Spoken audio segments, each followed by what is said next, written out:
sinker, follow the leader.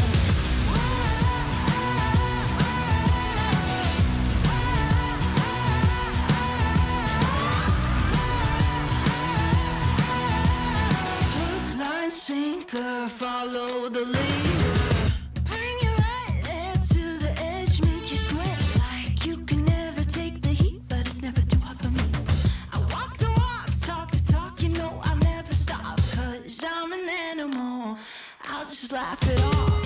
I can see it in your eyes, I can feel you watching. Got your hooks, got you right where I know I want you. Play the switch, I'm a mystery, but you love it. Hook, line, sinker, follow the leader.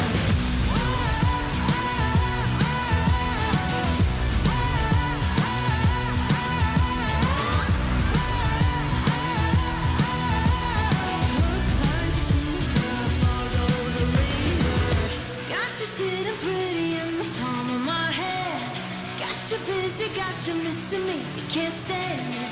Got you desperate, got you wondering where I'm at. If I'll call you again. Got you sitting pretty in the palm of my hand. Got you busy, got you missing me, you can't stand it. Got you chasing, got you wondering where I'm at. Hook, line, sinker, got that. I can see it in your eyes, I can feel you watching. Got your hooks, got you right where I know I want you. Play the switch, I'm a mystery, but you love it. Hook, line, sinker, follow the leader.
history.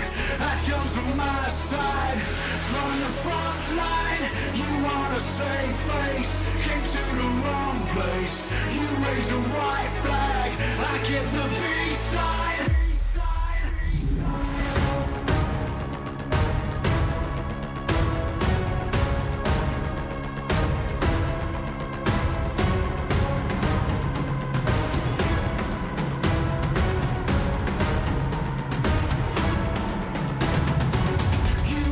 Change me, rewrite our history. I chose my side, drawn the front line. You want a safe face, came to the wrong place. You raise a white flag, I give the peace sign.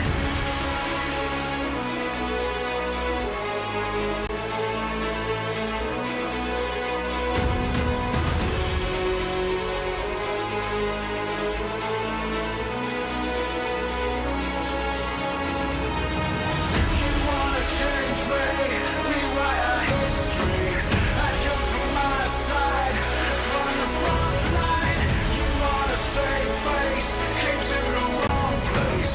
You raise a white flag, I give the peace sign. I give the peace sign. I give the peace sign. I give the peace sign. I give the peace sign. I give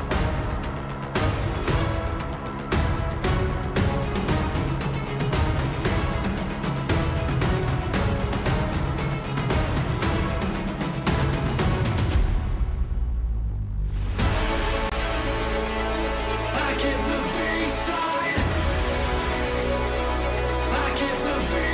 sign. I give the peace sign. I give the peace sign.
The channel will drag you down, down, down.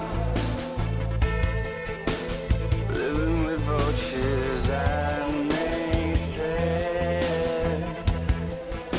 They're going to take your crown. I know where to go from here. I will not let you down, down, down. 'Cause I'm beginning to see you fall to pieces, being put to the hollow ground. Please stop, you'll drown. Do you follow your desires? Do you challenge their routines? I will dream, I will aspire, 'cause I know how much it means. And I won't take no more. The bitter end devours all.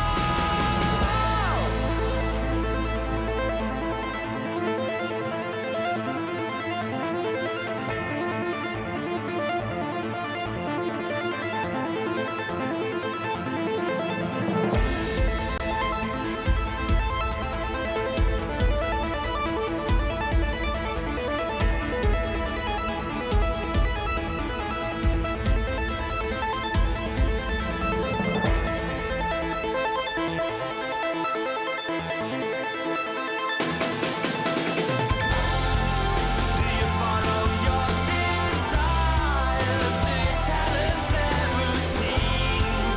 I will dream, I will aspire, 'cause I know how much it means. And I won't take no more. The bitter end devours all. Do you follow your desires? Do you challenge their routines? I will dream, I will aspire, 'cause I know how much it means. And I won't take no more. The bitter end devours all.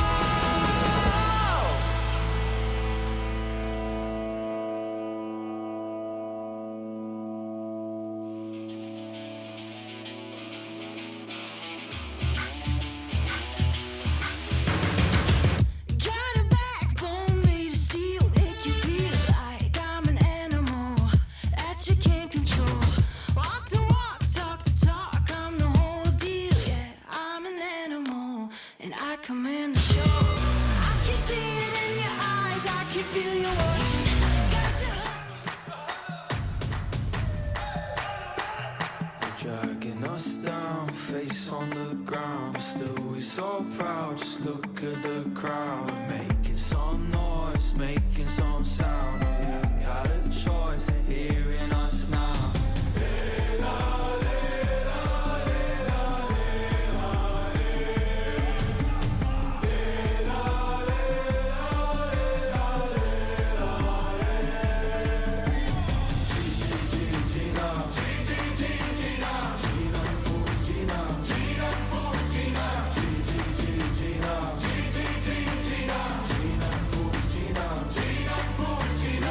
Paradise, we dirt in our eyes for us. Oh, actually, I'll try, actually, I'll fight for us.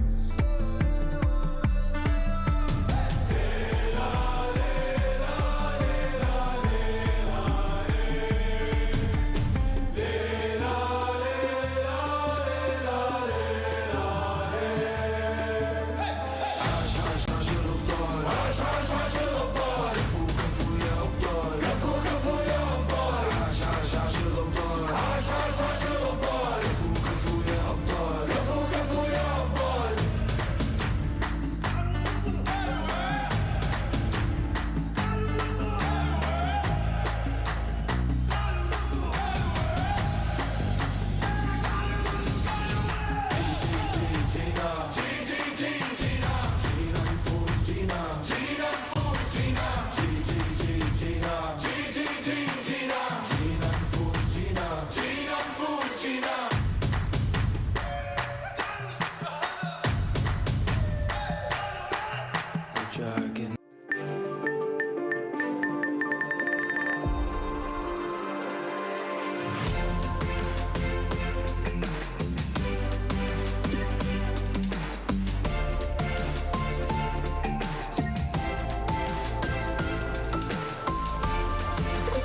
All new Honor Magic 5 Pro. Freeze even fleeting emotions in just milliseconds. Take marvelous night shots with lightning fast exposure. The display reveals more details in bright areas with an astonishingly long battery life that just keeps going. The latest flagship chipset brings you exceptional performance. Unleash the power of magic. Honor Magic 5 Pro.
What's up, everybody? I'm Hot Jukes. We're here live in Riyadh, Saudi Arabia. Today's the final day for the PMWI Main Tournament. I'm here with Caloris. We've already casted 2 days of matches. We're here in the final day. What are you thinking about it? Looking good for coming into this final day, right? Of course, you've got Vampire Esports looking unreal. This is a historic run that they're currently on, and Tony K putting on a performance of an absolute lifetime. He's currently looking like the GOAT. If he can continue this into the next day, I don't know what the competition's supposed to do. I mean, Tony K has etched his name in PUBG Mobile history, a performance we've never seen before. Now, if there's one team that could possibly catch up to them, who do you think it is? I'm going to have to go with 628, man. I think that what we saw from them, especially at the end, a lot on Miramar, was fantastic. They were able to show some great map knowledge, holding down that high ground, being able to blast everything in the lobby. They're bringing some of that PEL fire to the battlegrounds here. I want to see them try and push on further. Well, they have a 51-point difference. They definitely have the most momentum coming in today, but they're going to have one heck of a performance. So much money on this on the line, $2 million. Who's going to get the biggest chunk of that cheddar? We're about to find out. Well, the sun has risen here over the land of the heroes. We determine who is our PMWI 2023 champions. And right now, it's looking like it's going all the way here of Vampire Esports. But the real question is, how much money could they potentially take home here at the end of the day? We'll find out. As I'm Jason Kappa, and your host, and as you saw the two handsome gentlemen to my left-hand side, your right side on the screen, we've got Maxman and Seven Worlds Gaming. Don't know what that was. Yeah. I don't know what that was either. I thought you were going to be like, Forest! That's for later. That's for another segment. We'll see. That's for later. But obviously, I have to give a big shout out here to our sponsor, Honor Magic 5 Pro, powered by Snapdragon 8 Gen 2. And Honor, self-developed GPU. X. No, you forgot the Turbo. Turbo X. Turbo X. Thank I was you. just looking. It was so beautiful, man. That's, yeah, I was lost. we have one of these on the desk, and we actually have we some have two? security tags on it as well. So if Maxman tries to steal it, it won't be happening. But welcome everyone to our Savvy pre-show as we start to break things down over the last course of our 2 days of action and leading into the final day. And the story, of course, has to be Vampire Esports. I don't know what you're going to have to do. Dig into the folklore, get your rice, get your garlic, get your silver, get something. Because nothing has worked to stop this team. Yeah, uncursable. Yeah. very, very clearly entering into PMWI. I mean, they already mentioned it earlier, right, with Hodrix and Kalaris. It's just this team has etched their name in PUBG Mobile history right now. The team to beat, can they be beaten? I'm not too sure, but you're going to have to get some good results in if you want to make it happen. The scary part, too, is that now they're playing with such a confidence that they know that they're not going to pretty much lose that first place. We saw them do it yesterday in the last match. I think they ran over Star Wars in a place that usually teams are a little bit more tactical and they tend to be a little bit more patient. Vampire Esports was like, you know what? We will like that spot. Yeah. I think we're going to take that The spot. thing is, you could see them potentially play survival mode, but we don't expect that to happen, right? We expect them to try and aim for those wins and try and break even more records, if that's even possible. I'm just glad you have your shirt slightly unbuttoned so I can tell that there's no Vampire Esports jersey under there. Because I have flashbacks to the regional championship where you did have your Alpha7 one on, and well, I don't think we're going to see much of that today. Or will we? I don't know. But for you guys at home, if you guys missed out on yesterday, if you missed out on the first day, we did have a little competition with all the teams on who has the best player intro in our event. You guys were obviously voting over in chat. But let's take a look at who our third place team is. And they win themselves a chunk of money here. $6,000 for Alpha7 Esports. 4,000, sorry. I can't read because I don't have my glasses. But my question is, does Carrillo get a cut of that when he wasn't even there? Doesn't seem fair. I don't think he should. I don't think he should. 5 players, just give 1K I to think the I others. think the sub player should actually get some money. Just get the sub on him. just give all the 4K to him. That's fair. Yeah. Yeah, agreed. Who's in second place, though? Who's in second place? I think we all know who's in second place.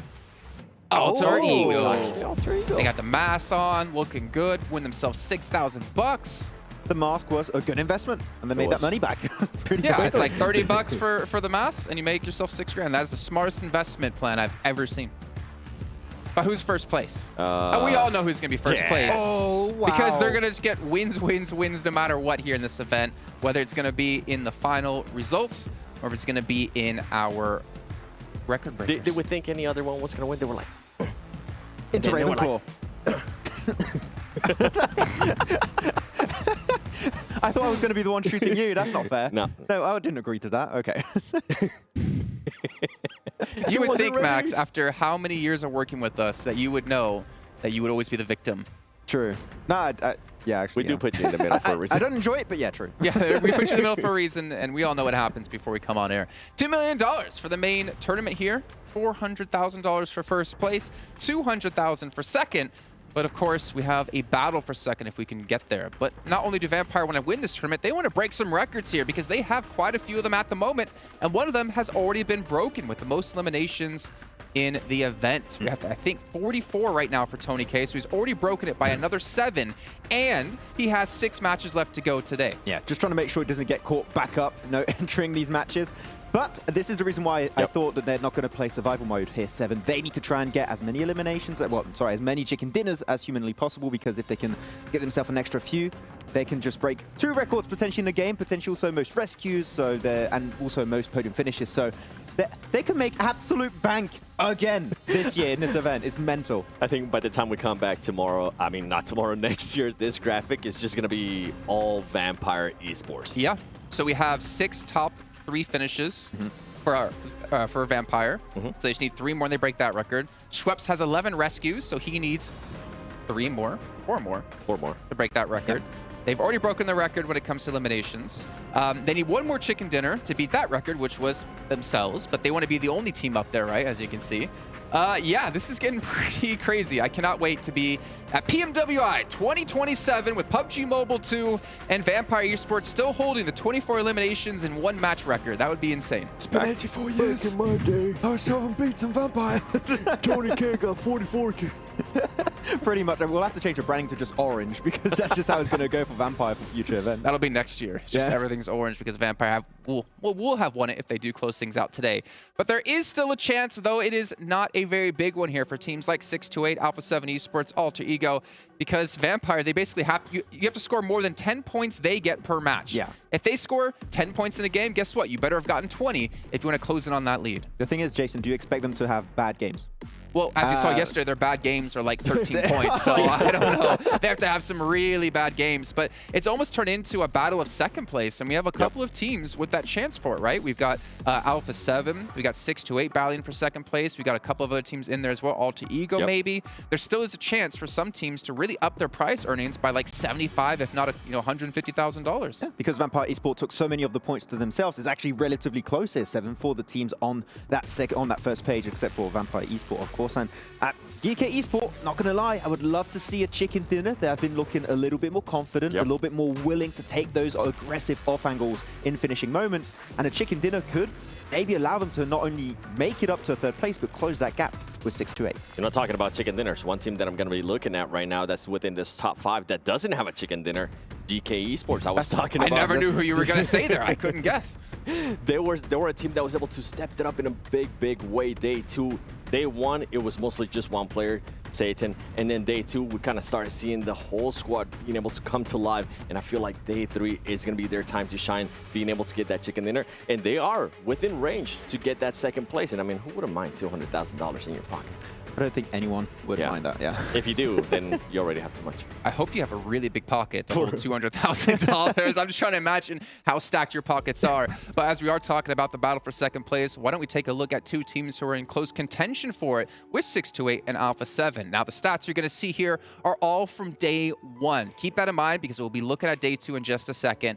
And you can see 628 able to put up some really good numbers here compared to Alpha7, but Alpha7 is still able to win when it came to the elims. Yeah, and actually 628, most of their stats come in purely from Miramar here, 7. I mean, looking at day 1, there are 2 Miramars. A second place was 7 elimination, a second place was 12, and then on day 2, so yesterday, a second place was 8 eliminations, and that huge chicken dinner with 19 eliminations, currently setting the record for most eliminations on a chicken dinner match. Though we haven't seen anything outside of those battlegrounds, like Erangel, which is maybe the opportunity for Alpha7 to get back in second place. And that is the big question mark for me so far for 628 and how they're going to be playing Erangel when we go to it today, right? Yesterday, they ended up in a 9th place, and 16th place. Big question mark for me. Well, let's actually take a look here at day 2 as well, because that's going to be a big pivoting point as Alpha7 have just unfortunately fallen down a little bit. You can see that in the damage numbers alone. But also, I mean, 628 were able to rise up and get themselves that chicken dinner that they previously weren't unable to obtain here. That's the big difference right there for me. 628 being able to 45 elims, and it comes down to what you were saying, right? That win that they were able to get in the last Miramar with those 19 elims, they were able to just outperform everybody and put up such a great performance, especially in the last 2 Miramars. They were so good. Yeah, I want to say, though, the last 2 Miramars, maybe a little bit of an outlier because those circles were not fun to play for a lot of the teams. So well, you know what? I think on this point of talking about Alpha7, we got to talk about our players to watch. And Maxman, you didn't choose it this time. 7. Who did you choose as our player to watch? Let me just put this on real quick. There you go. Yep, that's right. Carrillo from Alpha7. And the reason why is because we saw a big drop-off actually yesterday in regards to his performances. The main thing, it came down to his survival. Give this man a solo shot here with his Alpha7 jacket. Oh, I don't think they're going to. But his survival time fell off in a big way. And it came down to something that I've been pointing out for the past 2 days, which is I like it when Carrillo is playing with the squad. I don't like it when Carrillo is out by himself. I actually got a chance to talk to his coach, and his coach was saying he is the IGL, so he tends to just wander off at times. So Carrillo, I know you don't speak English, but if you're watching this, please try to stay with your squad. Let Mafioso be the off angle because we have seen it work wonders for them. And when they switch back and forth with Rebel, it's just such a good play. I would like to see Carrillo being able to get some more eliminations, and I would like him to play close to his squad. That's so weird, by the way, to have Carrillo be the in-game leader because in my head, he's still a star player. Yeah. Like, he's the person you want to send in as a fragger. So for him to take like a back-end role or kind of backseat role, that's weird to me. It's even weirder because he has had success in this tournament because they did revert that play of having like KIA on the back line, sending some other players, sometimes it's Mafioso and other players, onto the front line. And he was actually set up so much more and being able to frag out, which is what we were lacking from him, especially in Americas, it feels like. So this is the most we've seen from KIA in a long time, but it feels like they're still testing the ground to see how things are working out, but it's weird to see him go back to that position of like scouting and sometimes being in danger. I think knowing some of the teams from Brazil, they usually, and it's kind of a weird way to put it, but they usually go by the team, by the player that has probably the most experience, right? Which in this case, for that team right now, it is going to be KIA. I would like them to see it mix it up, and I would like for them to make sure they start off hot today. That's one of the big question marks for this team, and that's something that their coach was even talking with me. They need to be able to carry that momentum through today. If not only are they going to have to worry about losing that second place that they already lost to 6-8, they're going to have to worry about losing a bunch of more players to a lot of teams that are actually fairly close to them. Especially got to be careful on those rotations because they got caught out a few times in the last, especially 5 matches of yesterday. So the early game is important for Alpha7. Well, you can see here the timer is counting down. We're about to head to the stage here to kick off our final day of PMWI with Barney and Atik.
PUBG Mobile esports fans around the world.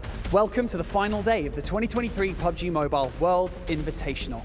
It's been a wild journey, and our teams have all been fighting for the past 6 months to make it to this point. But today, we will crown our 2023 PMWI Champion. That's not the only thing that's wild. As some of you more avid fans and players may be aware, the PUBG Mobile have released their most recent update and collaboration with Dragon Ball Super. One of the biggest updates ever launched earlier this week, where you can play the Dragon Ball Super themed modes. Play as your favorite characters, collect all 7 of the Dragon Balls, summon Shenron, and receive powerful in-game buffs, iconic abilities, skins, and so much more. So if you haven't logged in already, you definitely should. We embarked on an adventure, and we collected all 7 of the Dragon Balls to summon Shenron here today to grant us a wish. So, for those of you watching at home and here in the Gamers8 arena, are you ready to make your wish to Shenron? Oh, and by the way, when the dragon appears, make sure to be the first to make your wish.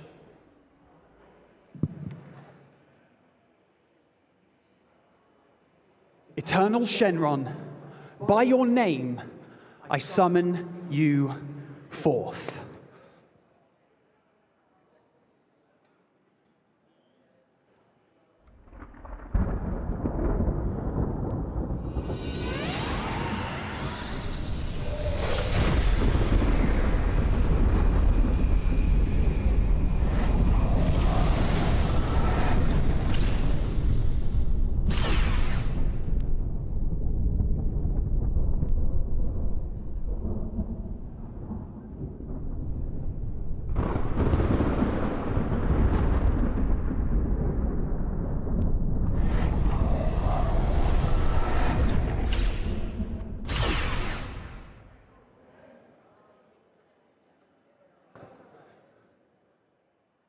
I wish that for everyone who gets to experience this collaboration enjoys it. So, what are you waiting for? An unprecedented gaming experience and fun with this major update and collaboration mode unique to Dragon Ball Super.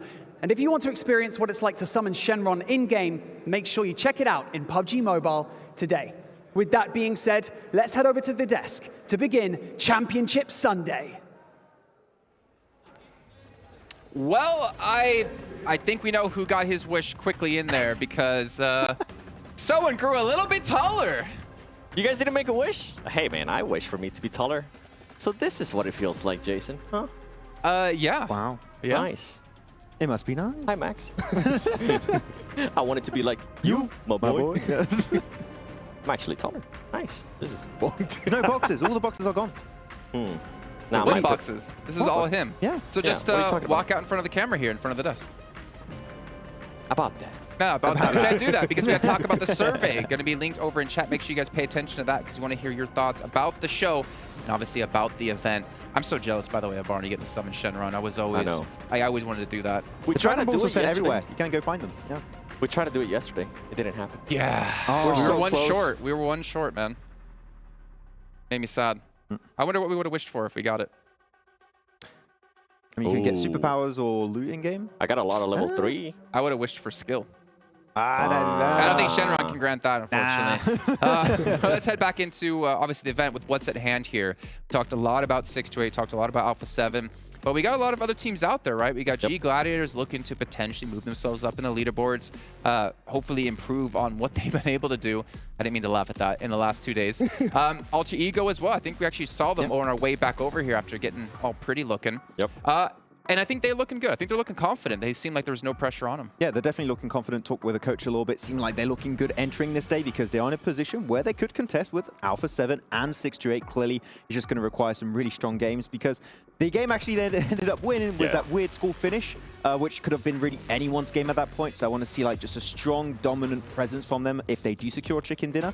And if they do it, I mean, we saw that they understand the map and the points of interest. So this might be the opportunity for them to get a win and to finally aim for that second spot. So there's only a 12-point difference between these two teams, but you can see the damage is extremely close between them. Obviously, eliminations, 7, not too far off, actually, as well. So very likely that we could see G Gladiators actually pass them, but this is what kind of scares me here, 7. Look at that difference in healing. It does.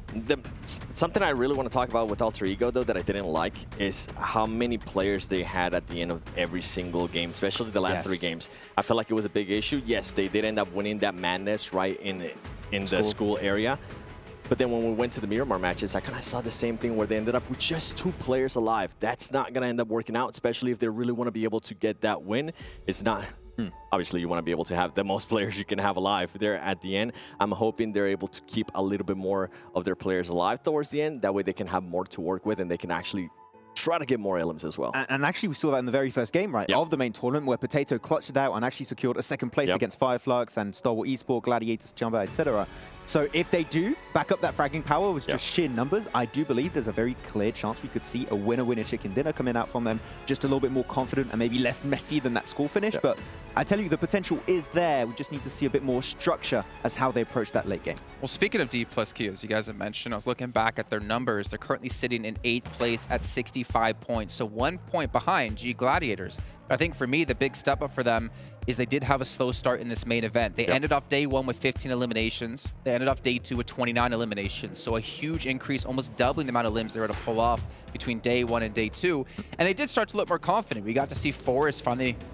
Forrest, you know, we got to see him come back a little bit here. And I think that's another contender that we really can't necessarily count out. Yes, 628 have 114 points. Yes, they're about, well, actually, they're about 50 points ahead of Dplus KIA, but there is a chance that we could see Dplus, you know, Gaming Gladiators, Box Gaming, GK, Alter Ego as well. Like, we could see a lot of mix-ups in what's going to happen in our leaderboards. You want to know which is my surprise team for today? It's going to be World Esports. I feel like this What? is... Did you two switch teams?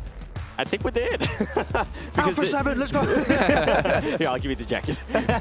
This is a team that usually, when they do this kind of bad in a tournament, they usually want to kind of save face in the final day, and we kind of see that over and over again with them. I wouldn't be surprised if this team is able to jump all the way from 10th place to possibly a top 5 finish. Top 5, The question is, did Top dye his hair last night? We haven't seen that, actually. That would help. Let's see. Oh, wait. No, he's not there. No, I didn't get it. I mean, you got the wish, so you didn't get the head Yeah, change, you I could have think. wished for anything, and you wished for height. Yeah, I mean, typically we see a comeback from It went Star away. Wars if they have a bad day on day 2, on these short events, right? And unfortunately, yesterday, still not present after that one big chicken dinner on game 1 of day 1. I don't know if we can really expect anything. Maybe a small comeback. As you said, top 5, that'll be great, and I would be happy to see a top 5 from Star Wars Esport. Aiming for anything higher than that, I think, is going to be tough when the competition is so close at the top of the rankings, just below Vampire.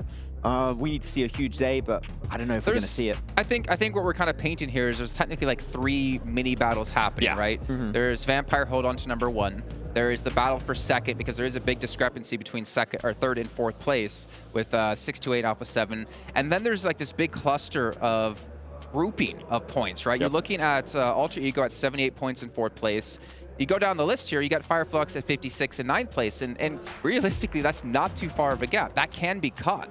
So you have these like 3 little battles happening for a bigger portion of this prize pool. Yeah, and one of the teams that's actually going to be trying to aim for as high a prize pool as they can towards that then top 5, top 6 position you mentioned is Box Gaming, that we mentioned on a few occasions when they do have those strong finishes. And one player that stands out to me as like the MVP of the team, not sure if you agree here, Seven, is Gosu. And he has been like a fragger that's been just excelling so often in his matches, but in a similar sense to, for example, what we mentioned about Alter Ego Ares, sometimes in the late game, 1, 2 players alive, and it's just not quite enough to wrap up a game. So we need to see some teams try and just have 3, 4 players alive, close up the games, because that would make a massive dent in the teams just above you in the rankings. For me, when we talk about Box Gaming, the biggest question mark has been that Miramar, they really haven't been able to perform that well in Miramar. I mean, yeah, they ended up with the 4th place finish in day 1. But then after that, right, the first Miramar that we ended up playing, I think they ended up in a 15th place yesterday. They ended up with a 10th place and then a 15th place again with 0 ilms. That's going to hurt you in a big, big way, especially with some of these teams that are going to be want to hunt down the top 5. I mean, I was talking about Stalwart. If Stalwart does end up making that push from 10th place all the way up to 5th place, they are almost doubling their prize pool money. So you got to, I'm pretty sure Top right now with the tournament that he has had, he's looking to being able to improve it. And you can see right here, action with 2,800 damage. Top 2,300 damage, which is good. But how does that translate when we go to actual eliminations? And right now, he's currently sitting at 0 max. That can't be. I mean, I know it's right, but that can't be right. Hold on, is that for yesterday or the whole tournament? I think that's the whole That's the tournament. whole of tournament, yeah. I mean, it would make sense with their stats, yeah. We have found out that Top's power comes from his hair, just like Blank said on cast yesterday. Okay, it's been broken down. That's all the analysis you really need from them, but yeah. Deserved as well, right? That's another player you really focus on, and this kind of makes me think of Vampire in some kind of aspect of they bring in like these people who can pick up these big elimination games.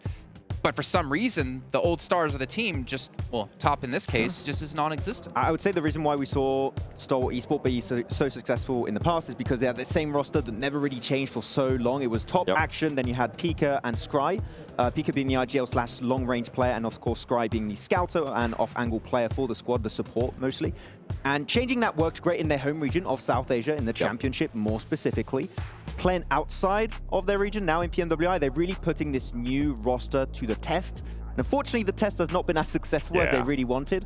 So might have to bring some changes to the table once PMWI ends. And hold on, I was going to say for Top, how demoralizing is it too that you're currently, after 2 days, a player that a lot of people thought was one of the best players in the world, currently has 0 LMs. He's been able to put up damage. He's actually been able to get 9 knocks. He just hasn't been able to convert that into LMs. I feel like that's going to be messing with his head, and coming into this final day, I'm pretty sure he's looking to put up a good performance here and at least get some LMs under his belt. Well, you can see here, ladies and gentlemen, it looks like we're about to drop into game. Not sure if we can head over to our casters just yet, as we have Sanhok coming up here in just a few seconds. But we'll all be going on over to them here. So, gentlemen, it is time to get into our final day, our first match. Hot Jukes and Kalaris, I can't have the energy. You bring it, Hot Jukes. Don't you worry, Jason. The energy has arrived. The arena is sparkling. My arms are tingling. It's the final day of the PMWI Main Tournament live here in Riyadh, Saudi Arabia. Kalaris, 2 days down. It all comes down to this. You ready? I'm very ready, as all of these teams need to be ready for Sanhok for potentially a brutal playing path. I mean, technically on Sanhok, you can kind of always get anywhere you need to get anyway. It is the smaller battleground, but still not exactly the greatest of playing paths to start things off for these teams. And I guess the questions I'm going to pose that I posed at the end of yesterday, I'm going to pose again. One, how hard can Vampire win this tournament? How many points can they rack up at the top? Or two, could someone make the miracle run and try and catch up? Those are my two questions for today. It's going to have to be one heck of a run. It's going to be a marathon, as a matter of fact, here at this point. Not to mention, you know, this playing path, it's actually a really good one for Vampire. You know, it's right down their main line. They're going to be one of the fastest teams to drop right there on Ruins, so they're going to be able to get looted up quick. It's a favorable circle for them as well. So it's going to really depend on how it starts off today. Literally, all their goal has to be is just match the teams that are right behind them. As long as they do as good, it's in the bag. Absolutely, absolutely. And even those teams would then need to have a massive, massive day to try and catch up to the literal deities that are sitting at the top at the moment. But Vampire, the one question you pose for a team like this as well, given the position that they're currently in, is, okay, so we're on the Southwest Island. Our big question right now is, how would we transfer to the mainland if we need to? There are some ways. The bridge north of Painan can sometimes be open. You can sometimes make that happen. However, sometimes you don't want to risk that too much, so you sometimes have that kind of wider rotate coming in round. You would try and go maybe south, but for the most part, I don't think they're too stressed. I don't think so either. There's plenty of time left on the clock, but look what, you know who's stressed out? GK. Again, hot dropping in Paradise Resort. So this entire tournament, this is what they've been doing. They do not want to give it up. And honestly, it's a pretty big surprise to me here because they are in 5th place. The difference in prize pool from 5th on up jumps significantly every single placement. So GK risking a fight here is going to be interesting. I think, like them to see just give this up. You know, hey, get the loot, take off, deal with the fighting in the late game because you're most likely going to lose a couple in the process. Yeah, I mean, look at the adaptation from, as we see a few more rotates against one another. Got to be careful about Fire Flux in the distance. The adaptation is quite different. Oh, Ketch is actually charging up an aid here. Uh-oh. This could actually hit big. Really big. Oh! Really big! Oh! He was a firecracker in his region, and now he's going to be a firecracker here as well to start things off. Rejects is in full retreat. Wow! Catch! Unbelievable. Does get caught by Reiji in the process, but Solus has his back. What a play there. Laid down nade, so they have no clue where he's from, where he is. Yep. Right? Then sees him drive away, stands up, beams them out the US. What a play there from Fireflux. These are the kind of plays we're used to seeing from him in our region. He is absolutely blasting usually. So good for Fireflux to try and make that catch-up happen. They're currently middle of the table, 4 elim points on the board. And for them, yeah, I mean, brilliant stuff so far. But I do briefly want to go back to the Dplus KIA situation up against GK. Both teams are being far more passive than the previous two Sanhoks. They realize the severity of the situation. They're currently coexisting with one another. I am going to make the bold claim that I think both teams get out with 4 and go elsewhere. I think that's the great play, honestly. I mean, at a certain point, you have to just look at each other and be like, it's not worth it, boys. Absolutely. You know, because even if they do win the fight, like I talked about earlier, they're going to lose a player, lose 2. And where they're sitting at in the leaderboards, they just cannot afford it right now. So I'm looking forward to seeing them kind of have that little small. Let's take a look at this replay, though. Look at that. Catch with the nade, pops him out the ride, run over on top of it from Solus. Just beautifully executed. It was very well orchestrated, right? As you say, like with the execution coming on in here from them, very, very well done. They had that kind of 1-2 punch straight away of the nade into the spray, into the car, the reinforcements coming along. So Ketch had a great amount of time to be able to plan that as he was kind of just, you know, chilling, waiting for it to occur. Really, really good stuff.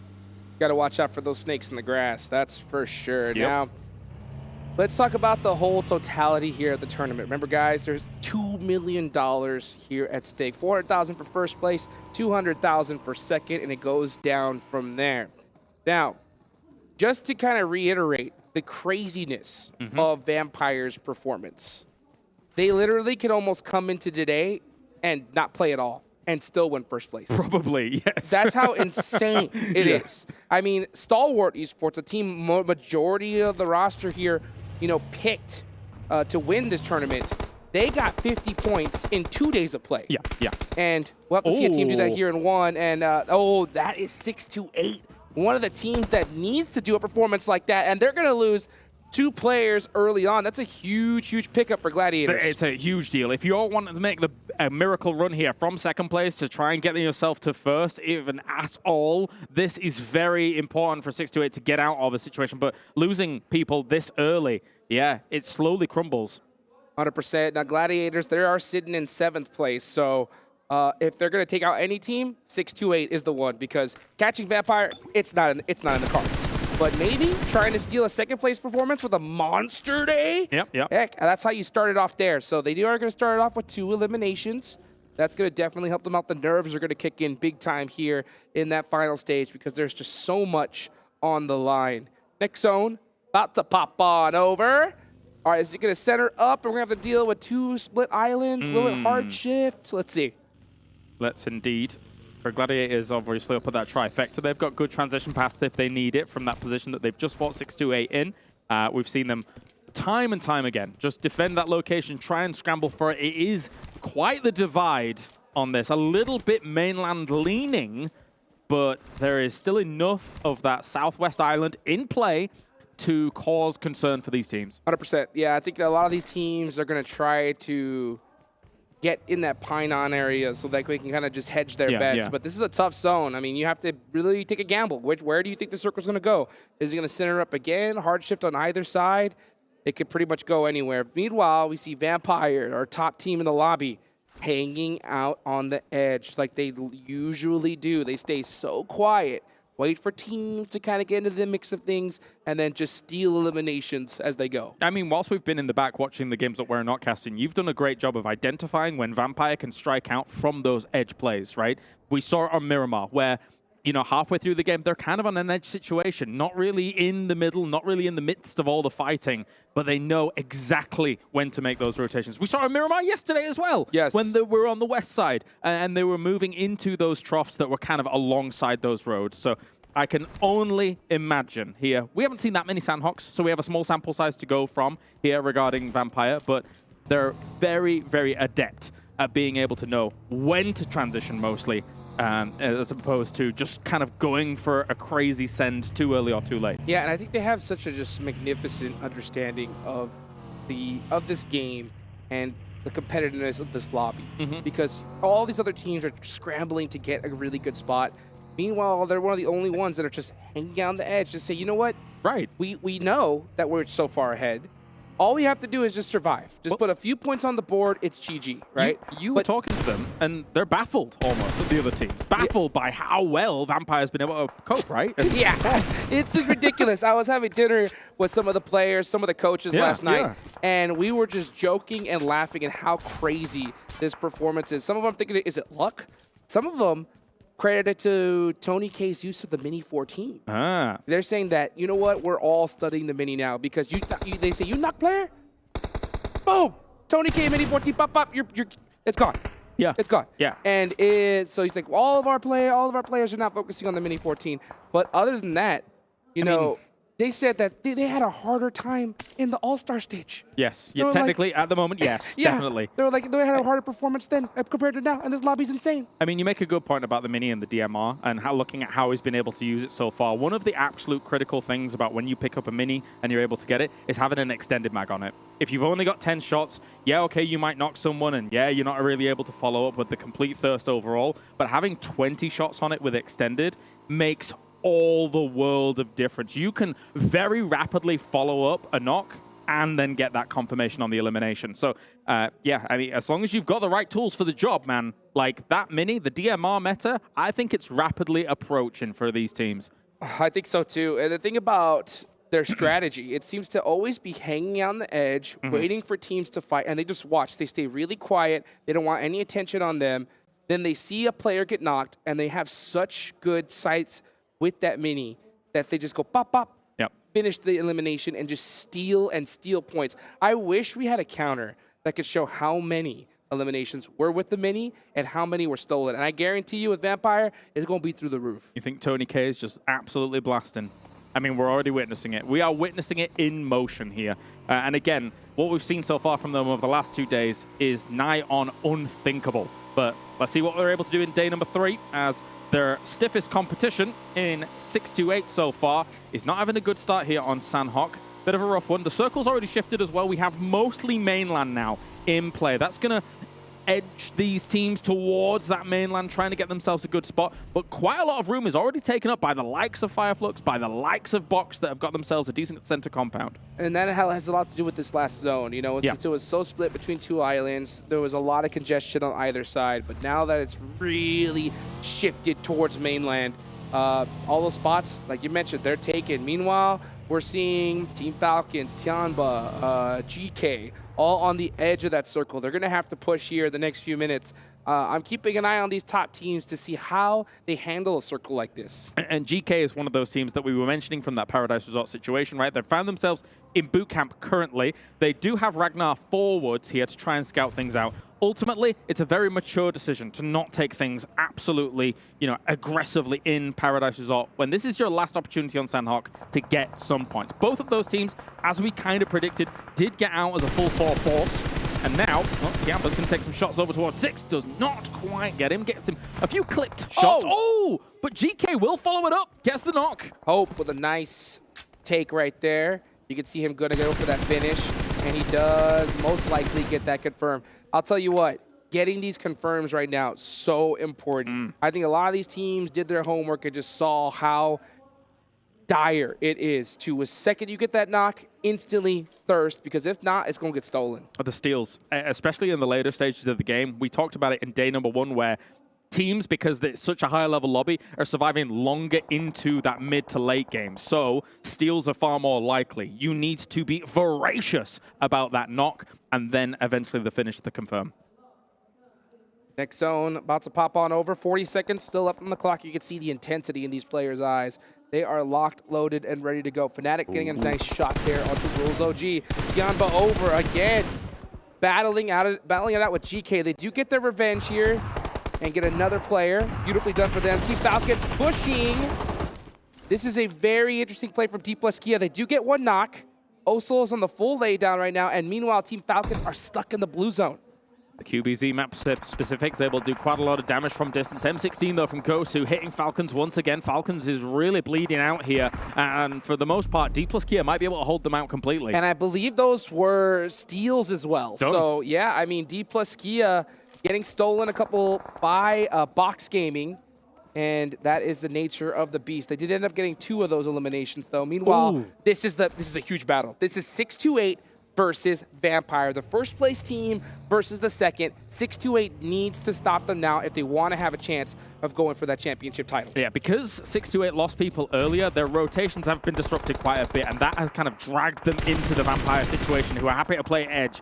Tian Yu, though, will be able to take out another member of GK. GK slowly bleeding out here. Yes, they're in 4th place because of the 2 elims they've been able to garner so far, but this is very difficult for them up in the north. I don't know if they're able to continue on this game in the campaign. They're trying to hold it down. They only have 2 players up. It's going to be tough for them, and it's going to be tough as well for 6-8 since they did lose 2. Meanwhile, Alpha7, they want to take that 2nd place title back away from 6-8. They are battling it out with Flux. Senethexa trying to get those shots underneath the vehicle onto Solke. Here comes the Molotovs. It's looking real good. Solke does stand up, but getting picked off once again.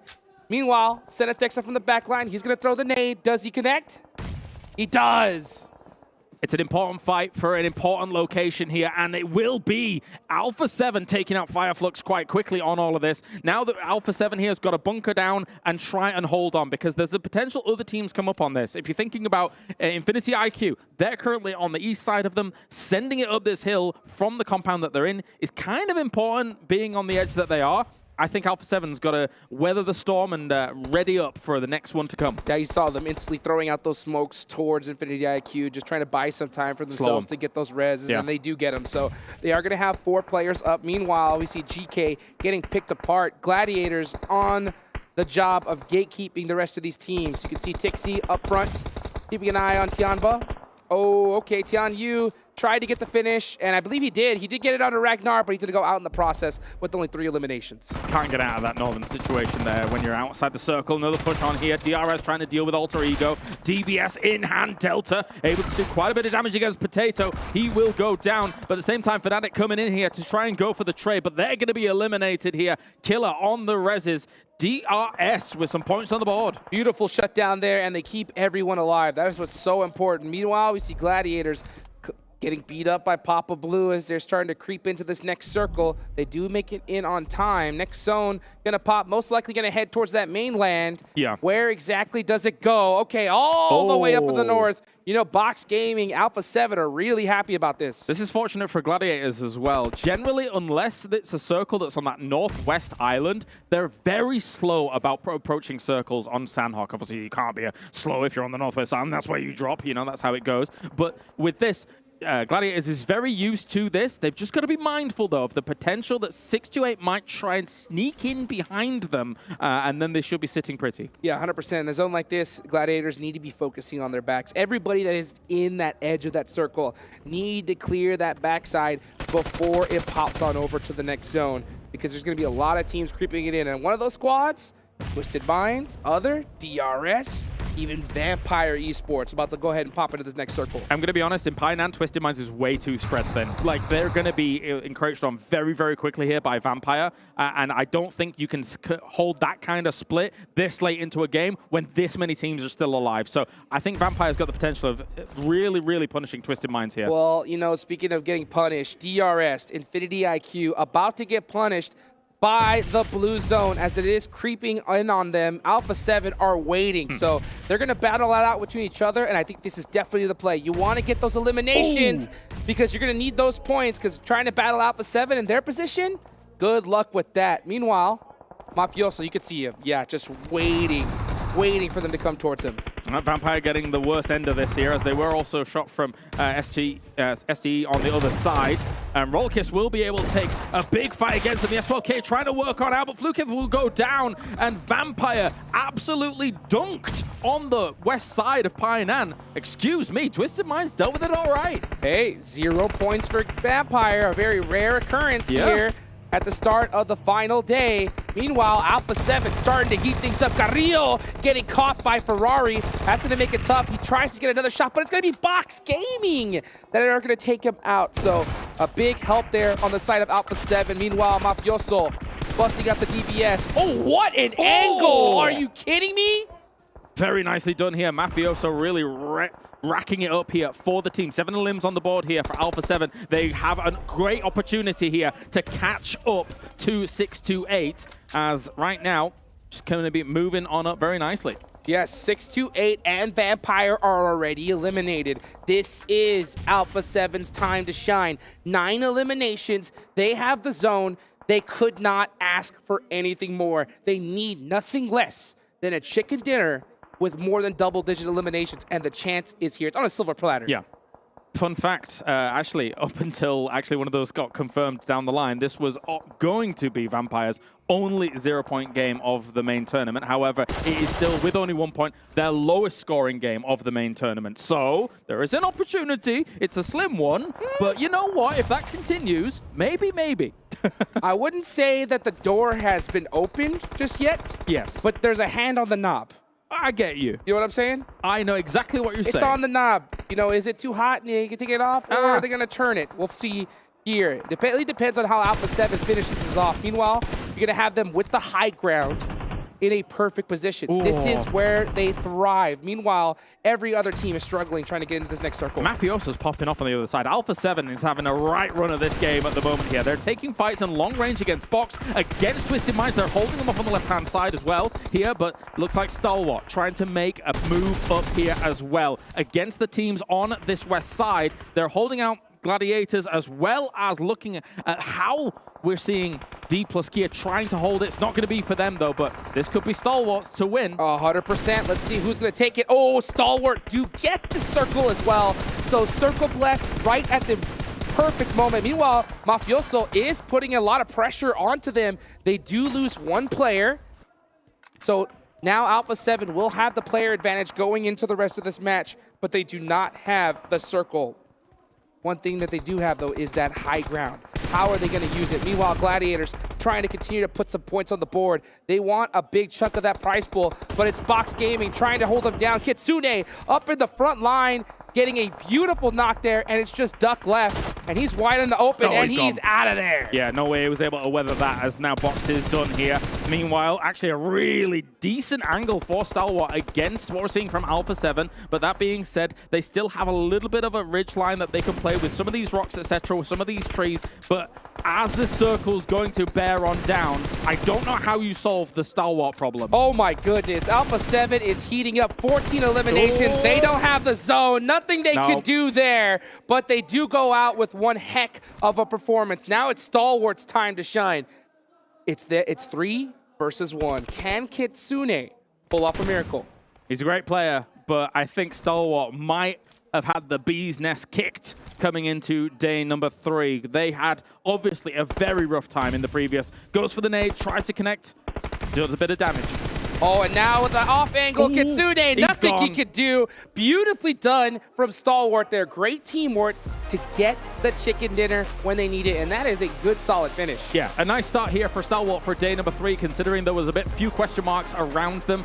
Let's talk about this, though. In the last 2 Sanhoks that they played before this, half of their points almost came from those 2 Sanhoks. So if you think about actually what they're doing here, they're very proficient on this battleground. They're excellent, but it doesn't account for enough games for them to be able to make that proper rise. So Erangel and Miramar has got to tighten up here. Yep, 100%. And I will say this.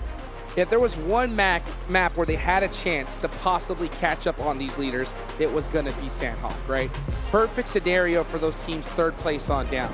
You had 628 and Vampire go out with practically nothing. Alpha7 really capitalized on that. And look at top. You're going to see... He doesn't look happy. You're going to see a lot of frustration in these players' face, because right now, even a 18-point chicken dinner, you need more. I'm going to reel it in, right? This team is capable of more than what we've seen from them over the last 2 days. They are capable of more. This could be the launch pad they need to have a brilliant last day. But we'll see here. It's a lot of points for them to be able to put on the board, start moving up those leaderboards. But for a team like this, they expect top 3. Yep. They expect that to be their theirs. No popping off for them just yet. Ultimate focus in their eyes and ultimate focus on the desk. Let's bring it on over to them. Some might even say they might be blasting off here, because Stalwart Esports, I know a certain person on the desk that's extremely happy to see this victory, and it's not Maxman, it's 7 Worlds Gaming. I was talking about them. I was hoping that they would end up making that push from what was it, 10th place to hopefully a top 5. I think it might just happen, Max. Yeah, I mean, it was the perfect timing to leave that compound on the road, right? Because if you go a little bit too early, the side of Alpha7 are going to be taking shots at you, and you can't really secure those off angles. And the fact they just timed it when Alpha7 initiated that push downhill is when they can't really take those shots as efficiently, so they can really set up the angle. Deserved, right? Was in a great position behind the wall. He takes down, I think that was Mafioso trying to come down the hill, and then it was just all downhill from there. I didn't mean to say that twice. Nice. Let's take a look actually at the match rankings here in this one. And also, we have to mention 628 losing 2 players extremely early, allowing Alpha7 to pick up a bunch of points and close this gap for potentially 2nd place. 14 eliminations. I think that's one of the best games, if not the best game we've seen out of Alpha7. Yeah, in recent memory, that definitely is going to be the case right here, 7. And a game that they need, because 628 not able to really get some points there. And it's not Miramar too, so we still need to see Alpha7 do well on that battleground. But onto the lower side of things, we are seeing, in fact, that no points are getting picked up by Vampire Esports. So if the stars align properly, things could be happening up there. Well, it really needs to align perfectly, we'll set it up for now, 7, but... Yeah, you know what? At least they're trying to catch up to 628 first. Once they catch up to that one, then they can worry about Vampire Esports. Another team that we saw there on the 2nd page, Alter Ego. This was a team that we're talking about. Currently was within the top 5 whenever we started off the day. That's going to hurt them in a big, big way. And also, to be fair, in regards to Stalwart, I feel like we got flashbacks to day 1, first match, where Stalwart ended up getting fed that circle. They were able to take advantage of it, which is ultimately what you want out of a team. But we need to see something happen in the next couple of games. I want to see what's going to happen with this team whenever they don't end up getting that circle. And once again, even though they did get the chicken dinner, Top was a player that got eliminated. Yeah, I mean, it's the stalwart rules right now. If the circle doesn't go towards their drop location, they don't get the win. Okay, they just don't want to move away from their drop location, but a little bit of damage coming out from all of these players. Yep. Looking at that conversion rate for Top, did he get himself his first elim? He did not. Unfortunately, still not happening for him. Not sure what quite is going on their side, but so Top needs to bring in the points because he was an MVP contender, I would even say, going into this event, but things have just not been going his way at all so far. I mean, Action and Top were like the duo. Yep. We first saw Stalwart rise through the ranks here in PUBG Mobile, but yeah, we don't know exactly what's going on with him. I think he just needs to dye his hair, get that power back in. I don't know what color is going to unleash him if he'll come back with red, orange. Orange. It's been working for Vampire. No, maybe that's it. I don't know. Top going to Pam. Never mind. Confirm. Maxman said it. Yeah. Well, let's start to talk about maybe a couple other teams here. Well, one team in particular, right? Yes. Alpha7. Yes. We did have Carrillo as our player to watch today. And it looks like you have something to say about that. But at this point, and I mean, I kind of mentioned him when I was talking about Carrillo as well. I mentioned Mafioso. His gameplay so far this tournament, I feel like it has been very impactful to his team. We saw what he was able to do when they took on Fireflux. We saw what they were able to do against DRS and also Infinity IQ. It was just him alone being able to get those off angles, and you see it here perfectly. 1100 damage out of this player. I hope that they continue on with the current strat that they have. Allow him the freedom to move around. Allow him the freedom to get those off angles, because if he can give you these numbers, and you're still not being able to get the chicken dinner, that's fine. Because guess what? This kind of numbers is going to allow you to maintain that second place. You might not be able to catch on to Vampire, which a lot of us think it's impossible, but this is good for the team. Yeah, and I adore the way they especially aimed for that mountaintop really early. I think it was on phase 2. Fireflux was on that mountaintop position. It's an early fight to take, but when you see where the circle was at the time, you know how valuable a position like that actually can be in the late game. The fact they took the fight, won it so quickly, then they could eliminate all the teams entering late, like Infinity IQ, DRS, the rest of Twisted Mind. So that position, they knew how strong it was, which it then enabled them to get so many elims, because that high ground spot and with the rocks all around it make it such a threat to the teams trying to push up. I mean, even while we were watching, we were kind of like looking at Alpha7, we're like, they're just hunting for eliminations now. It looks like they got that confidence back. And I hate to always go back to this point, but I have to say it. Why the heck are Alpha7 always starting so slow in these events, man? I mean, obviously we did have the All-Star event into the main tournament, but we were expecting more. And if they continue to play like this, we kind of wonder to ourselves, if they started off like this, would they be the team in #1?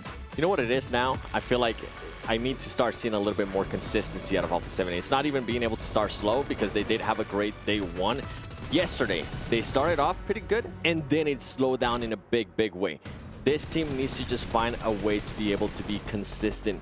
Whether it's kind of like what we were talking about Vampire, right? Vampire Esports. Whenever they have a bad match, it's a great match if you compare it to some of the other teams. It's a bad match for them, but they're still able to put up those numbers. If Alpha7 can just find a way to still get those numbers, to still find those placement points as well, because we have seen them being able to get the elims, and then when we look at those placement points, it's 0. They need to find a good marriage between the both of them. But overall, I feel like this is what I wanted to see out of Alpha7 coming into today. I wanted them to start off hot. I wanted them to get those elims. I wanted the players especially to build up their confidence, because knowing the players, and I've gotten a chance to talk to them plenty of times, they are players that lets that get to their head. So I'm really happy that they were able to start off the day like that. I mean, we know they're a very streaky team, right? They just get a win and then they just keep getting more every time. And I don't know what that was. I like it. So hopefully they can keep results like that flowing after this one. Hopefully it's going to be the confidence boost they needed. But it's just, as you said, we did see that at the start on the first 2 days. Good result, then kind of fall off. We cannot afford to see that again today. And the thing for Alpha7 is, I think they need to keep in mind, is that they got a little bit lucky for the fact that GG was able to take down 2 players from 6 to 8 here. And we're actually seeing the result of this because of the damage that they had taken. They weren't able to be as aggressive that they wanted to. They weren't able to get as many eliminations as they wanted to. And this allowed Alpha7 to springboard themselves forward. But you can't depend on that to happen every match, right? Obviously, they picked up 4 eliminations for Alpha7. But closing out the games, I know the zone didn't necessarily go their way at the very end. But they got to be consistent here, because they still need to claw back some of this discrepancy they have in points. With 6 to 8, I feel like now is the time to shine going into Erangel. I was mentioning at the beginning of the show, this team hasn't really been able to put up great numbers in Erangel. Yeah, they have had I think day one they did have a good match, but yesterday they ended up with 9th place, and it's just not where you want to be. They were able to get some elims here and there, but I'm pretty sure Alpha7 is going to continue the way they just did here in Sanhok. It's going to be a little bit different. It's going to be a race for that 2nd place, and I'm excited, and I'm hoping, I mean, who knows, right? We don't know what can happen. If for some reason one of these teams that's currently in 2nd place or 3rd place decides to pop off and continue to pop off, and Vampire Esports continues to not get those points that we have seen out of them, even on the bad matches, we might end up with something close. And that's just me being hopeful, right? That's just me wanting to see a chance it could close happen, finish. Yeah. literally. I mean, it is going to be that close at the top. Yeah. It is. I mean, I never thought I'd be saying this, but we did see Vampire actually lose to Twisted Minds. Yes, I wanted to bring that up, actually. That was a big surprise of a fight because Twisted Mind weren't really organized too much, but no, sometimes Twisted Mind can bring something back from the brink of death. Yep. Well, it's going to be tough, but it is going to be doable here for a lot of these teams to bump themselves up in prize pool, but they still have 5 matches left to go. We've got 3 Erangels, we've got 2 Miramars, we've got a packed house as well, and honestly, who knows what's going to happen by the end of this day. But I'm going to ask you a prediction here. As you can see, we're about to load in for our first Erangel. 7. In one word, which team? 7. This match. 7. Max? Plus. Okay, well, you got your predictions in right there. I believe we can go to our commentators very shortly here to drop us into our 2nd match of the day. And honestly, things are only heating up from here. So let's drop in to our commentators to kick off our very first Erangel of the day with Hot Jukes and Kalaris. Woo! Here we go, baby. First Erangel of the day. PMWI Main Tournament, of course, presented to you by the Honor Magic 5 Pro. This is where you are going to be battle tested, baby. Erangel. No better map, in my opinion. We're going to play a whole bunch of them today, and this is where Vampire, you can see the man right there. Tony K has had his way with everybody. He's ascended. Yes, he has. He has ascended to a position that nobody's going to be able to challenge by the looks of things. And you're right, the classic, Erangel, the grassy pastures. We have got ourselves a great playing path as well to kick things off for a triple helping of Erangel. It's the team's bread and butter is Erangel. They know it the best, they play it the best, and throughout these next 3 games, this could quite easily determine what's going to happen on those standings. Oh yeah, and I'll tell you what, if you are Alpha7, if you're 6-8, I think your goal right now is to just put up a monster game. You need another 20-point play. Now, if that were to happen, if we're going to see Alpha7 or 6-8 do that, then maybe one more, and then after that, then the talk of, okay, are we going to see them drop on Vampire and try to take them out early? But I'll tell you what, with this zone, a lot of those plans, I think, are going to go right out the door. Give me that cheeky mini Milter finish where it's ridiculous. I'm all about down there, but I mean, we've still got a lot of locations that it could be. One thing for sure, though, is that for a lot of those teams in the chase, they're all west side teams. They're all west dropping teams. You've got Alpha7 up in the north with that heavy Zaki and North George split, which does have its vulnerabilities, but I don't think they're going to be punished. I think Vampire's going to stay away from them. Already a fight is brewing, though, here between Alter Ego and Infinity IQ. Oh, Infinity IQ can afford to lose players early on, but yeah, Alter Ego Potato is going to pick up that one. That's going to be the first one on the board for this final Erangel. And guess what? We're seeing those mini 14s get picked up. Yeah, we are. It's especially rough as well because Bensu's looked great for Infinity IQ. True. So to have him lost early is rough, but I tell you what's not rough. Everybody at home, you can get yourself the special PMWI crate that's currently available between July the 15th and August the 15th. And you can also head over to the Esports Center as well. There's lots of great goodies here whilst PMWI is on. And it's a good time for PUBG Mobile fans. 100%. So many giveaways, so much action, so much money given away here at this tournament. It's absolutely blown my mind how much this sport has grown in just a few short years. It's only going to get bigger and better, baby. Make sure you spread the word. Of course, use that hashtag 2023 PMWI while you're at it. Yeah, and not only do you get a win, obviously, with hundreds and thousands of dollars if you get first place, but you also get to stand in the Hot Jukes Dome. Yeah. As Hot Jukes, the man himself. You took a picture with Vampire earlier. I did. That was a lovely picture. I did. The first thing I asked them was like, hey, you know, so what you buying? You What know you I'm saying? buying? What you Yeah, buying? What's yeah. in the shopping cart right now? You know, I heard a couple ideas. I heard Sertani already added some things to the checkout, so that's good to hear from him. I'm not because surprised. I mean it's so crazy. It's so crazy to see how this team performed. Sertani's wrists were absolutely red, you know, from doing so many cartwheels last night. Yeah, yeah. Okay. Once again, so I definitely feel for him. Maybe there's a world where his wrists are weighed down by the amount of watches That's he's going to correct. buy in the future. Who knows? My also hope is for Tony K, because Tony K is going to have a hard time, I think, after this tournament, because he has to be very careful, because he does play with his hands. He is a mobile gamer. Yes, yes. And I think his hands could reach a lot of risk from counting so many $100 bills. It's going to take a while. Yeah. It's going to take a while. And he might get mobbed by fans. And, you know, I mean, he's probably made hundreds of thousands, probably new fans after watching something like this go down. Because people are looking at him and thinking to himself, actually, this is GOAT level play. It is. Like, if he does this in future tournaments as well, GOAT level play. That's terrifying. You know, it's so crazy because before in past tournaments, the player that comes to mind that had the greatest performance ever was Paraboy. Of course. Right? But Everyone knows the name. But I have never seen Paraboy have a performance like this. It's not the same. At this level. It's just not. And not to mention how improved, like how more intense the gameplay has gotten at this level is crazy, right? There aren't any more feeder teams. All these teams in this lobby are stacked. Yeah, but also how improved I would say Tony K is as well. We've known him in the past, you know, previously on FaZe.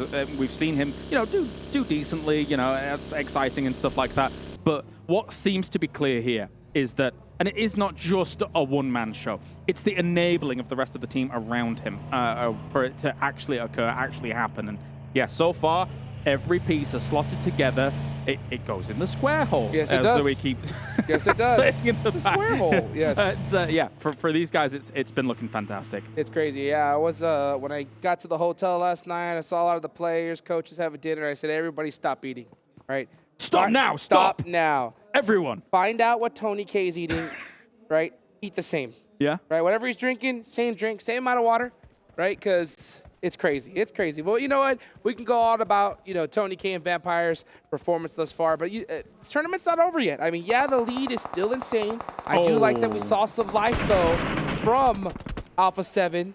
Meanwhile, we're going to see Tianba get into it with Infinity IQ. And Infinity IQ is a really solid team, but I'm so shocked to see them currently sitting in last place. Yeah, they can't catch a break here at the moment. This game especially has been an absolute disaster for them. A bit of a train wreck. Ferrari and Hugo going to try and move on past the buildings, or even just maybe crash into Tiamba. They have an M249 just pre-fire. A pre-nade, I do like that kind of strat. It's very, very strong. But actually, they're going to ride on past and look for somewhere else. Yeah, that's going to keep things interesting here, because once I saw them do that push, to me, that was a give-up push.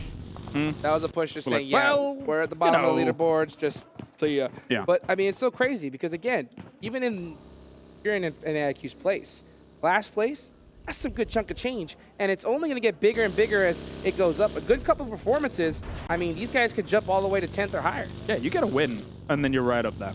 And it's still possible for a team like this in the lobby like this. They proved that they're able to hang with a decent portion of this lobby thanks to the All-Stars.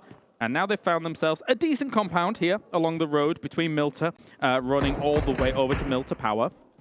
These compounds have got extremely high value. The only problem I foresee when you take a center spot like this as a two-man and you're kind of wounded as a team is that eventually teams will crash you. And holding it off as a two can be difficult. That's why sometimes we see duos that have, you know, lost people early on try and take a compound that's not exactly the most prio compound, because they feel like eventually good teams are probably just going to crash the prio ones. Sir, indeed. Speaking of crash, we're going to see a lot of these crashes come up here in the next few minutes. The zone is about to pop. Ferrari with a nice shot there. Love to see that bolt action come out. It's bolt action versus Mini 14. Who's going to win? Oh, the boltsy! It's the bolt, baby! Ferrari showing them how it's done. Attaboy. Going at 100 miles an hour. Love it. He's only actually got 30 shots to his name here with this, but the 8 times on the car is going to be able to do quite a bit. Big fan of this, man. And I know you are too. I know you are. I want to see more bolties. I want to see more bolties. Hopefully we can see that in the future of competitive. But I'll tell you right now, Infinity IQ, hopefully that hypes them up. They're in last place. That's still $25,000. If they were to make a jump to like 10th, That's $49,000. You got to do it. So, I mean, that is almost double, and that is what you want. Let's take a look here as the zone does pop on over right back to a farm. I'll tell you what, 628's happy about that shift. A farm finish, I'll take that one. I mean, there's lots of great compounds along these roads, but if you can get farm, lock this down, it becomes a fortress. There is a lot of open area around it. To the east, yes, there's an open area between it. Let's take a look at the bullet. He was driving! He was driving! So he already popped TQ out. We missed that earlier. Beautifully done. Let's see this one again. What a shot. Ferrari. Yes. That is how you do it. Finally, a nice, sick bolt headshot. I can finally fill that out of my bingo card for this tournament. Let's There go. you go. A That was cheeky it. double almost. A cheeky double. But anyway, yeah, let's take stock of where we're at. Again, as I say, farm, an extremely strong location. There is a tower you can use a little bit northwest of it, which is pretty strong as well. But Vampire Ravenclaw's already embroiled in a fight. He needs the rest of his team here to reinforce. Will not hold down on his own. Nice shot there from Goatsu. I'll tell you what, 628 Alpha7 fans are now Box fans. You were hoping that Box Gaming takes out this team because they need to go out early if these other squads have a chance at passing them up. A beautiful nade, though, from Flux is going to shut that down. Is Box Gaming going to take advantage of this? They don't know it's Vampire yet. They haven't gotten to finish. A nice nade, though, from Tony K. Trong, can he find this angle? He takes the UAS instead. Yeah, I think this was a salvage play. I don't think he anticipated falling down the way he did, so now he's kind of making the most of what he's going to do here. Big spray coming in from Tony K, not able to hit too much with it. Box gets out with the tail between the legs. Wow, so Box Gaming absolutely feeding Vampire. But you know what? Gladiators want to take advantage of this. Tixie has the angles. He does get popped in the process. Fortunate for him, he doesn't get finished. Kitsune steals the elimination from Vampire. Oh, it gets a nice shot onto them. That's 2 knocked. They need to take advantage. Yeah, absolutely. If they can get away with this, that'll be fantastic. Ravenclaw also in a lot of trouble, throwing down some smokes, trying to cover his position due to the fact that they're so open. Schweppes dodging and weaving, trying to get into this building. The shots are still raining through, goes through the window, gets away. But, I mean, everybody else on Vampire is going down. Well, right now, nobody knows that it's Vampire that is knocked, right? They will find out the second one player does get finished, and they will. So we'll see 3 players from Vampire done and out. Wow. This is back-to-back the worst performances we've seen so far from them here in the last day. Anything can happen. Anything can happen. They might have a huge lead, but if this continues, maybe they don't get many points on the board at all for today. As Schweppes here, what he's going to do now, he's going to sit in there for as long as he possibly can and wait this out. Gladiators, though, what a brilliant win for them. What a pickup. Huge start for Gladiators right now. So great for them, and not to mention a big hype-up moment for them to take out the monstrous Vampire Esports. So again, I said that Vampire's doing so well that they could not come in today and still win, right? It's possible. Yep. But I'll tell you what, 628 and Alpha7, after seeing those eliminations, I want to see a fire lit in them right now. I want to see them go crazy because they need to. Yeah, a proper burn. Let's see what is going to occur here. For 628, they're coming in from that west side. They're actually leapfrogging ahead of Schweppes here. So for Schweppes, that gets dicey. He's very much on the edge of this circle. The circle popped, and we're going kind of east of farm location. Alpha7 has a great 2-2 split across 2 very prio compounds, but again, it's kind of in the north side of this. Eventually, they probably may need to get together because sometimes holding both of those compounds at the same time, they have great lines of sight on each other, but if someone crashes from the west on that west compound or the east on the east compound, it's hard to get those reinforcing shots. Absolutely. Alpha7 does a great job of defending certain points like that. Yeah. That's, I think, where they really, really thrive because their gun skill is just that good. But even though you have some of the best gun skill in this lobby, getting full sent on by a full squad, if you do not bust out that car, they are going to take you out, and you're going to be down to 2 players. So Alpha7, I think they definitely know better. This is still a little bit of a big zone. They got to play it carefully. I think after this circle, though, we'll definitely see them join up. 628, very much so on this west side. Stalwart, actually, here got themselves not too bad a compound, but again, in terms of the positioning, usually you would expect it to kind of shift away from this bridge down the line. So eventually you're going to have to transition against Rejects that we're seeing a little bit ahead of them, kind of towards the middle of that circle. We've seen Stalwart, they'll be able to make some decent pushes on against it. As long as they've got some smokes, you can kind of make that transition happen. And they've got a lot of nades as well to try and get into those buildings. Yeah, they need to make sure that they hold that utility to the absolute end. Yeah, Circle yeah. like this, they're going to definitely need it. Meanwhile, we're seeing DRS climb up the bridge from their Novo loot spots. We're seeing GK full send it around, trying to find a spot open in this circle. But this is very, very risky. They're going to be driving right past Box Gaming in their Wizard Tower. And so far, so good. Seeming to make it out alive. Now we see them take some shots, but just a little bit too late. Trying. GK, as you say, with the big send on through, they may have been one of the candidates to try and rumble one of the Alpha7 compounds, but it's not going to be here. They're kind of wiggling around. A little bit indecisive around this farm area. When you're driving through this area, as I said before, it's very open, but they're going to crash into the side of what is farm. Hope goes down, and I don't know, man. It just seemed like a bit of a mishmash to me. Not That much was direction. that was a good luck send. That was one where you just say, come on, let's find an open spot. And they do end up making it safe there for now, those two players at least.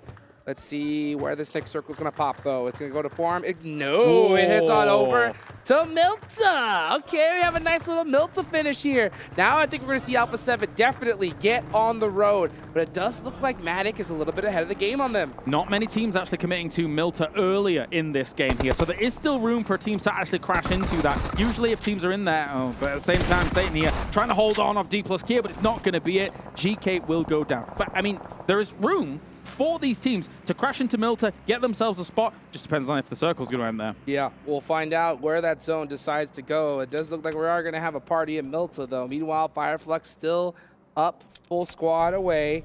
And this is going to be a close one here. So many storylines, so many things to cover here.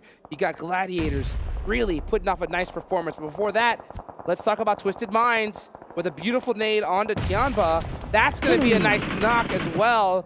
Dami will get the double there. Nice suppressive fire. They want to be able to confirm those knocks. So many smokes here, though, are making it difficult for them. Yeah, very good start for the Twisted Minds boys to try and now get themselves some off angles. Crypto's moved up here and is going to be using the vehicle to his advantage. He actually needs to smoke off the vehicle. He's not only protecting himself, he's protecting the car wheels as well, so he can use that to transition later. Meanwhile, watching Alter Ego try to hold their own against Fireflux, but we're going to go back to the Twisted Mind fight with Tianba, as there is an absolute battle going on over, trying to throw a nade from that top rope. Ooh, gets hit by Crypto. Beautiful nade from him. Now it's just Tian Yu, and it's gonna be the nades to finish him off. Never mind the nade from the top rope. That was an elbow drop from the top rope here. Yeah. Twisted Minds dealing with that really, really rapidly, and very importantly to do so. The circle is away from them here, Hot Jukes. They need to start transitioning through, and the field above where Rejects is might end up being like a spot that they go, but it's such a desperate send. Oh, speaking of desperate, Alter Ego with 2 down are desperate. They need to be able to get some help from Rosemary from across the field. He is trying to get back up. Meanwhile, Solke is up front, applying the pressure. Gladiators on the other side of the road, making it that much more difficult for Alter Ego to do anything. So Fireflux definitely getting the last laugh here on Alter Ego. Trying, holding down with DBSs at the moment. Lutz will reinforce, and as you say, in terms of being able to seize this location away, it is almost dead center. It's a great little move here from Fireflux, who are usually also excellent at defending compounds. So if they can hold on to this location and, you know, kind of coexist with Alter Ego here for a moment, I think they'll be sitting pretty. Yeah, Alter Ego, we're looking to pass up GK since they went out early, but losing 2 players early on is definitely not the optimum scenario. Meanwhile, you still have Gladiators, 628, Alpha7, Box Gaming right above them, looking to make a break time to be able to get some more money in the bank. Gladiators, 5th place right now, $80,000. You know they're hungry to possibly even take 3rd, maybe even 2nd. 3rd place, $125,000. Such a massive difference. I'm surprised Fred's still alive here, but he still has a lot of room or a way to go before he starts getting into those placement point locations. Here comes our circle shift where let's go into Milta. Let's cause chaos. Milta. Come on. I would be Urban happy with finish. it. it would cause absolute bedlam. I do not want to see a lumberyard finish. Ooh, Okay. that's enough. All right, that is enough of Milta to make me happy. This road is dangerous. There are some nice little checkpoints, couple little dips on the high ground here in this area, but there's not a lot of cover unless you are on that Milta side. So we'll see how Alpha7 wants to handle this as they move into the next circle. It's funny because normally we talk about landmarks as the metaphorical checkpoints, but there's an actual literal checkpoint on that road. That's true. That is true. Yeah, so there's definitely somewhere you can take. 100%. Right now, it's Alter Ego with that checkpoint. They're there as a duo. They're checking tickets. Meanwhile, Schweppes trying to check some points for his team as their whole squad got wiped out a little bit earlier from Gladiators. Uh-oh, Duck. You got to take the shots? No! He turns around. Ooh, okay. I'm shocked. I thought he was taking that for sure. This is important. Where's he going to get to? I mean, he might just try and crash into Milta from the north side here. But again, you're going to be going past a lot of teams and probably weathering a lot of fire. Thought he was headed towards the checkpoint. Instead, he's going into the middle of the open. Yeah, he's going to take this dip here, most likely. It's a dangerous dip, though. There's definitely a lot of sight lines from Fireflux's side. I don't know how he does it. I don't know how he does it where it's like it's almost he's invisible as they drive in. Yeah, nobody shot. Nobody really shot. Schweppes here has moved back off the back of the position that nade was able to land. So, but still kind of moving around in the field somehow. This is what I'm talking about. I don't know how he does it. Be very quiet. It's so crazy. They have like the most quiet vehicles ever. Nobody prioritizes them. It's really insane to see here. Meanwhile, we're watching Team Falcons on the south side of Milta, trying to hold it down. Oh, the bad nade. He knows it. Yep. Pops on over. Meanwhile, gets pieced up in the process. So this is going to be an absolute battle of attrition. It's going to be tough to get these finishes, but since Six is by himself, if he gets knocked, he's done for. Top probably feels like bad luck Brian at this moment. He just can't get something going in this tournament. And then he's trying to throw a nade through the window and it bounces back on him from the ledge. It is really rough. Extremely rough, but I'll tell you what, this is rough. 6-2-8 versus Alpha7. Big fight. This is a massive battle. Alpha7 has to hold on. 6-2-8 needs to take them out as well. There's only a 2-point differential from these players, and here come the nades. They're taking a lot of damage to this here, and I think for 6-2-8, they need that location so that they can use it to their advantage as well. They know that their back was clear from the north side if they were able to wrestle this away. Mafioso down to very little health. Box has actually gone down here in 14th, but again, this bombardment might continue here from 6-2-8. Oh, it needs to, because there's a $75,000 difference between second and third place, right? At a certain point, you got to forget about trying to go for first. You want to secure at least second, and it is way too close for comfort. Yeah, that nade barely being out of range. Sunan getting a knock onto Senatexa, but Dplus KIA taking out one of the players from 6-2-8. Makes it difficult. It's an absolute battle. 6-2-8, lose 2 players, and now Alpha7 is just down to Carrillo. Yeah. The fact that Dplus KIA can also see this as well is making this so difficult for 6-2-8. They're taking shots at them all the time. The smokes start to dissipate, and they do get some shots off themselves. They're slowly whittling down the resources of Alpha7, but while this is going on, I mean, the circle has moved away from them, and they're taking losses themselves here, so I don't know, a Pyrrhic battle here. Yeah, and if you're Dplus KIA, you realize that this is Alpha7 and 6-2-8. I think you have to be more aggressive here. You want to take them out because you want to be able to catch up to them on the leaderboard. So Dplus KIA, I think, finally recognizing the situation here and are going to start pressing the issue little by little. A little bit of hesitancy, though, that could bite them in the end. Meanwhile, Carrillo still up alive, just right behind the broken vehicle. That's the thing. Dplus KIA is happy to take it slow, but eventually they're going to have to try and send it far east, and that's not slow at all here. Carrillo, though, will be able to deal with one of the remaining players. STE goes down in total. They were trying to make something happen in a desperate situation, and it did not work out. Instead, they feed Carrillo an elimination. He gets a playoff here. No way. Can he take out Sadin? Sadin is so lit up. Carrillo with the nade. Carrillo from downtown. Can he hit it right on the money? It looks good. Maybe a bounce. Ooh, just a little bit too short, but he's going to get it done with his UMP. Jumps up. Just runs right into Fabian. Yeah. A nice effort, but it's not going to cut it in the end. Truly didn't account for Fabian as the third man coming in on that reinforcement. Schweppes here, though. Mayunugo going down. He might just look straight for this flush, but he's going to go up against Rejects. Tries to go for this. Down. Oh my God! What a salvage here! They were not looking at any points at all. That was great from him. And Schweppes is down to 1 HP and still alive. Oh. How does Schweppes do it? How does Vampire still manage to outperform Alpha7 in this scenario? It makes no sense. Ridiculously, 2 eliminations is going to be enough for the moment. True. Just any little extra points that they can gain here, especially in a game like this where I thought I counted them completely out, considering how many they lost earlier. Yeah, and this is a really unfortunate time because that was a real big chance for both 628, Alpha7, even Box there. Yeah. But now it's Gladiators' time to shine, okay? They are the top team in the lobby that's still alive. They have 4 eliminations, a lot of them being from on to Vampire Esports, so you know these guys are pumped up and ready to go. I'm hoping that Gladiator still has some vehicles as well, because there is a world where they can kind of blast into Milta, the north side of it, and be able to then start transitioning from building to building. So there is room for them still in Milta. Normally that's not the case. Normally that is not the case with a usual Milta circle, but they're going to try. Dplus KIA with 9 eliminations so far. Big. They're having a monster performance, but Solke is looking to stop that here and now with a nice knock on the Fabian. He gets in the vehicle to try to get some sight lines, does get caught by Osel. Where's the rest of the Fireflux team to help him out? I'm surprised to see Lutz here still in the building. Yeah, if he was out, could provide a bit more reinforcing fire. Osel now throwing down more smokes. Wow, they lost Solke there. That's rough. That is a rough loss. I mean, what is Fireflux doing? They have the insane man advantage. It's 2 against 1. Okay, finally, we see catching Osel and taking Dplus KIA out.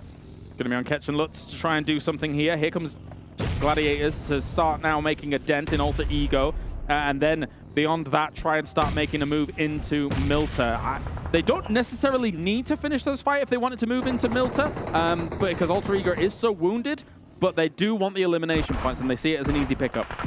Meanwhile, you see Gladiators still applying pressure onto Alter Ego. Let's take a look over here at Stalwart going against Team Falcons. Icy does get knocked all the way from DRS Gaming across the way, and they are doing a great job at disrupting these fights, making it that much more difficult for these teams to finish each other. Yeah, Team Falcons here on one corner of this Milta circle. Meku down.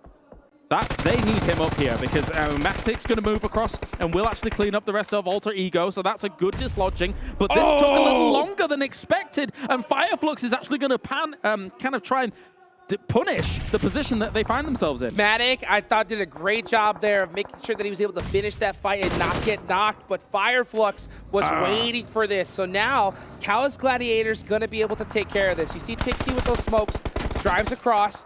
He's going to apply some pressure to those shots, but the clock is ticking, and Matic is going down. McHugh goes down as well. Fireflux looking really good here, and this is tough for Gladiators. I can't help but think Gladiators stayed in the theater of conflict for just too long in this area. Again, they could have tried to send it through to Milta. Maybe they weren't working on that much information about who was in the buildings below them, but you've got to get that information. You've got to try and look for it, and maybe just play for the victory as opposed to some eliminations. So we're like, I'll take all these extra eliminations as I can get them, and it's with that mini. That is like the kill steal gun right there. You get those eliminations just like that with that mini.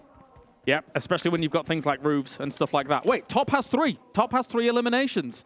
Max in the distance is dancing around. There you go. But they've got themselves a really decent spot in Milta. I posed the question. Stalwart, of course. So many points on Sanhok. What can they do on Erangel? They're fighting back here. They're fighting back as a team that was pegged as one of the very favorites for the tournament. Are they going to bounce back here in the final day? They had a nice start here in the first match with Sanhok, looking to have another performance in Erangel, but catch, wow, with the tight peaks. Big. Beautiful shots there from that M4. Icy was looking for a really cheeky angle at the top of those stairs. Doesn't quite catch it, though. Hoping that some of those bullets are just going to curve slightly down against Ketch's position into that smoke, as Tixie here still laying in some aggressive fire.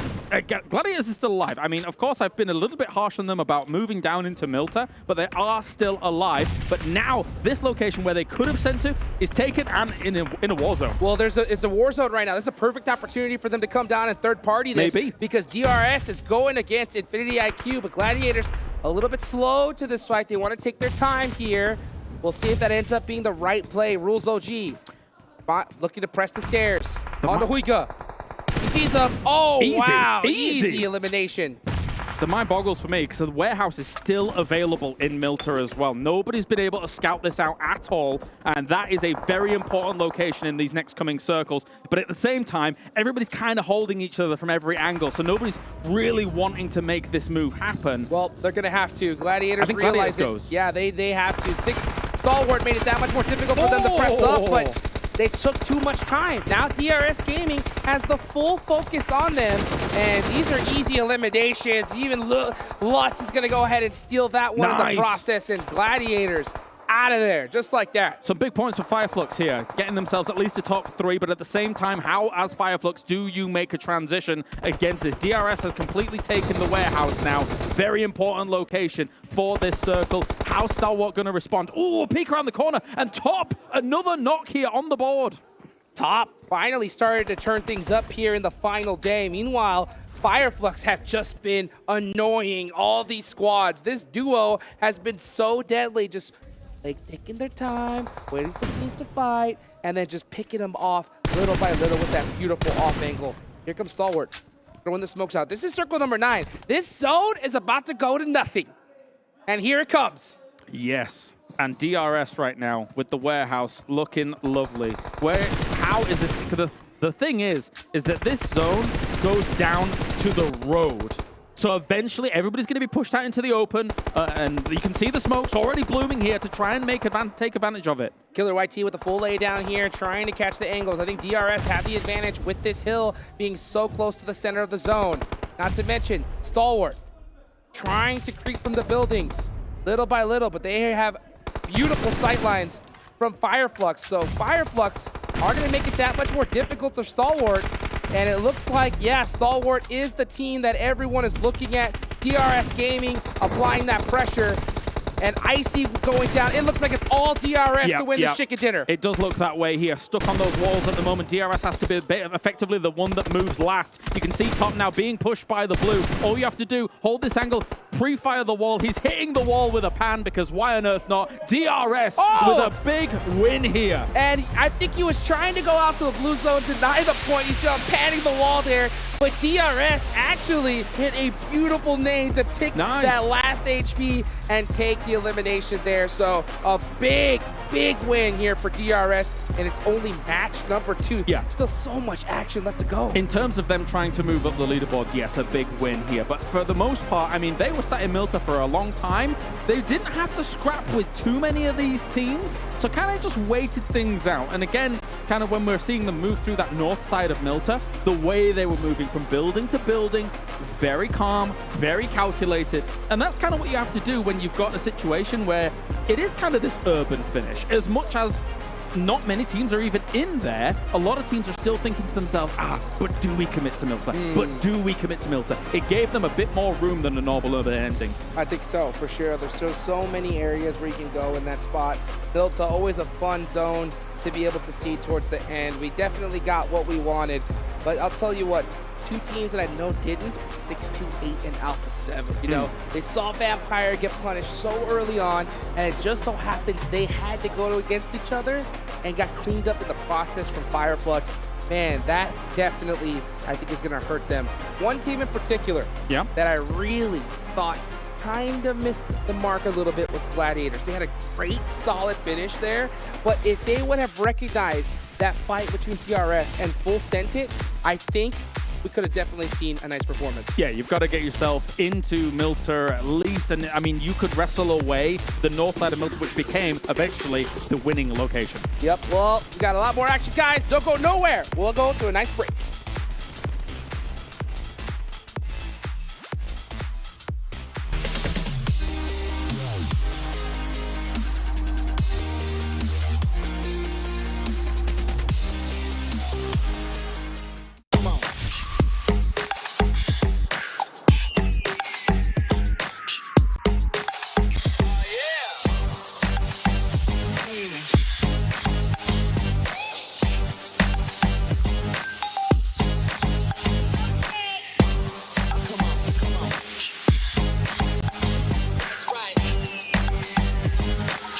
All new Honor Magic 5 Pro. Freeze even fleeting emotions in just milliseconds.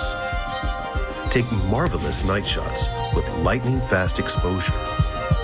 The display reveals more details in bright areas with an astonishingly long battery life that just keeps going. The latest flagship chipset brings you exceptional performance. Unleash the power of magic. Honor Magic 5 Pro.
The Honor Magic 5 Pro powered by Snapdragon 8 Gen 2 and Honor self-developed GPU. Ooh, this is an interesting shot. GPU Turbo X. I don't even know which camera I'm looking at here, but we're both in there. And all three of us made it in the end. Big shout out to them as they are one of our main sponsors here for this event. And obviously all of the players are using this device. And right now it's helped DRS get themselves a victory, but not before. I mentioned you guys over looking at TikTok. Make sure you search for the hashtag PMWI 2023 and join in all the activity. And make sure you get your own videos as well, because there will be in-game rewards that you need to pick up. All right. I want some of that. I know. I wish we could do content as good as the Indo talent, because their TikToks, Instagrams are amazing. And whenever I try to get us to do silly dances, it doesn't end well. It's a bit cringe, yeah. It's a bit cringe. Just a little bit. Just a tiny bit. Tiny bit. Talk about Let's take a look cringe at goes to your solo shot. Speaking of cringe, let's take a look at the match rankings here. 15 points for Stalwart picked up. Again, another good game for them. They don't close things out with the victory, but this is them starting to get on par with what we expected coming into this event, Maxman. They've woken up.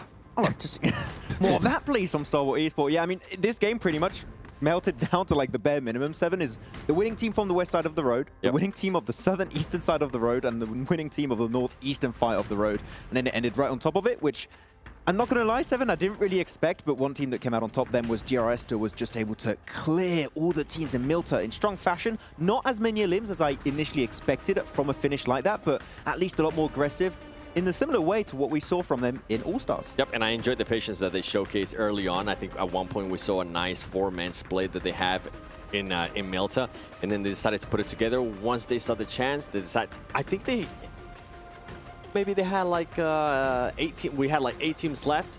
They had 0 elims, and then all of a sudden, that's when they start fragging out, and that's when we saw the players from DRS take on Infinity IQ. I'm not gonna lie. Actually, I'll talk about it a little bit later because I actually agree with something that Hotchix was saying. But Delta X, 462 damage. He's a standout player. Look at that. Oh, their rules is going to be the one to get himself 2 limbs. Yeah, as we said, not as elimination fragging heavy. Though I do, as you said, you have that split from DRS, so they slow things down a little bit. And I feel if a team went a lot faster than what DRS displayed in this game, then you're going to be fighting Falcons on the edge. You wanted to let teams try and leapfrog their position in the city so you could maneuver your way through, which was a good approach from DRS. Sometimes you have to play passive, and I feel like this is a situation that did definitely call for that. Yeah, and for me, what I wanted to mention, I wish G Gladiators would have decided to push onto, try to third party, right? DRS and Infinity IQ, they would have ended up winning the match. Even before that, I feel like the moment Infinity IQ go like towards the warehouse position, you can breach it. I feel like that fight versus Alter Ego was unnecessary. And because of that, Flux get involved, take a few extra shots, and Gladiators just don't take the move. Because the early rotations were really smart in the northern edge around, I think you had 628, you had Alpha7. I like that, but that was the game-winning play we needed from Gladiators, and unfortunately, they didn't pull the trigger on it. You know what I liked, actually, was something that I think the casters noticed, and we noticed. That Top, able to finally get his first elimination here at PMWI. So take a look at his stats across the days. I mean, thing is, these are averages, and we obviously haven't had too many games so far today, just 2 of them. But you can see he's already on track to perform much better than he was in the previous days. This is the big one right here. 0 elims, 0 elims, 2.5. This is kind of what we expected out of him, right? We always talk about the top players being able to have, what, a 3 average elim? Okay. And look at the survival time. Insane. Okay. Night and day, fair to say here, coming out. I mean, 2 nights and 1 day so far for Top. I mean, maybe this has been what Stalwart's been lacking, right? Maybe some underperformance out of Top, and they've obviously been struggling quite a bit. They came in as the majority of the talent's favorite to win this whole event as well. So maybe it's just been Top's underperformance, whether it's just him individually, maybe something within the team. Yeah. But the answer is that Stalwart performing so much better with Top on the roster playing. We talked about this team so much in the past, right? When you're looking at when they still had Scry and PCAM, we said that Top in action, despite being such gifted, talented fraggers in PUBG Mobile Esports, Scry and PK always played a very integral role for those 2 players to frag out the way they did. And Zed and IC completely changed that dynamic entering in this year. So I feel like maybe they still need to find that synergy that's not present just yet. Ooh. What? Are you seeing what I'm seeing? Stalwart in 5th place? Yeah, it only took 2 matches for them to be able to jump up that much. The big question mark for me for Stalwart so far, yeah, they have had 2 good games, but the circle hasn't been that far away from where they usually end up landing, and I feel like that is something that I still feel like I need to be answered out of Stalwart Esports. So it is good that it happened on an Erangel, because we've got 2 more now, so hopefully we can see a continuation of that from them, though Alter Ego not quite able to capitalize on this game. Do fall off a little bit, but 5 Flux. Still need more limbs. Alter Ego going from 4th place all the way down to 9. You know they're currently, oh my goodness. Well, let's be honest, right? That's how close, like, let's be fair, that's how close standings were at that point in our leaderboard. So it's not like they just kind of had a massive amount of performance to other teams just starting to perform better than them that were lower. But also Vampire, speaking of underperforming, 3 points on the day, but luckily enough for them, Alpha7 and 628 haven't had the best of days just yet. So they're looking pretty secure to holding down that 1st place prize. Yeah, Alpha7 got himself a few eliminations at least, so it is kind of good in their fight versus 628, but we're starting to get, towards the end now, you don't have that much time to make those impactful moves in the rankings, so Alpha7 628 need to start getting even more points on the board. Talking about the Alpha7 fight real quick, Carrillo going by himself, mind of his own. Gotta stay with your team, please, Carrillo, no! Well, ladies and gentlemen, it is time to get into our halfway point of the day. We've got 4 matches left to come. Match 3 coming up right here, right now. It's Erangel, and it's Hotchix and Kalaris. Here we go! Second Erangel of the day, match number 3. Only 3 more to go after this one. And it is getting interesting. I'm taking a look at the leaderboards right here. Obviously, Vampire Esports are, big chillin'. Big chillin' here. Very big chillin'. I don't think they got anything to worry about. If they were to possibly worry, here's the scenario I think that has to happen. They have to go out 0 points here this game. And we have to see 628 or Alpha7 20 elimination chicken dinner. Which is possible. It's possible. We've seen it happen. We've seen it happen. We've seen But- Vampire go out early, and we've seen big wins. So these two scenarios could coincide. That's correct. There you go. But That's my analysis. That is the exact scenario that has to happen. But I'll tell you what, it's going to be hard when you're looking at the top players, and all of them happen to be on the Vampire side. Yeah, I mean, maybe throughout the day we could see that changing. Look at that. Being able to take one of the top spots in terms of knockouts. So maybe it seems slowly encroaching on the land of Vampire Esports here on good old Transylvania. Oh, okay. And that circle favors 6-2-8 to start things off. But I will say, and I know you want to talk, No, but go ahead. No, go ahead. when we last saw a circle that favored 6-2-8, down here we saw eventually Fireflux being the victors with that farmhouse near the field, and 6-2-8 didn't get much converted on a game like that. So I think they need to just be a bit more proactive in this circle compared to the previous ones that they were, and maybe job's a good one. Let's see it. Let's see it. Where is that zone going to go? Are we going to have a similar one like we saw the other day? Or is it going to possibly hard shift on up the hospital, you know? Maybe even down and have a full-fledged Primorsk finish? That'll make things interesting. Here we go. Match number 3. And we're off. Looking right now as we see Twisted Minds in Pachinki, Big Chillin', Tiamba over here in Milta. Top teams in the lobby. Vampire all the way up in Stalber, baby. They're far. What do you think about that? They are far. I don't know. I'm theorizing an insane boat rotation, but I don't think it's going to be the case. They'll come in on the land. They'll try and come in probably on the north, past hospital and ruins, etc. But anyway, as you can see, already beached the boat as Jing, who was up there in terms of knockouts, gets to Primos very, very quickly. And the rest of his team's going to try and slowly loot through Ferry Pier, because ultimately you don't need all 4 in Primorsk at this point. You know that no teams are dropping down here alongside you. Spread yourself out, get that loot on the board. And again, I feel like start to take some of those priority locations a little bit north of you. Yeah, I think you want to definitely get set up as early as you possibly can. And we're still seeing pretty similar timing when it comes to rotations. I think here, as we see Alpha7 full sending it on most likely North George. Yep, they're going to be heading over here to North George, looting it all up. And then most likely he's going to take that bridge on down into the zone. Fireflux, Soulless, hopping at the right as well. Fireflux currently sitting in 10th place, all right? Good game here. They could jump all the way to 4th place. They could. That is crazy.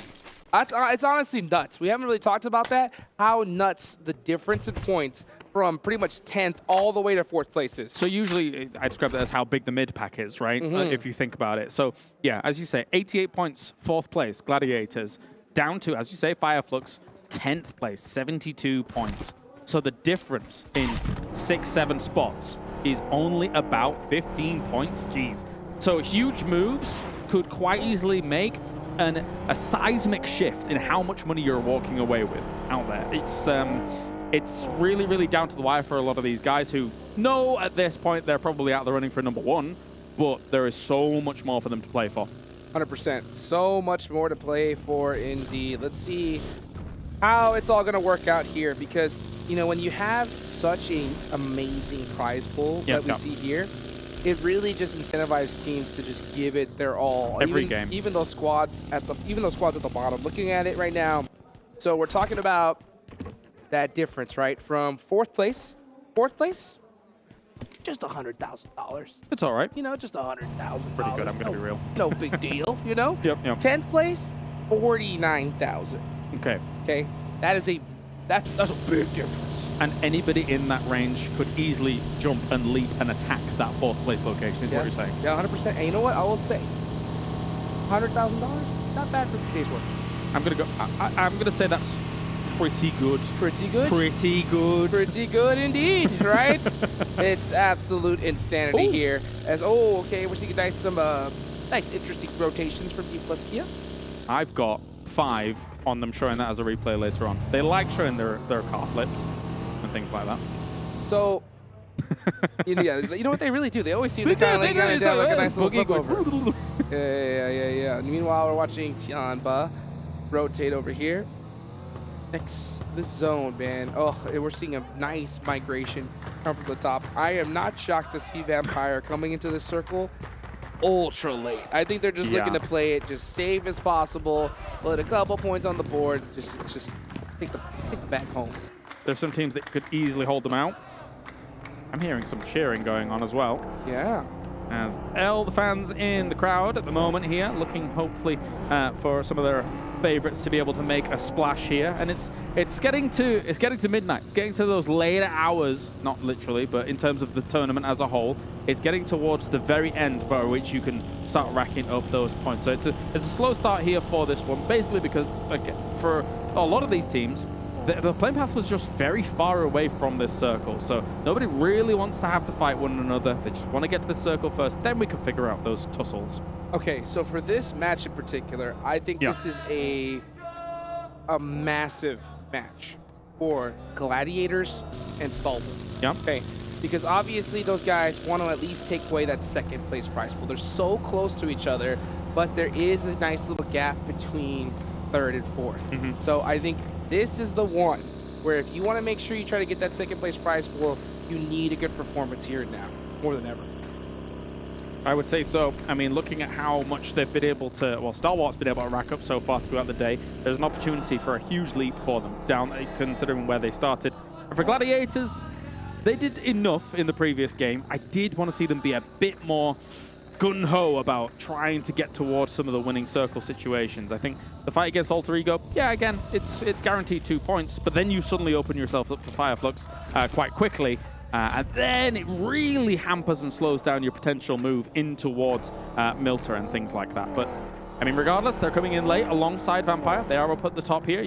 We're on board with Tixie, who's currently in the blue, doing the rotating things. Yes, they are. Everyone's doing them rotating things. Now we're starting to see that congestion here on the south side. Meanwhile, we see Icy.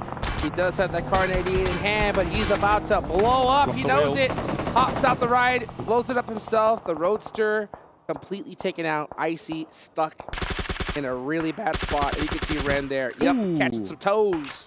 And Icy is down. Caught him dead to rights. Transitioning through these fields can be very, very tricky, I think, because if you've got teams sat up in these woods and the like, then they'll be happy to take some of these shots very, very quickly. The rest of Stalwart are going to be moving on, realize they can't really salvage all of that.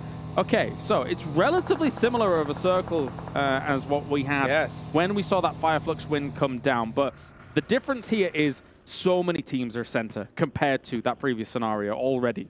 And Stalwart going out, losing a player here really hurts because they're that team I just talked about, right? That are trying to catch up to that Alpha 7, and that is a 25, 26 point difference for them. So they are going to have to pull out something huge here. Meanwhile, we are looking at the zone. We're seeing Vampire, Gladiators pushing on right through, and they do take out one of the players from Vampire. Times 249 here for Tony K, trying to make something happen. And against, already goes down, actually Ravenclaw helping out from a distance with that Scar. Looking for more reinforcing shots. Tony K is down. If they lose people here, man, it could be another disappointing game for Vampire. Tony K is gone. He is gone, so he's not getting picked back up here. So it is just 2 players from Vampire. Could be another goose egg finish, or actually, I think their first goose egg finish if they go out here. And from where they're sitting, it is not looking good. Nope, not at all. So rough times for Vampires to start off the day. It does show that they can bleed here in a lobby like this and get caught off on these rotations. We can see him down there. Tony K looking really nervous. Yeah. So nervous. I think they're shaking. Maybe not that much. Maybe not that much shaking. Well, that didn't seem so calm. They're playing it out. They're playing it out, eh? And I think ultimately, again, they still know that they have such a cushion to actually play with, but, you know. Oh, my goodness. It's incredible. I mean, legendary performance, and I think right now is just the victory ride out. But, you know, there's still this game and 3 more later. Like I said, the scenario where that door will start to creep open. Alpha 7, 628 saw 2 heavy hitters from Vampire gone. Yep. 20 elimination chicken dinner. Nothing less, in my opinion. They need that. This game, you could get your foot in the door. Yep. How do you do that? Let's take a look at where they actually are here. As Gladiators coming in from the north, they're going to be fine. They don't mind playing the north on a circle like this. That's the plane, going to drop something, and if we take a look at this circle, this is great, because this is exactly what I want to see. Where's 628, and where is other contenders here, Alpha7? Right now, relatively close to one another. As this circle pops, you can see 628 kind of fanned out far to try and work for a potential possible wide rotate, especially if it was to pop north. They'd be in a great spot to try and strike out at that. Alpha7, God Compound. They've got a really good location at the moment here for this. Oh. And it does go north. So 628, if they send hard east now, could take a very important hillside that will be instrumental in the circle like this. There are some really good hillsides here. Yeah. Radio tower still available as well. That is a nice spot to have here in this next zone. Alpha7 are going to be maintaining that position down. I do want to give some information. I did talk to the coach from Alpha7, right? So I said, like, hey, what are you going to do to catch Vampire? You know, and he looked at me and said, there ain't nothing we gonna do to catch Vampire. You know, he's like, what do you mean, do? What are we gonna do here at this point? So, you know, hearing that in my mind, obviously, you know, getting that second place position is priority number one, right? Yeah, absolutely. So right now, trying to take out 628, seeing them pass them up is that priority. And since 628 Alpha7 is so close, that is going to be the deal for them. So I'm not surprised we just don't see them go for nutty eliminations to try to catch first place. It's too risky. Yeah, definitely. When it comes to the money that is still on the line for second place, it's very important. Twisted Minds, they're going to start making some move through the south here. Already, they're kind of passing Falcons. Are already knocked. Big spray coming out from the up. Will be able to take one down very, very swiftly. That's a good start, but reinforcing shots come in, and 6 knocks him. Falcon punch. Oh, Falcon dodge. Wow, barely dodging. Oh, he does it again. And he is weaving and hopping with the hot jukes right there. Unfortunately, they do or cool down as Easy picks them up. So yeah, Team Falcon, some nice moves, but you know, not able to pull it out. Is that why you're called Hot Jukes? That is exactly why. Because you're able to dodge things really impressively? In-game. There you go. In-game. In-game. But not out-game? In-game. Okay, in-game. That's right. In-game. We got Twisted Minds also moving on with Crypto, trying to get towards rejects here, and realizing actually there's just too many angles that he's being hit from, so has to move away. Yeah, Reject Tokyo trying to hold down this quarry area. And you can see some big rotations coming out, especially from a team like DRS, all the way up the side. They're in 11th place, trying to climb up the leaderboards, but they're going to be running into some major teams. Meanwhile, keep an eye on Twisted Minds, all the way down in 14th place. Yeah, at a certain point, they know that it's pretty much done and dusted here, but how much more money can they grab? That's always the question. That is definitely so. Rules has found himself a little spot in these fields. He's going to have to wait until Kitsune comes along across this hillside. I think he might have seen him on Hillbug there, but, you know, whatever. And he'll be moving on away and rendezvousing with the rest of Gladiators. Yeah, they're going to go ahead and take it. You see Kitsune was hanging on there on that radio tower up top for a little while, just in case. Next zone does go on up. Ooh. We're going to see a northern shift. Is he going to go down to Alpha7? You know that they want that.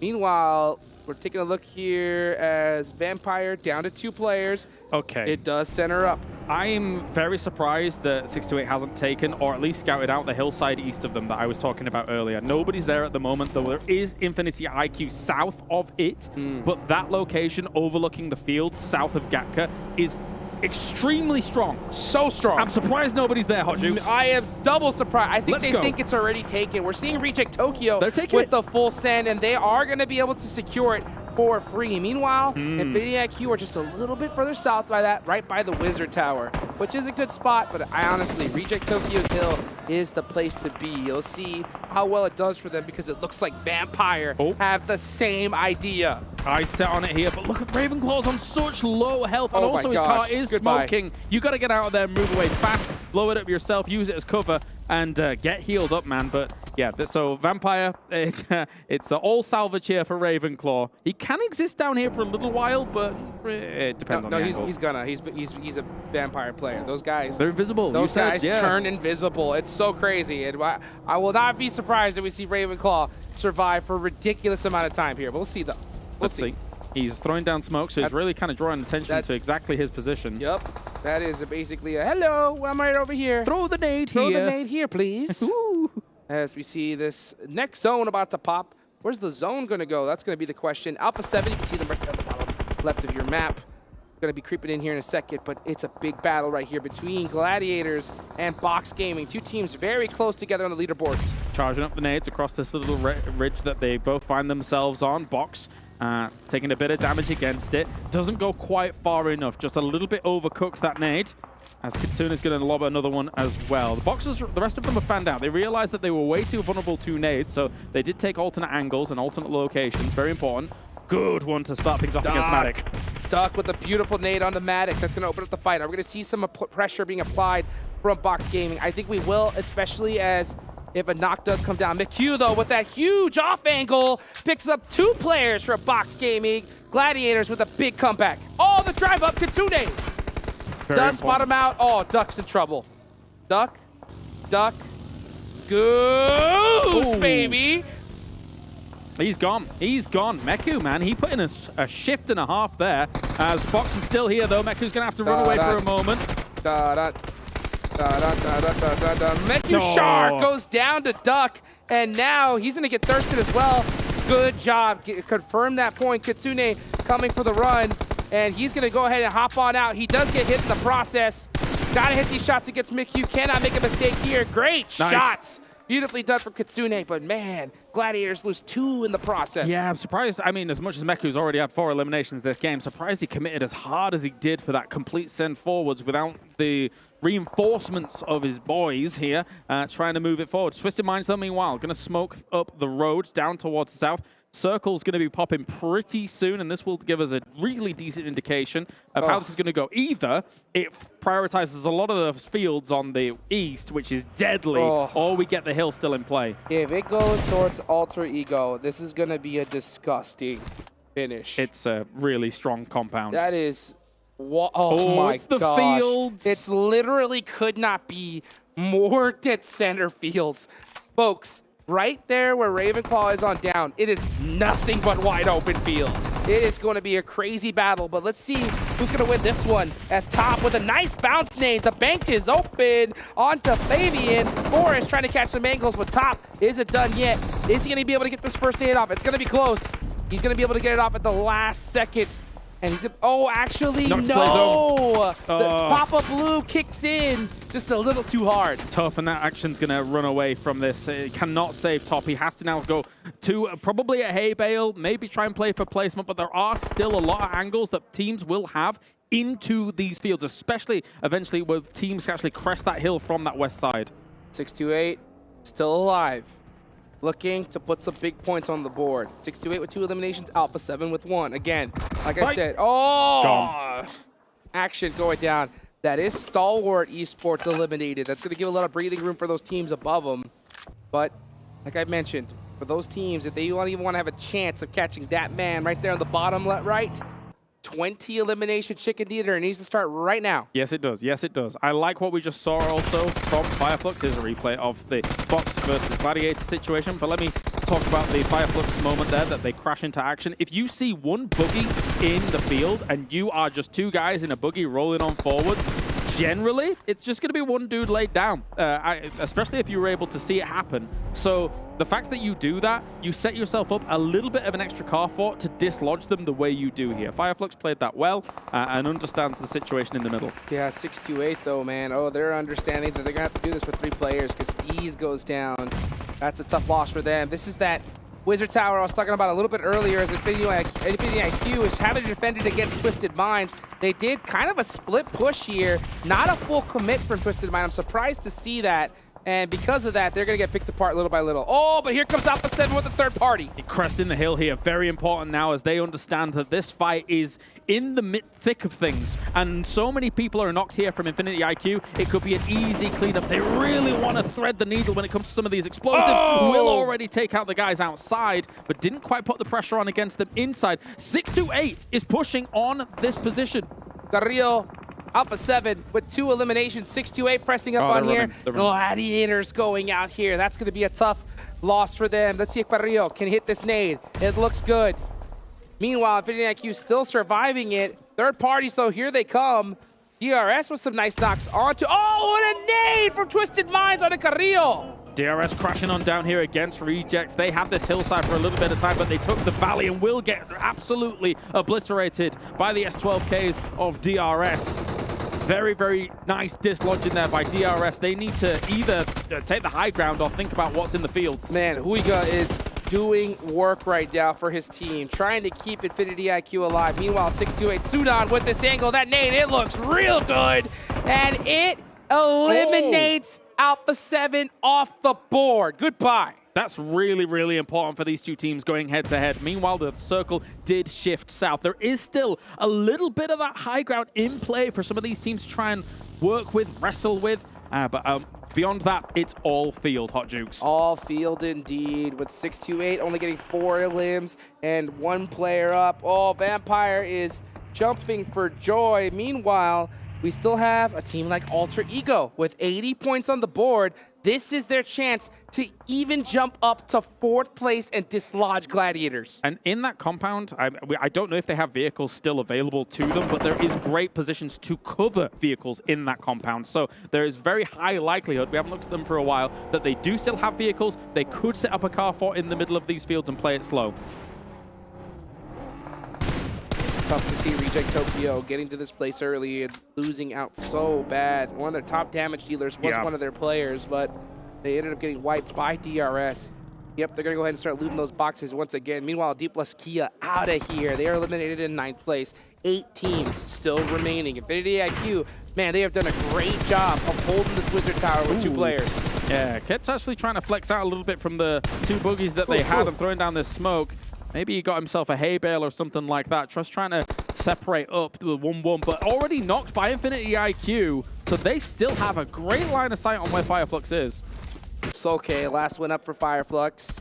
He's not going to be able to make it to his teammate here. So it's just him trying to throw on some smokes. Man, Infinity IQ doing a great job of applying the pressure. They got to watch their backs, though, because here comes Sunan crawling little by little up to them. Sneaky. Well, one thing's for sure, they're not going to be getting the 20-limb chicken dinners, right? So for Vampire, they might be still safe. I mean, Ravenclaw's still alive, so he's getting into the placement points here, which is always decent for them.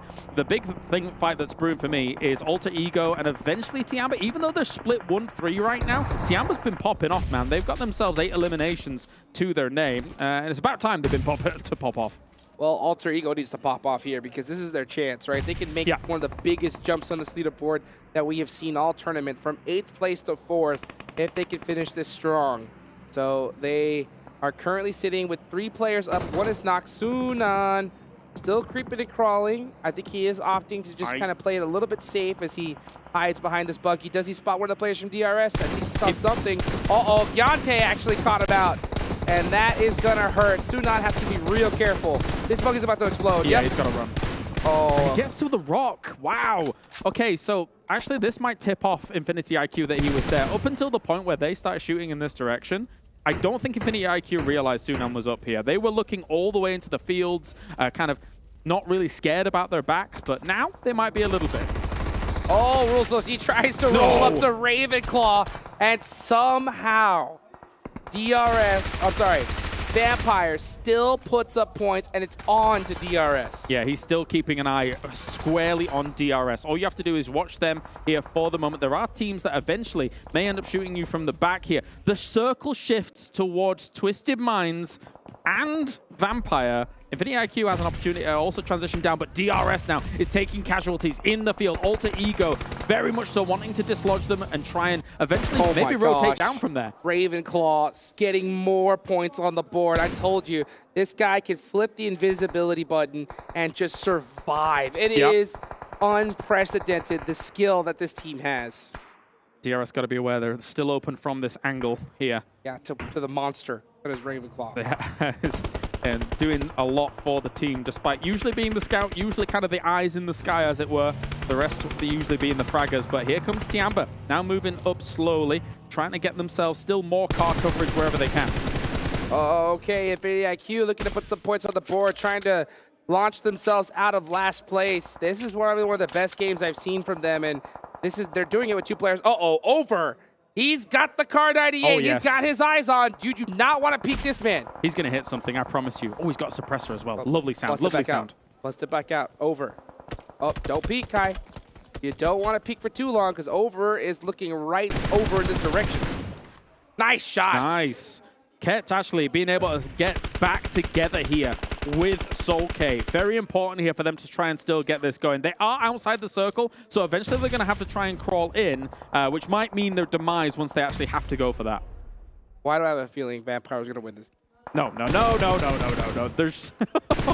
I'm telling you. That would be crazy. Yeah, okay. All right, well, let's see if Crazy is in the cards here. It's Alter Ego. Tiamba, man. Wow. Unable to get it done as we see Killer YT fully standing up. Nice. Ravenclaw. Ravenclaw! Oh, nom. Eating up more eliminations for his squad. Why not? And why not? Why not indeed here? Ketch actually taking some long-range shots in the distance, is able to almost eliminate Infinity IQ. They're gone out, actually, but it's all about Tiamba. If Tiamba's able to lock down a decent chunk of this field and not fall to everybody, Alter Ego is down as well.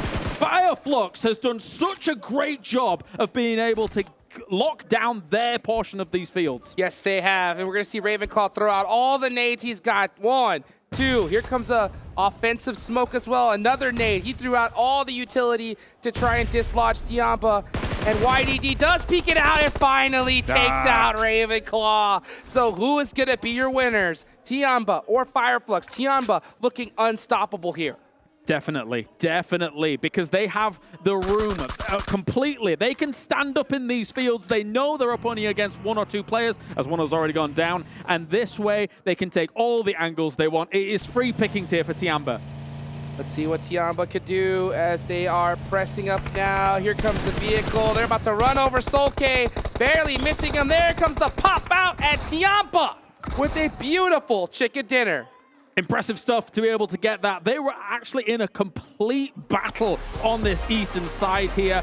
And so far, you know, before this, they hadn't done much here representing PEL, but this was a big win for them. 23 points. Wow. Has the opportunity to try and join that middle pack here and make it even more dense. More dense, more shake-ups on the leaderboards. Things are getting interesting here. There's only 3 more matches left to go. Oh, this is going to be crazy because, yeah, Vampire clutched it. First place, looking pretty locked down. Yeah, Ravenclaw, just that was the extra nail in the coffin, I think. But for second on down, it's anyone's game. The fact that he got 8 points off of that game, pretty much completely alone. 3 elims, getting himself those 5 placement points as well overall. It's a real victory for Ravenclaw there. But again, we got to focus on Tiamba, the fact that they were able to do that. And it's not easy to make that happen from the east side of that circle. There was a lot of moments where Tiamba was taking fight after fight after fight in these fields. And when you're doing that, the cool thing about when they were doing that is they were getting to the body boxes of other people somehow. Sometimes that's very difficult in these fields, but they were able to get more smokes on the board, get more the grenades on the board, and then finish it off. What a match, guys. 3 more matches left to go. Don't go anywhere. It's the PMWI live in Riyadh, Saudi Arabia.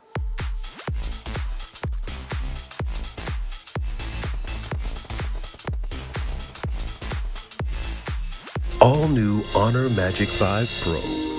Freeze even fleeting emotions in just milliseconds.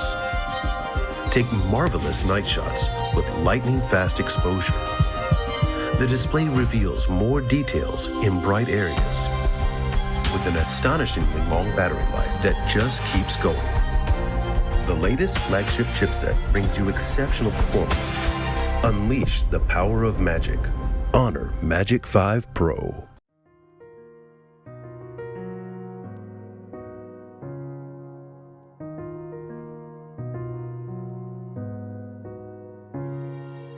الحياة لحن ولأننا جزء من مقطوعة عظيمة تحركنا تلمسنا تصنع من لحظاتنا ذكريات بديعة لأن الوجبة التجربة المغامرة حياتك بعد جديد في هيلتون الرياض.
PUBG Mobile is excited to announce its collaboration with Dragon Ball Super, and we're also excited to hear that collaboration has finally come into fruition as we've been able to get our hands on and play it. Make sure you guys do as well. Make sure you play the new game mode with all of these sweet little vehicles, items, super modes, and more. I don't want to know what you two are going to fuse into, but we'll see when we get back on camera. Average height person.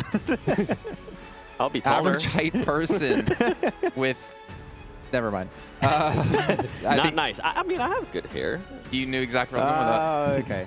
Okay. Let's not fuse then. Let's not do that. No, you'd have average hair. Average hair. Oh, I'd like that. Step up. And, you know, if I got in on there too... No, I don't want to be a part of that. That'd be a weird fusion.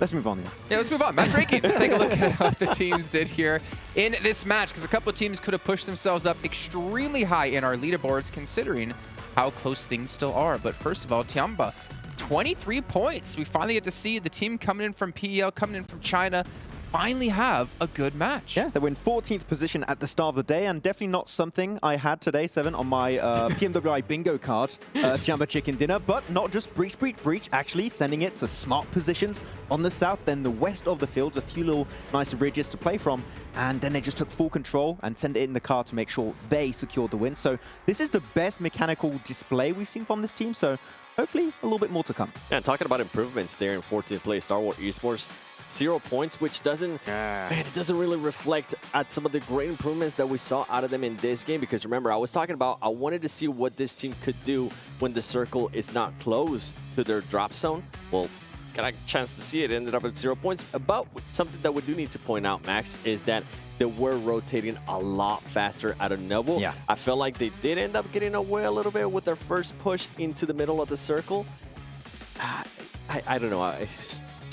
I think it would have been a lot worse. Instead of 14th place, it probably would have ended up in 16th place. I still think that despite them speeding up the rotation, which, as we said, was very important, we did witness down the first day or two that we needed to see them be faster on the move away from Nova, because it's not an easy position to leave if you're a late rotating team, is there still doesn't seem like there's an end goal, right? It doesn't seem like they're actually trying to find a path into the circle, into smart locations. They're just trying to make ends meet as the circles come up. So early rotation good, but still not an actual game plan in mind, which does hurt them in the long run. Yep. Okay, let's take a look actually at a different team. You know what team I want to take a look at? Which one? Do you know? Can you guess? There's so many. No, we haven't seen them. Right, I want to see Tiamba's stats, because we haven't actually done like a focus in on their players and what they've been able to show for us here. We actually have, I don't think, ever have looked at it now that I think about this entire event so far, because unfortunately they haven't done well enough for us to want to laser dive in. But we can see here a decent spread of eliminations, to be fair. Yeah, Ren and YDD definitely bringing the heat here, able to get himself some decent amount of eliminations, and mostly because they were moving as a pack, which there's a few teams I'd like to talk about that would like to see do the same thing. But definitely nice rotations overall, and over 7 with that sniper, just eyes locked on to Infinity IQ, and he didn't get any shots with it, I think, but definitely keeping the pressure on so Infinity IQ cannot become a threat later on in the game. Yeah, and I'm glad to see how they were able to push some of the teams, right? Because they didn't have one of the best places, best positions, I would say, from that circle. They get lucky, though, in a way, I feel like, because Infinity IQ ended up getting just third party. If Infinity IQ was not challenged at all in that position, I feel like we would have gotten a different story. But overall, Tiamba took advantage of their situation. Well, you know who also took advantage of his situation? Schweppes? No, I was going to say Ravenclaw. I was hoping would predict that, actually. Ravenclaw, sorry. Because he was the last man alive for his team. And for some reason, Vampire, I mean, we saw Newsy, and it seems like they have taken their foot off the pedal.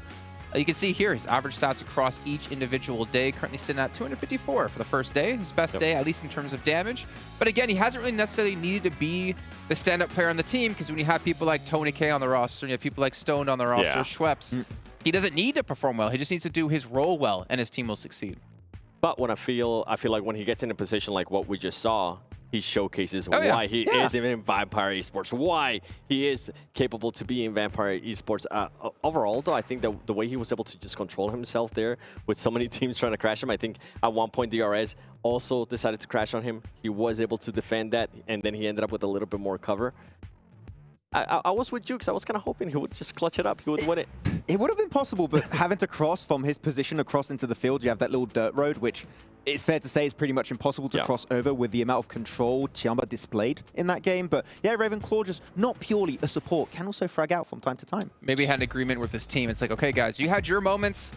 Let me have mine. All right, you guys just go die. I'm gonna go try to like 1v63 this and try to make something happen. But as we do obviously switch our attention over towards another team, Alter Ego. We were sitting very high in the standings. They're trying to obviously push themselves up, and considering what we've seen in this last match, they might have done just that. But in the meantime, before we do come back and check with their overalls, we actually have an interview on stage with their coach.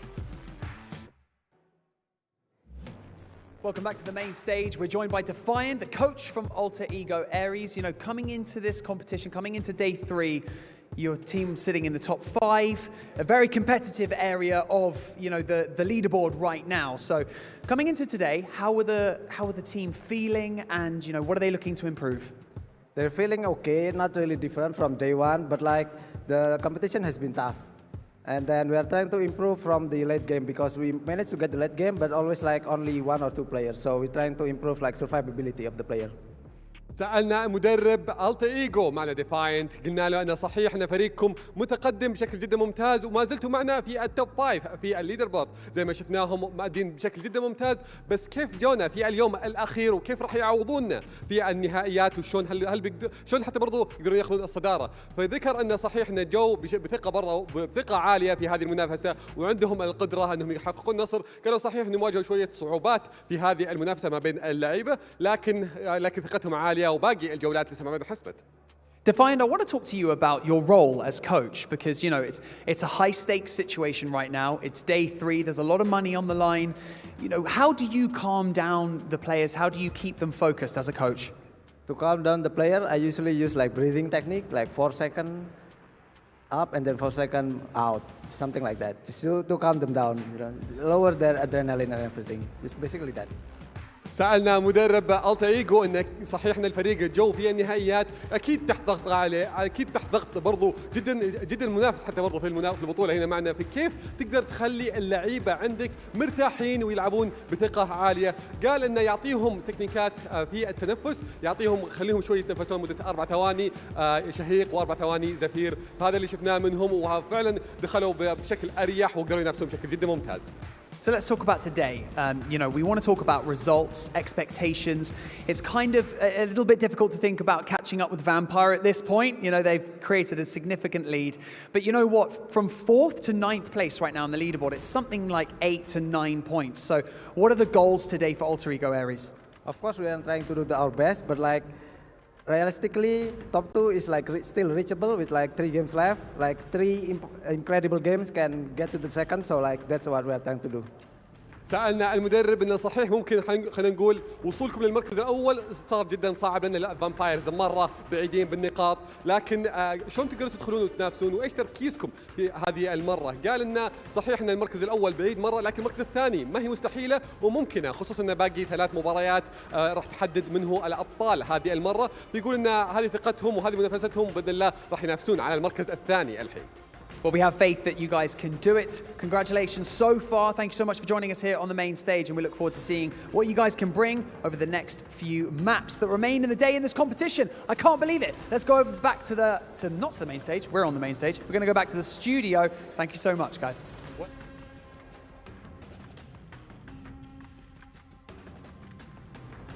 Well, 3 incredible matches is exactly what they're going to need to do here. You can see 6th place at 86 points. But again, 7 points separates them and G Gladiators. Are currently sitting in 4th place, and that's a large bump up in money. The problem is they've got Box Gaming, Flux, Dplus KIA, and even GK knocking on that door. There's a big competition here between 4th and 9th, or 4th and 10th place actually. Get things settled down to see who wins how much money. The race for 2nd place is still on and living here, 7 and 6 to 8. I mean, currently with their results, they have not been too lively. No, things can be definitely turning around. So it's still anyone's game for that 2nd place. While Vampire just keeping they won't play Ravenclaw alive, getting a few eliminations is just enough to make sure that we should be good for the rest of the day. Yeah, and I think for me, I'm going to be looking at Alpha7, G Gladiators. I know those are 2 teams that we wanted to talk about, right? Oh man, G Gladiators. Well, Max. I'm setting you up here so you can rage a little bit. I'm fuming.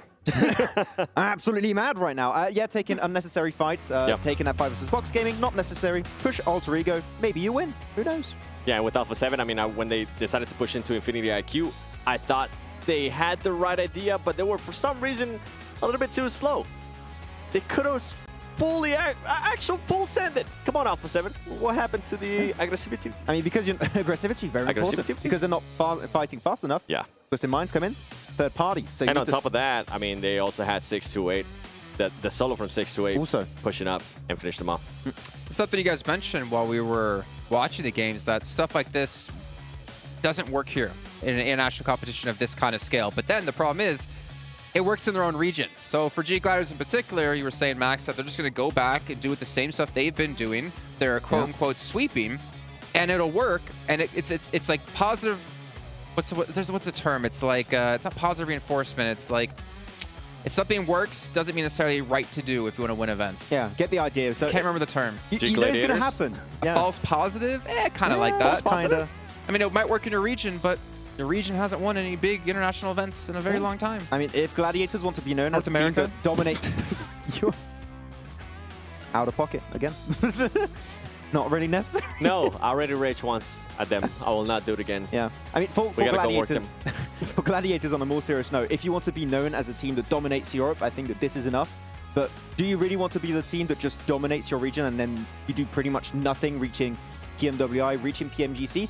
I'm pretty sure that's not what they want to do, but unfortunately, if you don't change how you approach the game, how you approach these different lobbies at this scale, you're always going to be the team that dominates Europe and nothing more. I think it's going to come down to take a look in the mirror for G Gladiators and find out if they maybe it's time, change IGLs, change something going on, because even though it is working right for your region, it's currently not working here when we get to international events.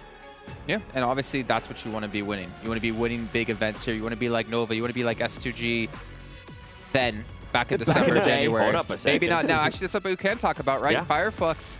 We saw S2G underperforming the All-Star event. Fireflux, a bit of underperformance here, though they have been playing better today. And I even saw, I believe it was Scott, actually. I was talking to him over on the Turkish talent side, and he was just so sad. He was just like, what's wrong? And he's like, well, the delays obviously make you a little bit sad. And then he's like, Fireflux. I mean, like, thing is, right? Like, the question I maybe propose to you two is Turkey not as strong as we thought it was anymore? Their fragging power Careful. Remember, they have your Instagram. Okay. Fireflux still have the fragging power. That's all they have. Which we kind of just saw in the last match, right? Fireflux catch. I think he ended up with 6 elims out of the 7 from the team, which is impressive. Yeah. But you know what, Jason? I kind of don't want to answer that question. Well, they've been at least averaging more damage today, but I think the takeaway I got from when we were discussing it is, I think Blank was there as well, is that, yeah, you can have great fragging power, but that's not going to do it anymore. That's not going to make you the best team in the world in PUBG Mobile. You have to adapt, and you have to have more depth. You have to have better rotations. You have to have a better pace when you're doing these rotations. Thinking back to like early days of PUBG Mobile, you could have that 1-star player on a roster, and that would be enough. Yeah. And then the entirety of last year, we're talking about you can't just have 1 or 2. You got to have like a solid 2, 3, potentially a full team of stars. And now this year, it's that full team of stars. Plus, you got to be quick on the rotations. You got to be executing them correctly. And then you need to be able to close out games. So it's just becoming harder and harder for these teams and these regions to stay at the top. And that's why we're seeing, I think, so much inconsistency between events, is that teams can't maintain that kind of level. In the past, the sweeping meta was really strong, but now you need to be able to have the fragging power to back your plays and have really strong positions to play from. Just being aggressive and trying to push teams out of those POIs is just not going to cut it anymore at this event. So your macro needs to be on point, and a lot of teams, Fireflux as an example, definitely do not have, it seems, the map knowledge to perform here. Yeah, you guys are talking about the players, you guys are talking about the position, rotations, right? I feel like something that we have seen, especially at Vampire Esports in All-Stars and also here in the main event, is the pacing of the game.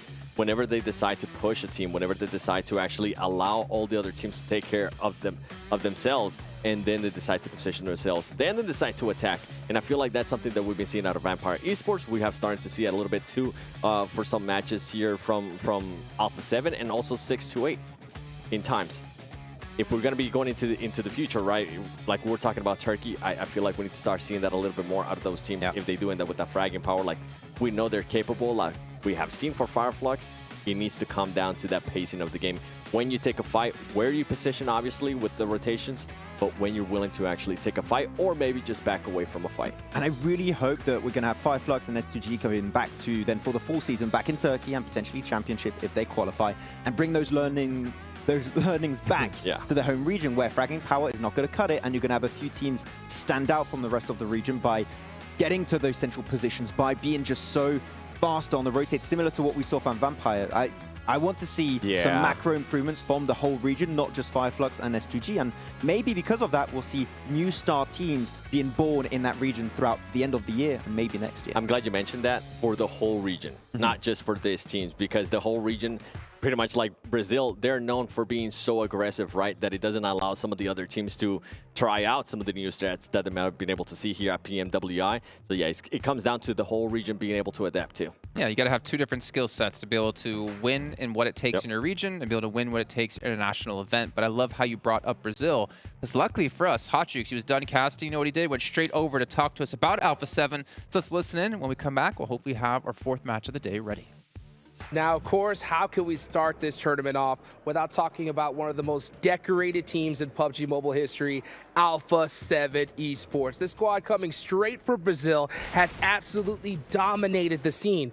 Now, coming into PMWI, we figured this was going to be a team in the top 3, and that is why they're currently sitting in 3rd place. I got a chance to talk to their coach yesterday, and they told me that he was just shocked at the performances that he's seen for some of these squads. It has been absolute ridiculousness from the get-go. But when this squad gets in that open field and they know what's ahead of them, they're nearly unstoppable. The only team so far to actually touch them is Vampire Esports, and they have a long road if they want to catch them, because going into this tournament, PMWI was what they were looking to get. They wanted that belt around them, and I know they're hungry for it. So if that is something that they still want to achieve, they have to come into today with the ferocity that we saw in this match here. Just hitting shots like crazy. Revo, absolutely untouched. And this nade here from Sanhok, a solid play. But the big struggle that Alpha7 keeps having is they keep losing players early on.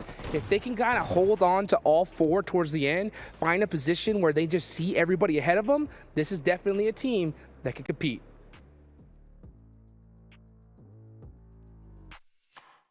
Interesting stuff here out of Hotjukes. Thank you so much for that, as we can take a look at Alpha7 and their stats across the day and averages. And I mean, honestly, those aren't really bad averages. Like you take that back to Brazil, and I think they would actually obviously average more there, but those aren't terrible. And considering they're in 3rd place, you can see why. Yeah, I mean, when you're anywhere above 5 average eliminations, I think it's fair to say here, 7, that is some really solid stats to have, and they're always making it to the late game too. Like, above 20-minute average survival time is really solid from this team. It's just, as Hotjukes did mention, sometimes a little bit split, sometimes losing players. If we see them in the late game as 3, 4-man teams, they can wrap up games. We've seen it so many times, but now more than ever before, they need to make in those late games to secure those wins. Yeah, and something that we have been hinting at is not just 1 or 2 players, it's about the whole squad, right? And we're starting to see that now out of Mafioso, and this is for the day too. Mafioso being able to put up the 8 Illims. My player to watch, the one I talked about earlier, Carrillo, 2 Illims. That is just not going to be enough for me. That I want to see more out of him, especially with what I know that he's capable of. I don't know. If they continue to be like this, I don't see them being in the top 3, honestly. Yeah, and we saw them go back to that kind of playoff Carrillo being sent out in those dangerous positions. A bit risky, so we want to see him back in that safe position where you know he's not going to get taken out early. And if they are going to be aggressive, fully commit to it. Don't back out also last second. What was it? Tiamba at one point against day 1 against Alter Ego. Don't pull a Tiamba back then. I swear, every time I hear this song, I'm going to get PTSD. Now I'm going to wake up in the middle of the night like, are we going to the game? Is it happening? It looks like we're going to be loading in shortly here. As you can see, they're about to load into the plane, which means we're about to load into our commentators, which is a very odd saying. But I do want to get your predictions out of you two, since we're going into our last Erangel of the day. You had Dplus, they didn't do too well. You had Alpha7, it was okay. Stole it! Oh. I threw my cue card away. They're going to win it. Okay. Yeah. I know who 7's going to pick. Which one? Vampire. No. Who are you going for? Alter Ego. All right, well, ladies and gentlemen, let's throw it over to our commentators. It's John Allen and Blank to close out the day. 3 more matches to go, Blank, here today. The final day of the PMWI. It has been a journey, and Vampire have been at the head of this train for a long, long time. But the first games of today haven't been the most stellar for them. No, and I think realistically, it's okay that they take a break. That's true. They slow things down slightly. Ravenclaw also picking up those 9 points last game. Erangel basically just setting the phone down on the table and just waiting things out. It worked out fantastically well, 9 points. You can't turn your nose up at that, to be honest. And for Vampire, as even Defy said over on the stage, it's so hard to catch up to them. Most teams are now looking at second place. I think the desk even pointed out that the spacing between 4th and 10th right now is around about 10 points. So the amount that can change in the next 3 matches is humongous, and it's a lot of money in between those positions. It's a huge amount of money in between those positions. 4th place in this final tournament worth 100k, Blank. And then you drop that down into the 40s as you go towards that sort of 10th place. So it is a big, big jump, 60 sort of, in the region of 60 grand, which is a phenomenal amount of money for a 10-point gap. We'll have to wait and see who's going to be able to shuffle themselves to the top of the deck. The playing path sits on the west of Erangel for our 3rd helping of the map today. The circle, though, goes a little bit further east. Not quite as far east as we saw earlier today, but still on the eastern lane. Towards farm as well as Potato Hill. Chinky around this area. Twisted Minds picking up that position nice and early. Stalwart heading over towards Novo. Slow rotations out of this team that worked about 2 years ago doesn't work as well anymore. So they're going to have to adjust on that side. At least this circle is towards their area of the map where they start in Novo. So getting that early rotation in shouldn't be as difficult. They certainly have tried to speed things up in the previous matches of today, which has gained them some more points, right? They're getting towards the end game a lot more, which is nice to see. And that's going to be really, really good news for them, just in terms of points alone. Currently in 5th place with 87 points. That's fantastic news for them. Fantastic news for you guys at home that I'm delivering straight to your doorstep is the 2023 PMWI crate, which is only available through from July 15th to the August 15th. The one it's a day to remember, basically. Absolutely. So make sure you get your hands on some of those bad boys. Might be a sad day because it'll be the last day of the crate, but definitely one you do not want to let slip your mind. Heading into this game, we're on board with Alter Ego right now. They're just skirting around near the farm area, just near Potato Hill as well, grabbing those vehicles, getting looted up nice and early. Central on the circle, 2-2 split right now. Falcon close by on the south side of Potato Hill, playing as 4. Fewer vehicles available to them, but they'll be able to grab a couple more on these roadsides. Close by to Alter Ego, actually. Could see a little bit of a scuffle. Shots coming out from Alter Ego and returned, but it's Fnatic to deal the first blow. And that's a really solid knock. Potato might just try and roll this one over, but Fnatic's running up with that M16. The turnaround from Falcons. They want to try and re-engage on this, and in fact, they will find Octa. Going 1-for-1 right now on the trades. Axa falls second.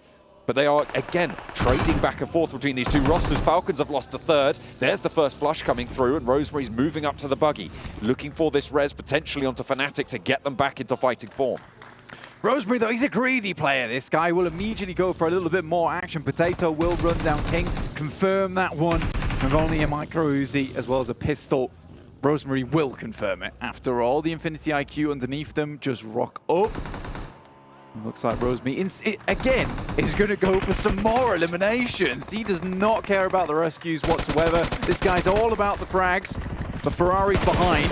Protecting Potato from the roll-up of 2 players here. Ferrari trying to control the tree, but it will not go his way. Bensu now, with a turn of attention over to Potato, will be able to keep his team from falling down all the way, but Teek's still around the corner. Blank. That was not great news for Alter Ego. We talked about how volatile that 4th through 10th place is.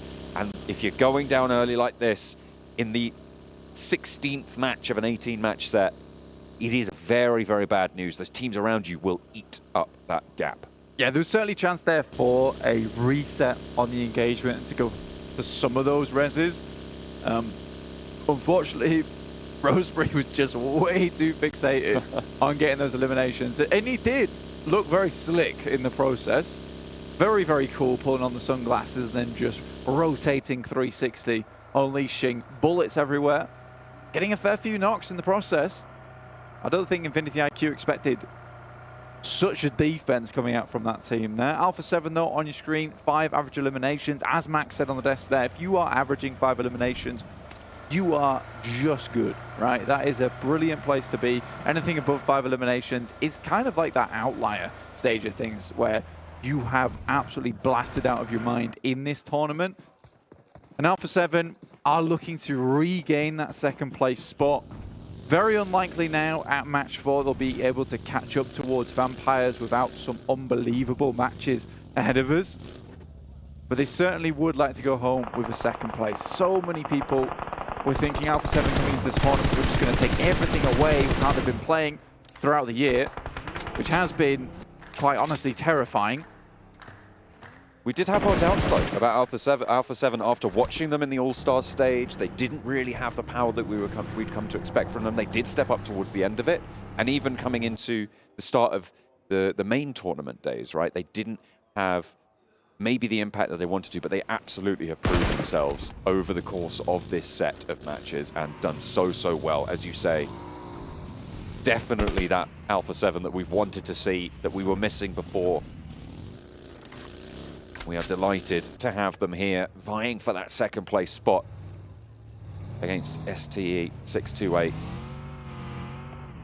Yeah, I think for Alpha7 as well, they've been fairly consistent from both tournaments and All-Stars through to this tournament too. That is, yeah. So this is where you see the outlier, right? Average damage dealt per angle being 1800. You know, we get excited about 2K a lot of times on any particular map. The fact that Vampires are practically doing that every single map. And you've got to remember that we've already played 2 of these Erangels so far, and both times it really was not a stellar performance. So before this day, you know, those numbers would have been highly inflated to get this kind of result. 176 points in first place to 125 in second. I think that this has been one of the most dominant tournaments on an international scale we've seen in a very long time. Next circle hitting very soon. Right now we're hovering around Farm and Milta and Pachinki itself. So there is potential for an urban finish. There's potential for a really hard south shift down towards Sosnovka military base, which does encompass both the bridges right now. So there's still a chance for these teams to go for the camps. A lot of teams sent fairly central quite early on in this match, Blank. We had a bit of a glut on that south coast with teams trying to pack themselves in as tightly as possible. Circle just about to pop. Gladiators making their way in from that north side, close to Senatexa from Alpha7. And the rest of them, I believe, as well, trying to make their way just a little bit further west. It circles up onto Potato Hill, essentially, and right on top of this central position of teams.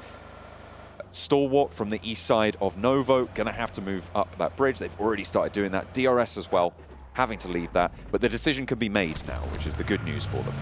Yeah, a lot of compounds and buildings over towards the coastal side that a few of these teams can pick up early on and start working their way into the circle from there. So there's definitely opportunity for lots of teams to feel rather safe in this kind of circle. There's a few really big points around the map that will become absolutely essential later on. Obviously, covering from Potato Hill is going to be a nice position to get some scouting done. You don't really typically want to take the entirety of it, though, because it's extremely hard to hold. As a full squad, typically you'd have 1 or 2 teams over that side. You have the rolling hills up towards the north that we could end on. We also have a load of different types of elevation over towards Pachinki. It's a really interesting circle we can finish in here because the dynamic is going to change massively depending on the next couple of circles. Vampire still with all 4 of their players alive, which is something they haven't seen into the late game so far today. We've missed it from the previous days. Twisted Minds rolling up onto Box, who have got the pins pulled. They're ready to receive, seemingly. Dammy straight on through, takes a bit of damage, but we're not really going to have too much luck trapped in this corner, I'd imagine. DBS in hand, sure, but how many are you going to be able to take down? The answer, 2. effective to a degree I don't think we maybe expected there, but Crypto has got more in the chamber, pulling the pins as well. Isolating the upstairs, gets a flush and a knock onto Duck. There's only one player left now on the inside, but he's vaulting into the fire. He's going straight on in, getting burnt, but he's taking players down with him. Quan puts the shot in with the nade as well and keeps Box alive, but that was a little bit too hairy for their liking. 2 players from Twisted Minds just did that. I mean, Crypto definitely pulled the hero play, right? He literally ran back into a burning building to help his teammate. And Dami had done very well. The bullets passing through him like Swiss cheese, which is always good to see. Really quick movement, DBS in hand. Yeah, very much harder than it needed to be there for Box to finish off on that fight. Fireflux off in the distance, very much central alongside with this team. Sloping downwards on this hillside. Pretty open here on out, though. The fair few teams just trying to keep themselves towards these compounds. As we talked about before, there's a lot in this area that you can pick up and stay out of the action for a long, long while. Teak is just over in Milter Power, having lost all of his teammates early, just sent out, trying to get looted, play out in the blue, try and solo in as long as possible. We saw what Schweppes was able to do with it earlier today, keeping himself alive for Vampire. Circle quite central. Again, on towards Potato Hill, starting to cut out those urban environments, Blank, but this hilltop will prove to be more and more pivotal as time goes on. Yeah, if we do get another northern shift as well, it's going to mean that we're going to be isolating a lot of these engagements around the map. Obviously, up towards that northwest side, we have a fielded area just outside of Pachinki. A little bit more difficult to play, but some of these teams should be able to just sit around those outer edges. And I think the most interesting thing is Alpha7 coming down from North George, as well as Gladiators from Severny. They have a huge amount of space to play with, but hardly any information to work with going forward, because looking past that down towards the south side is really, really hard from this position to get that information without just being shot at on the rotation. So Gladiators and Alpha7, they've got a very chilled life ahead of them over towards this north side.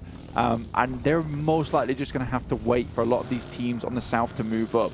But it is all of our teams, well, barring 2, just encompassed on that 50% edge on the south side. It is really, really cramped. And a lot to do with the fact that we were talking about earlier, the huge amount of compounds and buildings and little ditches in this area that you can play in.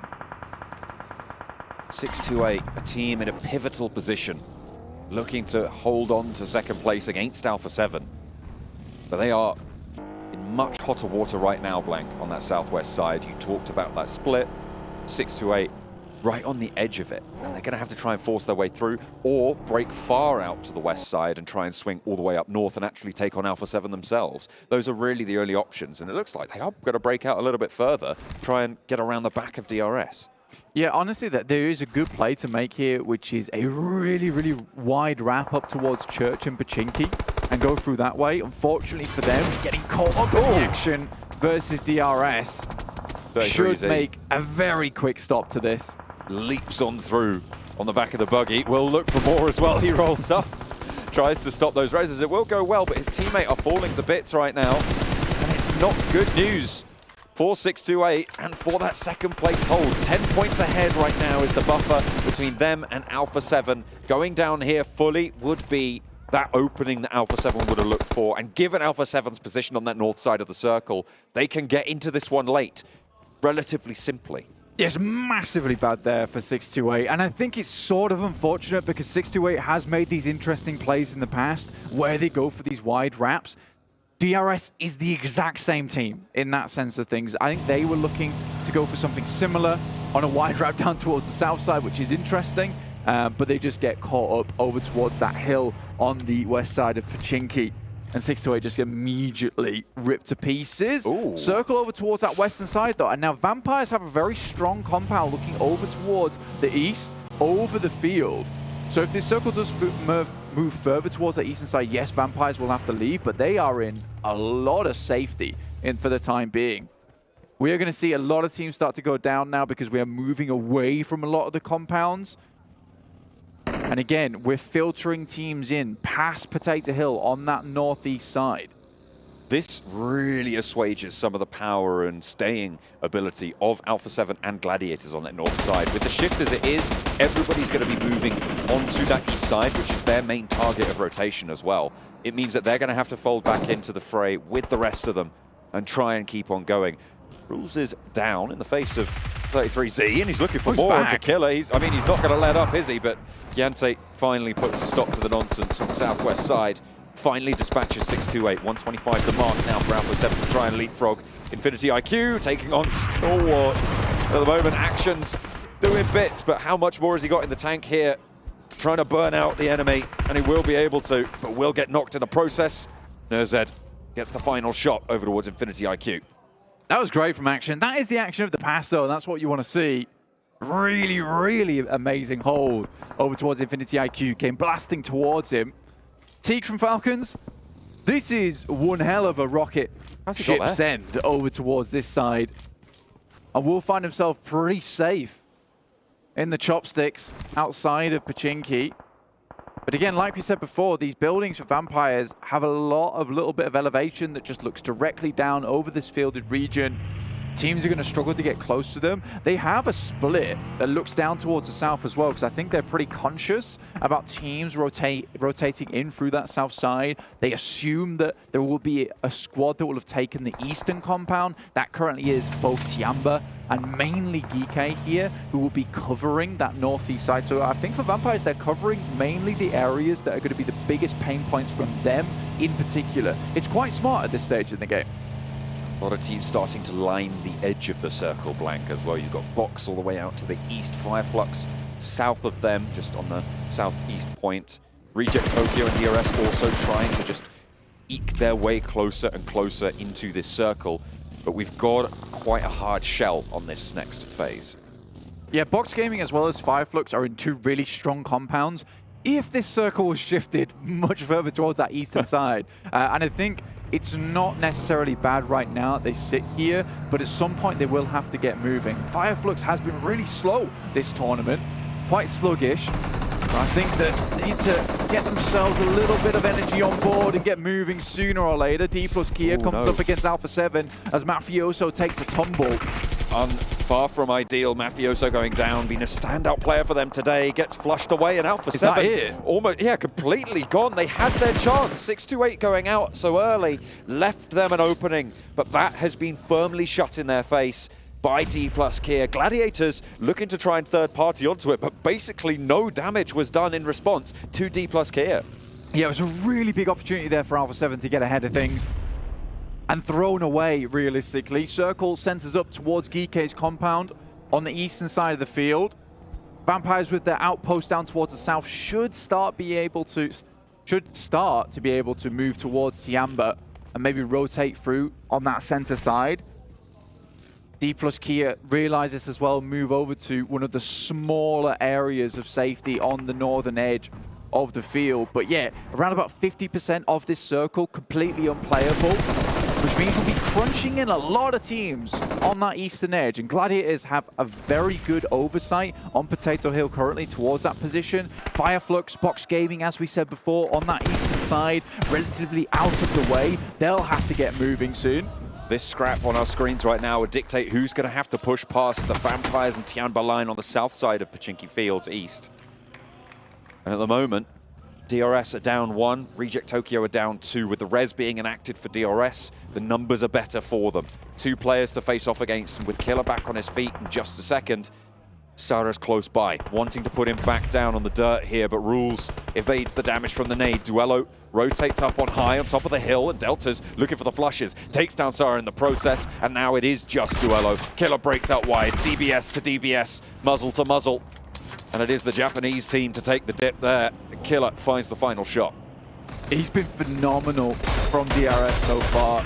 Real standout for the team. And he has shined in so many different situations. A lot of times coming in to get the teams back on its feet and going in the direction that they need to, shifting that bad boy back into drive as opposed to reverse. So does really, really well there. Now, Gladiators have moved down. This is to lock out a lot of these rotations that will be coming through from Flux and Box Gaming. But in the meantime, DRS just swing through a really, really quick rotation in towards the circle. Flux spot this one out, but Delta so quick with it. And already 2 players from Flux down. Again, that slow rotation comes in very important here.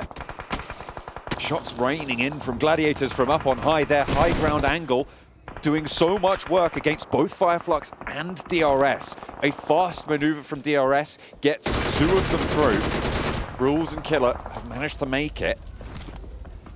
They had a difficult push to make, so good news to probably survive with 2 at this stage for them. Yeah, a lot of times for Gladiators, I think Max was talking about as well, is that they kind of overextend over towards the blue instead of just going for the obvious decision. I think in this particular circle, they haven't moved out too far. They take a strong spot on this ridge side, looking down towards that slope that goes towards those 2 incredible compounds that they identified earlier on. This is very smart play from Gladiators, and it's weird the way they have these topsy-turvy games of just smart things happening and going back to something that's a little bit more awkward. Trong's in is going to really struggle here regardless. The blue will most likely take him down, but this is good. They've swept out the majority of the eastern side. It was always going to be a tough game, but with the amount of points they keep getting here, their run towards second place is now opening a bit further with both second and third place out of the game. This is probably their most important match of the day. Dplus KIA, what a shift for them on the northern side. They've got that outpost with Seidan on the north. They can regroup Forest and Fabian over towards that direction. DRS with their Lone Ranger rules can stay on the north side of the compound, and Geeke gonna have to fend off both Tiamba and Gladiators unless there's those wide swings coming through. We'll see if Gladiators are gonna go back to that sweeping style that they have held so firmly, sometimes to their detriment too, in these last couple of games. Yeah, right now, Rules' position completely accessible to the Gladiators. If they go for a quick crash here and don't get too shot out by a lot of these other teams, that is certainly a possibility for them. Rule will require some smokes to get there and probably a further northern wrap to push in towards it. But for the Gladiators, yes, there's been some complicated solutions to some simple problems. And I think that's something that's coming in quite detrimental to the team at the moment. I think that they realistically need to maybe work on that in future because I think they have made things a little bit harder than it needs to be. Again, we're heading down towards Tiamba now to sweep out this team. I still think there's an opportunity where you just let Tiamba get taken out by Geeke and push further into the game, potentially getting more eliminations. But I think they're so cognizant of the fact that they are still a little bit far behind and 10th place is so close. If they can confirm these eliminations now and get that on board, that might be better for their overall run. Vampire, we're going to wind up and figure out their path forwards because this is not an easy push. What cover do they have to play around? Nothing really. I mean, they've got the smokes, they've laid the groundwork. Now it's time to move forwards. This dip will be in the next circle, so they can hold here for a little bit. Try and wait for those teams on the east to burn themselves out. Yeah, just basically pushing from trench to trench here with the smokes available. Very well coordinated, and it feels like a lot of teams aren't really looking towards it. This is the play that I mentioned earlier on, and one they had to go for. This type of smoke train, not easy to pull off, so a lot of smokes on the top side to try and keep that back. But with Tiamba pushing in towards Geeke, it provides a great opportunity now for Gladiators to instantly send towards DRS's position. They know that they took out the majority of the teams that came through here, so this has to be a team that is fairly weakened. Geeke would rather hold on to these warehouses, the longhouses on this side. So this is the building they take. Very, very intelligent. And this is probably one of the first successful crashes we've seen in a long time because they've gone for a good setup. Don't speak too soon, though. There's nades in play, and Gladiators are a little bit grouped here. A nade dropped down the stairs from Rules. There's cross shots as well coming through from Geeke. Meku looking to cook one of his own, spots the ankles, will be dispatched. They are not down, but Dplus KIA looking to maybe take some shots from that northern side. Geeke will absolutely take the shots if they can. Both of these teams firmly in the circle. Tiamba now looking to crash in. You could see the smokes train established here. 4 players alive, and in they go, over out to the right, followed by Tianyu YDD takes a lot of damage from a nade, but Tianyu goes down first as well, putting them out the back door here. GK hold off the first wave of the push, but there's still more yet to come as Vampire crest the ridgeline of their cover and make their way across the field with the undulations their only cover. Spotting out one of the players from Gladiators as well through the window. They'll have to spend time on that res. But that was a very well-timed push coming through from Gladiators. It looks much more akin to what we're used to from them back in the European region. Oh, beautiful nade through the window from YDD to open things up. It has gone very poorly at the start here. Latiamba tries to repel and rally themselves back into the building. All the while, Vampire is getting free reign of the circle on the western side because all of these teams are occupied with one another at the moment.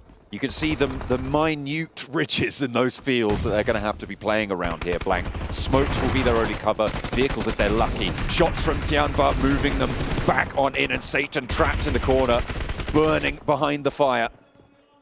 Has to try and keep his feet nice and cool. And Tianba down to 2. GK similarly dispatched, dismantled maybe. Another knock sent their way. And the flash comes through. Ground floor occupied, but so is the attic. Kitsune once more. This is an interesting play coming from Gladiators. I think that they realize this fight has gone on for far too long.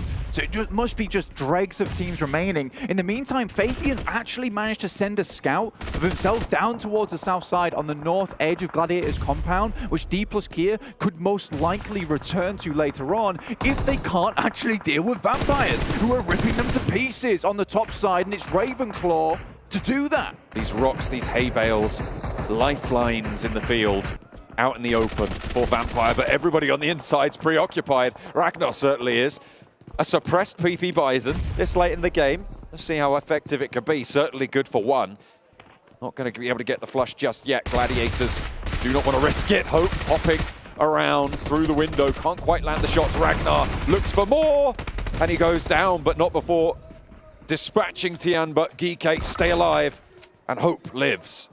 GK's only hope, really, remaining at this point in time. And Vampires have managed to get across. I think for Gladiators, it's probably a better decision to return to the 2-story and get that elevation to look down towards Vampires as they try to make it in. Schweppes is already down. Newsy in just completely open space. Osal, last remaining player other than Fabian now for Dplus KIA. I take that back, he's gone.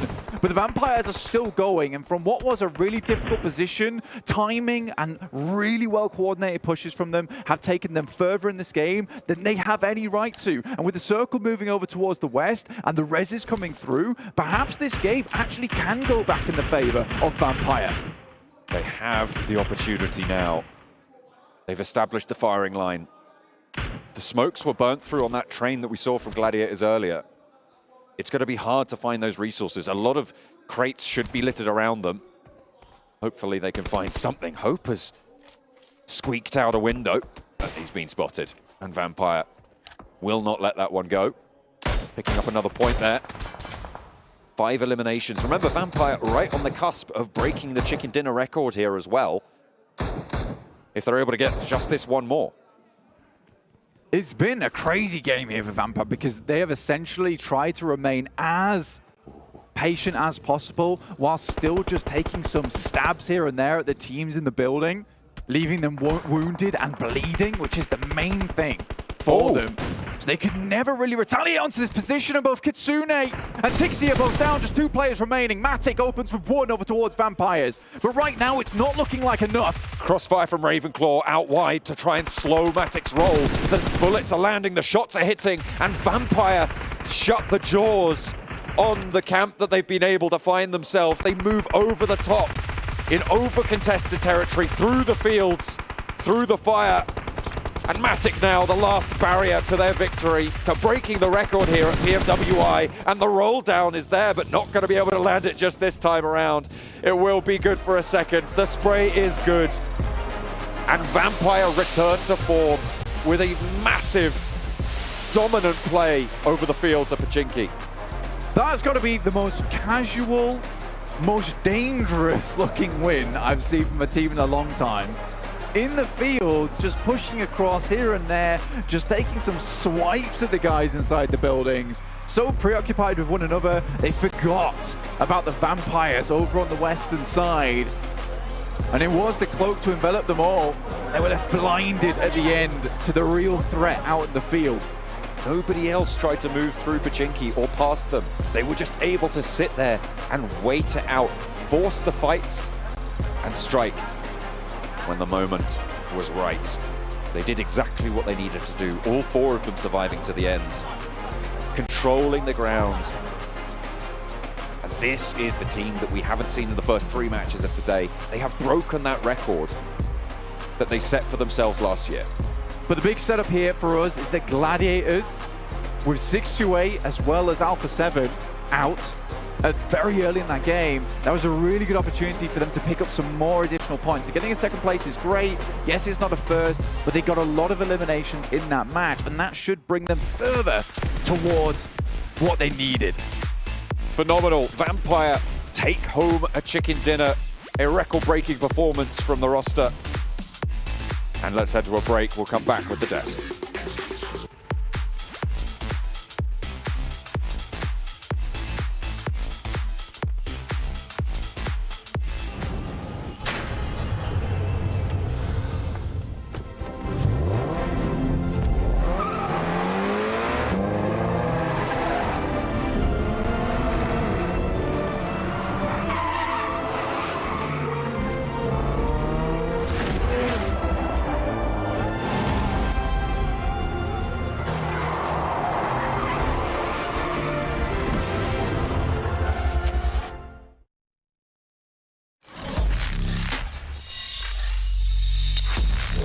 Open your eyes. When you look into my eyes, tell me what do you see? Tonight I'm gonna show you the wonders of the mall. Hey, I got nothing to lose. I got nothing to lose. I need warriors. So is this what you want in? You wanna war? Show me what's up then. Now we ready to bust in. Take everything, leave 'em with nothing.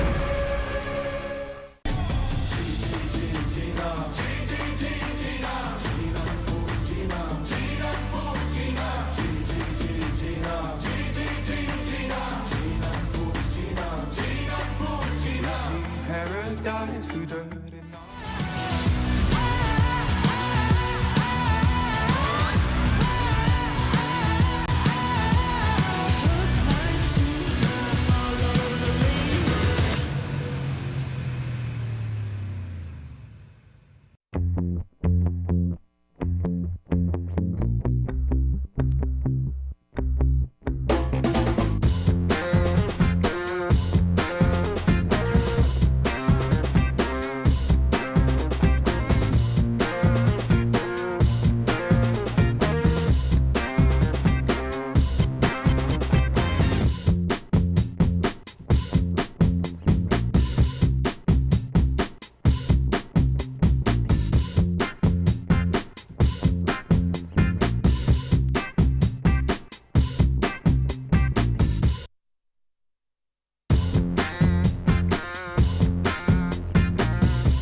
Welcome back, everyone, to the Vampire PMWI. No, it's actually just PMWI as they secured themselves a chicken dinner, and also meaning they broke another record, getting themselves $25,000 to add to their potential $400,000 to add to their $125,000 from the All-Star Stage, to add from their performances in solos, to add to all their records they've already broken so far today.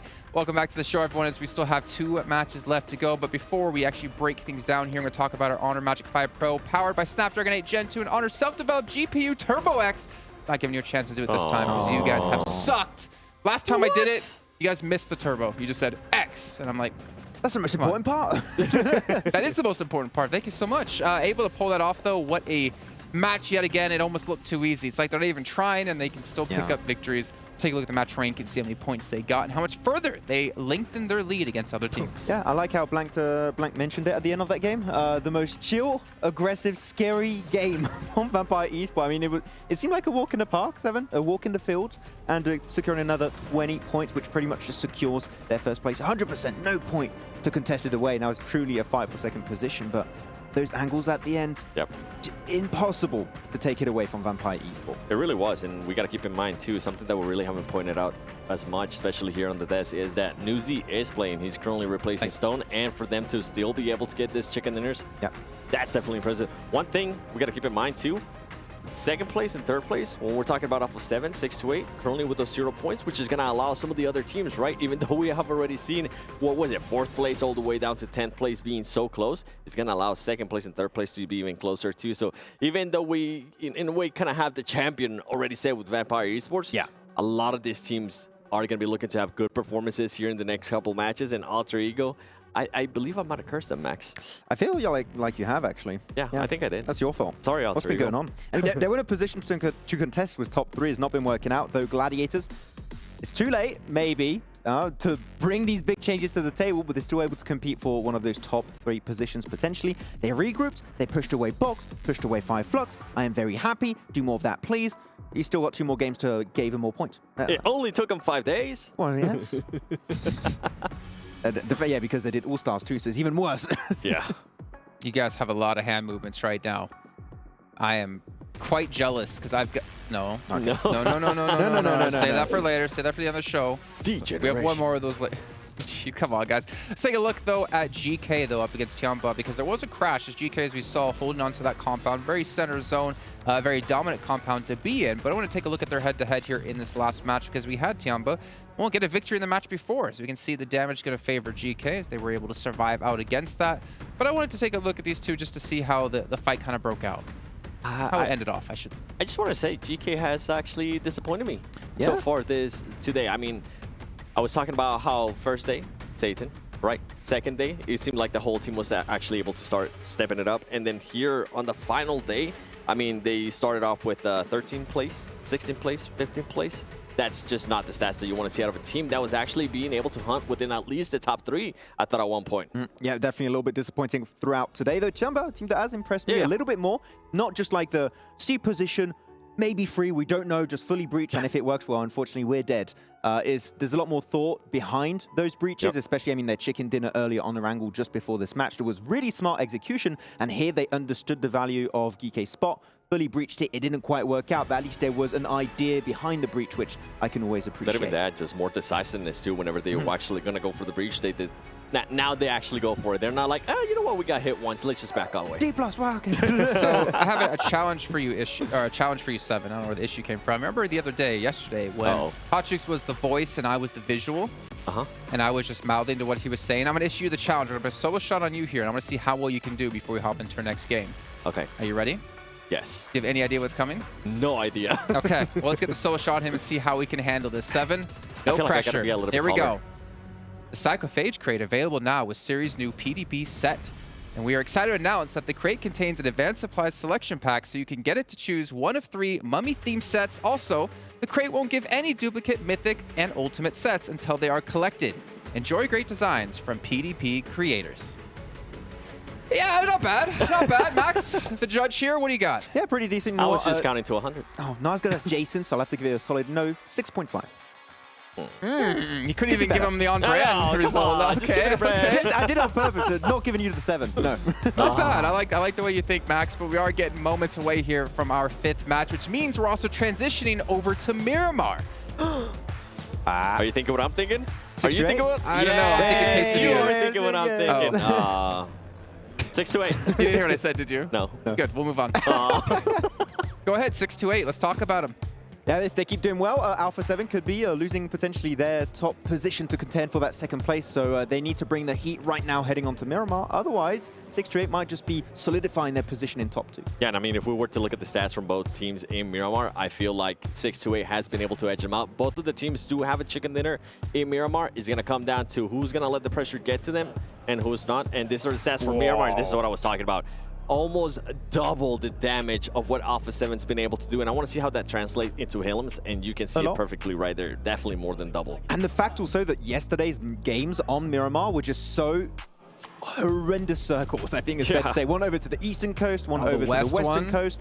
That shows that no matter what you throw at 628, they are able to find something that works. They have a formula for success over on the sand dunes of Miramar. And I want to see if Alpha7 can go back to those glory days of when they used to dominate this map, because 2 more games, that's all that's left right now before we see who can potentially contend for that second place between those 2 teams. And Alpha7, if they don't do it maybe in this first game, it might be over for them to make it up at the top. Yeah, Alpha7 is going to be thinking about yesterday's matches in Miramar, and they're going to be like, you know what, let's act like that didn't happen. Let's just stick with what happened in day 1, because yesterday's Miramar matches, I mean, out of them, they ended up what?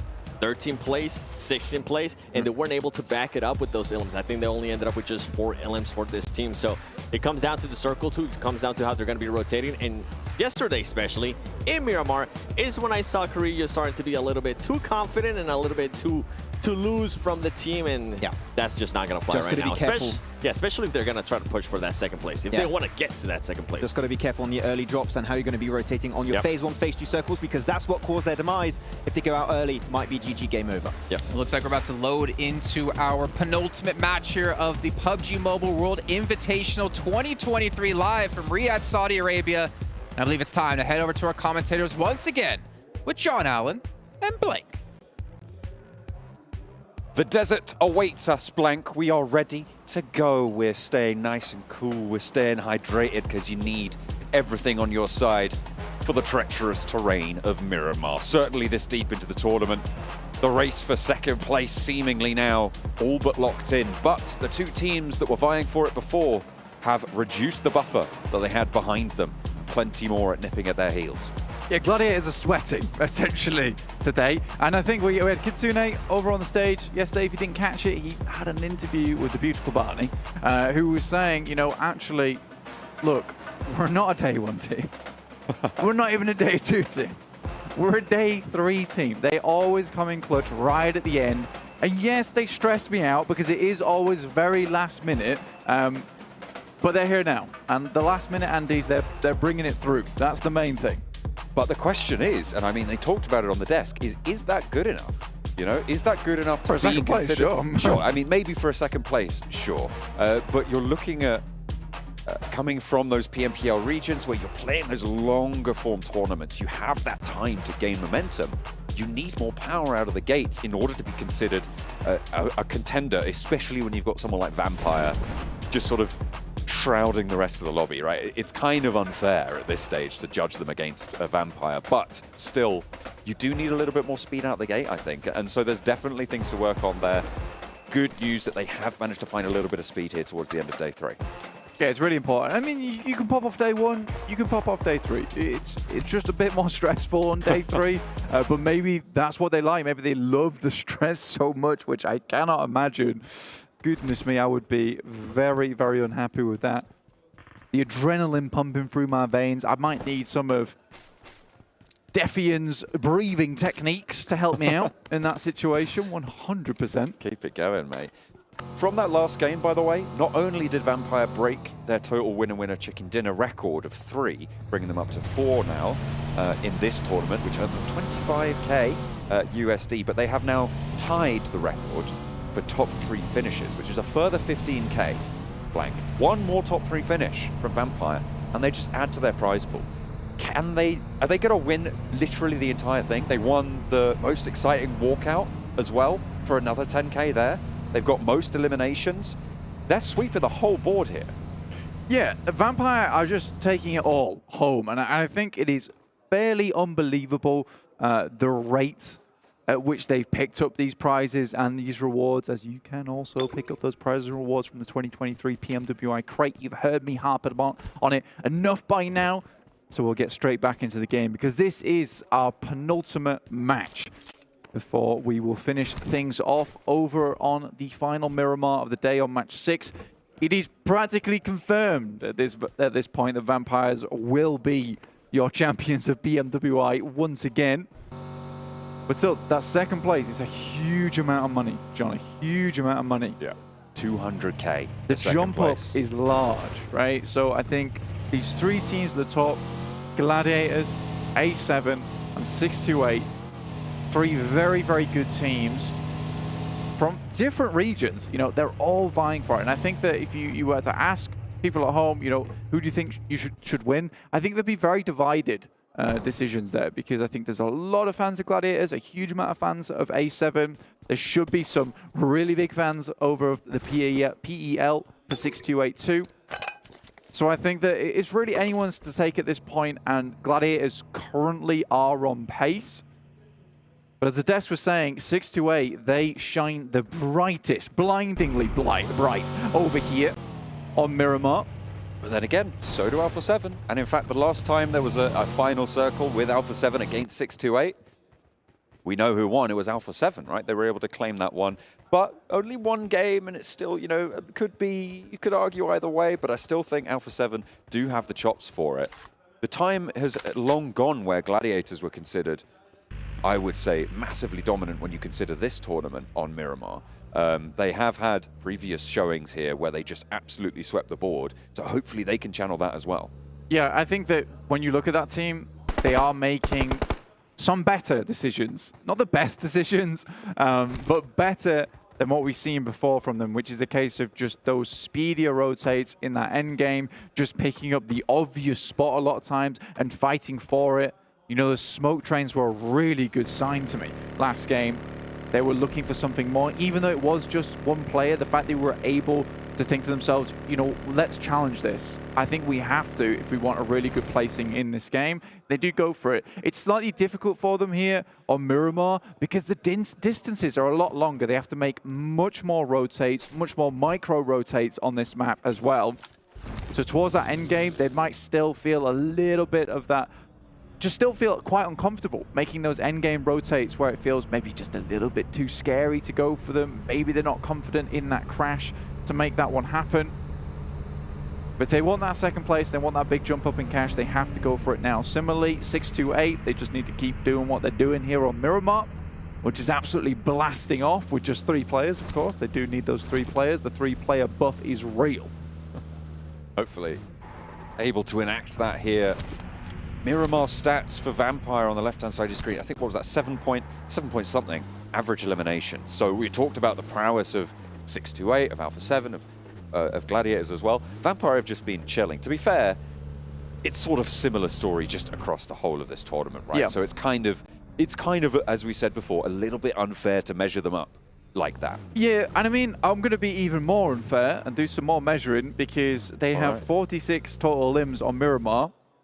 They have 2 less limbs than Tony K has total on Miramar. I think that's pretty crazy. Wow. Honestly, I think that's really crazy. 33Z, though, getting taken down is a big deal. 3-player buff. 3-player buff is unleashed, though. They have activated at the cost of a player, though. This is good news for Alpha. Joking aside, this is great news for Alpha7 for their chase. This is good news for Gladiators that 628 have lost one of their players this early on as well. When you consider their position, they are likely going to have to face a couple of pushes coming through from the teams out on this western side. So, I mean, losing that player severely, as we know, diminishes that strength, that power you can hold on that western edge. Yeah, there's really quite a big issue at the moment, though, for Alpha7 is that they have headed down from El Pozo on the Western Road. Very typical rotational path for a lot of teams. But Tiamba's behind them in El Pozo. Twisted Minds just past Monte Nuevo. Team Falcons are in front of them currently. And there is quite limited rotational paths through Minas del Valle, right? So I think for this team, they've got to be very cautious, remaining behind these ridge sides. You know, you can rotate in very interesting manners in this location, but it requires you to scale these large mountains at the end of the day, which isn't always the most fun for some of these teams. And I think right now, what Alpha7 will try to do is gather as much information as possible, but I do think that they're at the front of what is becoming quite a large queue. Circle, the largest percentage shrink we see in PUBG Mobile Esports, just about to pop phase 2 of Miramar. Los Leones, a major feature in this current zone. We'll see if it does take us that way. In fact, it keeps Los Leones in, but it also encircles La Bandita, and the hills to the north of Los Leones will be the major focal point. Yeah, the wheels will be spinning furiously on Gladiator's vehicles right now. There will be burnt rubber because they are most likely going to take a very different approach to this game. An eastern shift over towards Minas Generales. This is a really smart move from them if they want to head towards La Bandita Crater and play from that top side. The Infinity IQ is one of the only other teams heading down towards Impala into that location. Obviously, the eastern side of La Bandita is pretty open, but playing on that ridge edge towards La Bandita Crater is still a smart move. And I think at this point in time in the game, with this being such a hard shift over towards that northeast side, Gladiators, obviously coming live to you from Riyadh, they should be thinking to themselves that, you know, a smart move would be to head towards that northern side. It's unlikely there's going to be a lot of teams there. I find it surprising that 628 have actually managed to make their way up towards this location before Gladiators have pulled the trigger on the decision. 3 players, remember, for 628 though, so maybe a little bit less of a roadblock than maybe they would have otherwise encountered. Still, as you say, a fast, direct approach from 628, and that's what you like to see, is what we've praised teams for so far, for adapting and developing into over the last half a year or so. And making sure that you're getting these down pat is so important. For 628, seems like they've nailed it.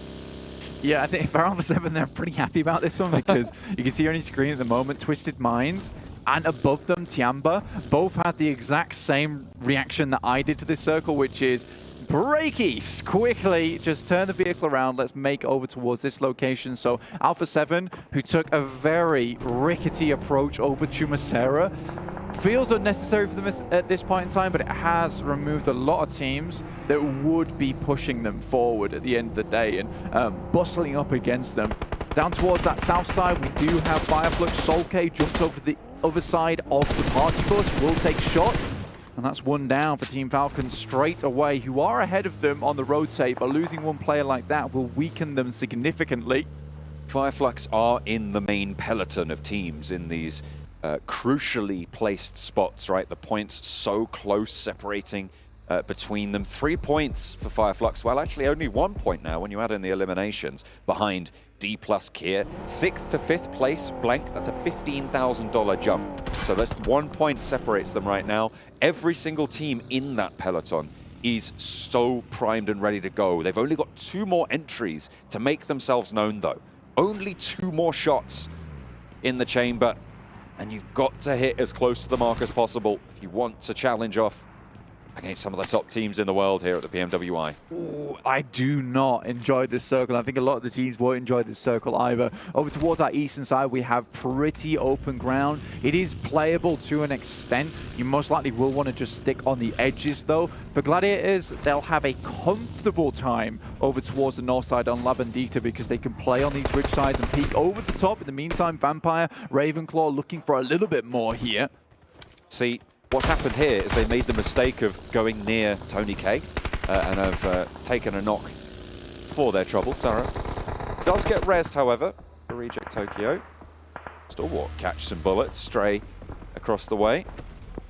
Cheeky little headshot there. Ravenclaw still firing out all directions. Vampire on the south of this next circle. The hills, where they've been able to stay for quite a while, doing quite well for the Vampires.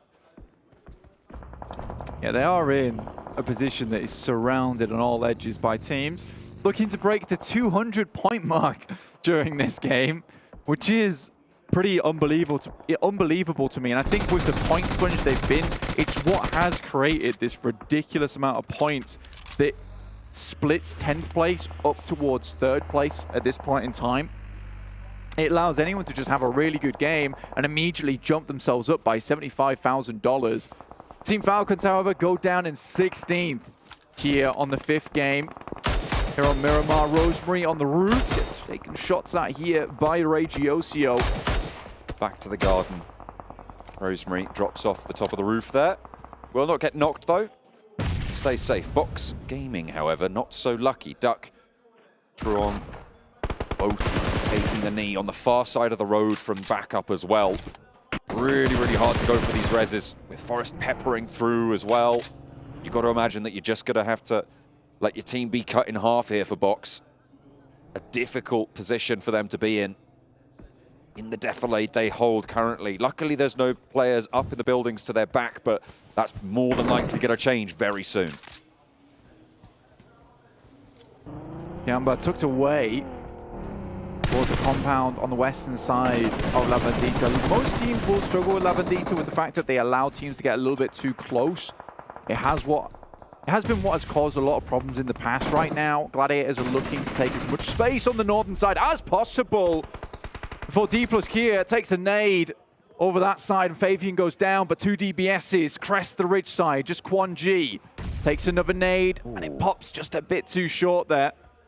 Res needed onto Fabian to keep themselves up as 4. Fireflux are just over that ridge. They don't need to overextend here for Dplus KIA. They've already done the damage, but Forest steps too close.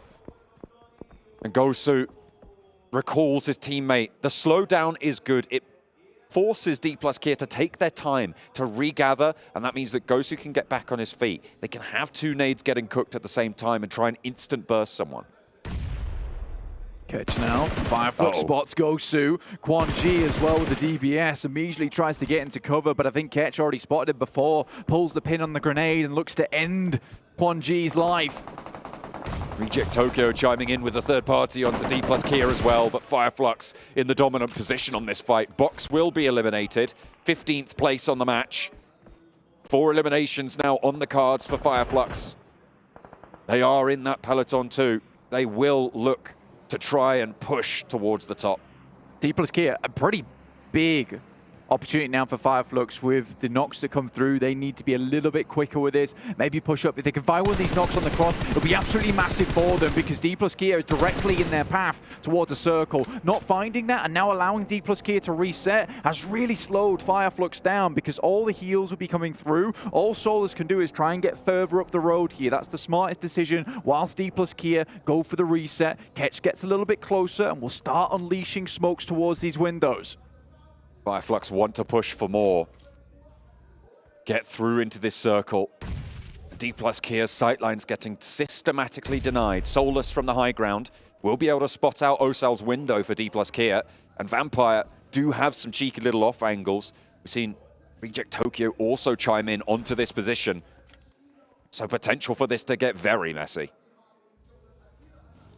This was really well done from Fireflux. I think they realized that it's taken a little bit too much time, so smoked out some of these windows, smoked out some of the sightlines, moved further up the road here into position. In the meantime, Alpha7 sending over towards GK now. This is a really important fight for us to look out for. Alpha7 has had pretty good performances here on Miramar before, and they've been slowly edging their way into the circle for a long, long while.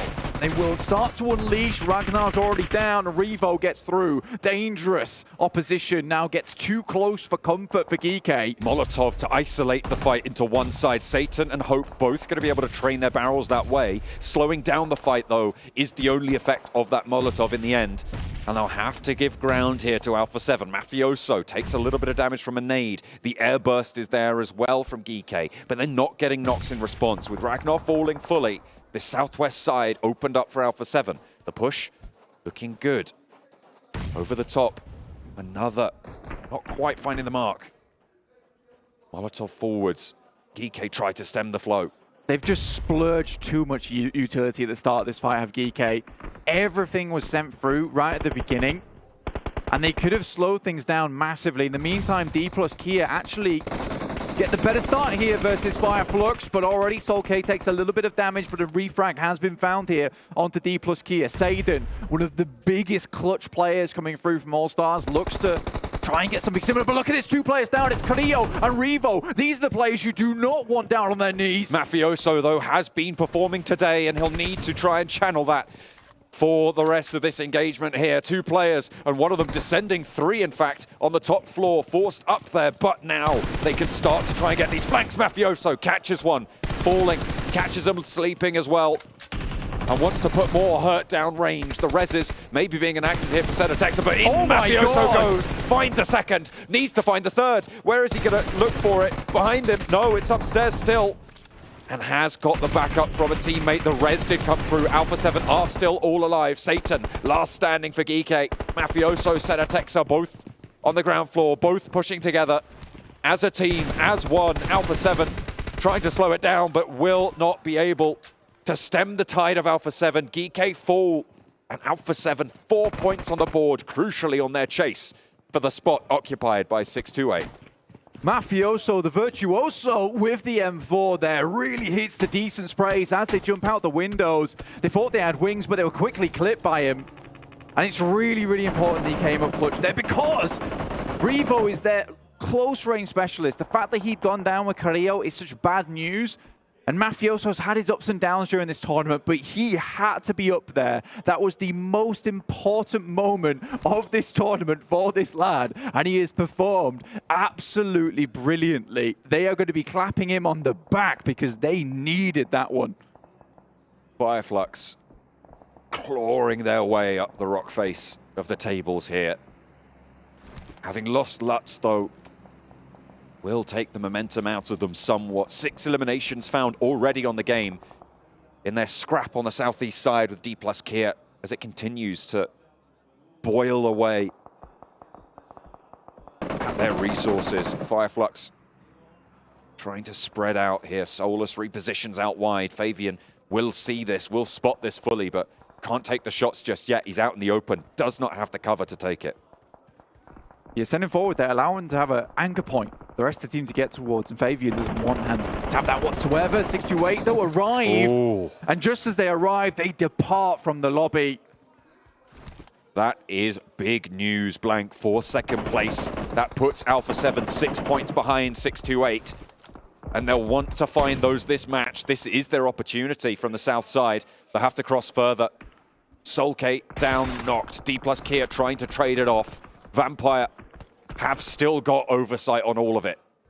The fact they're currently 5 eliminations strong at the moment is ridiculous. They did have a strong position at the start of this game. They continue to push through. There's a lot of ridges over on this terrain itself towards the middle that you can play in. It's going to force a lot of teams closer together towards that end game. In the meantime, Gladiators are doing a really, really good job at isolating this push that has come through from the Infinity. The Gladiators knew that this would come through at some point from one of the eastern teams to try and find some kind of refuge. You move directly towards the west side. Alter Ego, who's set up in the ridge side, as well as Fireflux or Vampire, is just going to take shots towards you. So this is a very good play from Gladiators. Yes, they've taken themselves out of the scenario for quite some time, but it's given them a very good amount of space towards that north side. Next circle, though, will define a lot. Currently, DRS would have one of the strongest positions if we move over towards the western side, with a huge amount of open ground around them that they can play from, but we head towards the middle. And what an interesting place to finish out this game. This is going to be a lot of mechanical skill required from these players, good utility remaining, and a lot of teams have spent so much getting in towards this position. All you can hope for Gladiators in particular is that they've been able to pick up a huge amount of utility of their own, and that might just be the kicker in the end game, John. They need to keep that pressure on, take care of Ferrari from Infinity IQ, and then they can play that ridgeline on the southwest side of the La Bendita crater to move forwards, to gain information, which is what they will be lacking from isolating themselves away from the lobby, to get that scouting done. They get rid of Ferrari. The nade does find the knock onto Meku, though. That should be easily enough. Rezable on the northeast side. You can see that ridge line now spanning out in front of them. That they'll have to summit and start to peek out. Yeah, I think for Gladiator as well, and purely just in terms of the utility, talking about that again, with the ridge size you can see, you can understand almost straight away that grenades are going to be of such importance. So a lot of times these teams will just be hiding around small ridges. There's no windows, there's no doors, there's no rooms to avoid those types of grenades. So you can just go for these massive nade plays on towards these positions. Cao Dailan does avoid that one because of the building, but this one around the side should get him. Yeah, that was just a couple of the pickups that Gladiators were able to find to get rid of Infinity IQ. The Thorn in the side, Fireflux. They are getting torn to pieces here. I think it's just Ketch now on the east side, close to Vampire. That's huge. Very difficult. Very, very difficult to last long under the gaze of Vampire. That is massive from Gladiators. Picking up Rosemary from Alter Ego, having to move down towards that eastern side. That is a big pick-off coming through from Gladiators. Now they can comfortably move down towards the south, but Mafioso still going strong. Finally gets taken down, but it's DRS off in the distance, just taking these pot shots at long range. Only one player now, Carrillo, for Alpha7. To try and keep them still alive in their chase for the second place, but they are taking bullets, and that will be it. Stalwart put a stop to their run. They're 5 points behind 628, but Gladiators are still in the game in a prime position on the northeast side. Blank, they've already got 5 eliminations, and they are only 3 points behind where Alpha7 sit currently. Ravenclaw spots out Ketch, and it's just 3 points, but Potato's able to pick up one of them. And Gladiators right now with this circle, they can look down towards the southwest. This is really good map knowledge at the moment. They understand that there should be teams in these locations they scouted out earlier that will just be sitting in here. Because as we said before, DRS, around that zone, it is just open plains. It's so difficult to get towards that position. If we continue moving towards the western side, even if DRS's compound comes a little bit outside the circle, by that point, they should have done enough damage to finish out this game. Twisted Minds have put in a shift today, Blank. We've waited too long to see it, unfortunately, but they've had some somewhat decent engagements. We saw their Sanhok, they took down Vampires. They've managed to stand up to teams that we thought they wouldn't be able to. Maybe this is a little bit too tall of an order, though, to push past Tianba. This is what I'm talking about, man. The circle actually just shifts over towards the western side. Yes, it doesn't 100% encompass DRS's position, but a lot of teams are going to be having to crunch themselves towards the eastern edge now. Unless you make one hell of a crazy push over towards DRS's compound and manage to get up towards the wall, it is so difficult to assault this spot. Fnatic, though, finding Ravenclaw down towards that south side. Meku constantly is checking towards this location of the map as well, holding on the east, whereas Gladiators were just poking towards this engagement between Tianba as well as Twisted Minds. Rollkiss moves forward. Trying to get a little bit closer to the fire. Warm the hands, get ready for it. 7 teams remain now, Blank, in our penultimate match. The first of 2 Miramars that we've yet to see. Another top 3 finish, remember, for Vampire would break another record for 15K extra added to their prizes. And that's what they'll be looking for here. They're in a good spot for it. Crypto goes down first as Ren opens up with the auto shotty. Looking for more as well as a second knock goes over to Easy. YZD picks that one up, and it's just Rockis remaining. Gladiators move away from this position, taking a little bit too long. Rollkiss last alive, and Tianba able to get away with it, with 4 players all still left alive here as well. Really important. Stalwart all inside the fielded area, and Tony K sending the grenades over the top. I was going to ask if you think this nade hits, Blank, but it's Tony K. He gets something done. Top very low there, needing the rescue from the teammates. And Schweppes gets spotted by Potato from Alter Ego, who are moving in a little bit further north. Another nade over the top is on target. Now Potato has drawn the ire of Vampire Esports from the south. So difficult to play this position. Eventually you're going to get pushed out into open zone. In the meantime, Alter Ego doing a really good job to keep Gladiators back at bay. Matic moves through. Meku has a nade in hand, looking to send it over towards Alter Ego, but all those shots towards Tianba, that's made them very angry. Now looking to finish off the rest of the Gladiators squad. Nade goes through, and that's just it. That is disaster for Gladiators. They were looking good to try and chase up towards that second place, but it just stayed too long. They did not make that push. Stone, though, a massive nade over the top, completely dispatches the members coming through from Alter Ego, and DRS maybe get a little bit too big for their boots as they get close towards Stalwart, and nades come through that way. Rules maybe looking to return to the back to the rest of the squad as Delta takes a knee. Will go down. Very difficult to get the res as well. 3 eliminations and 4 teams remain now in the final stage 8.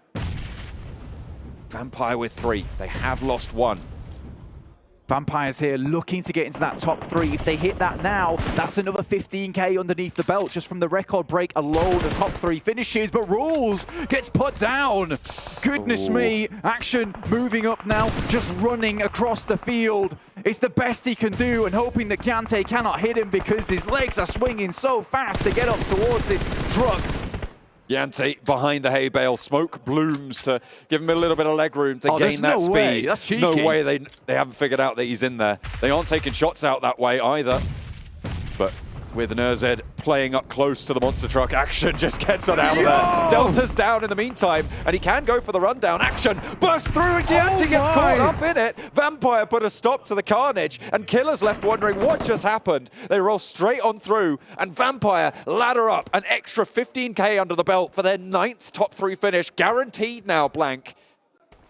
Vampire have done so much this tournament. DRS with 1 player left standing, and Tiamba looking to try and close out their tournament in style after a disappointing first couple of days. Yeah, really big step up from Tiamba so far. It has been a fairly quiet game, but YDD with 4 eliminations.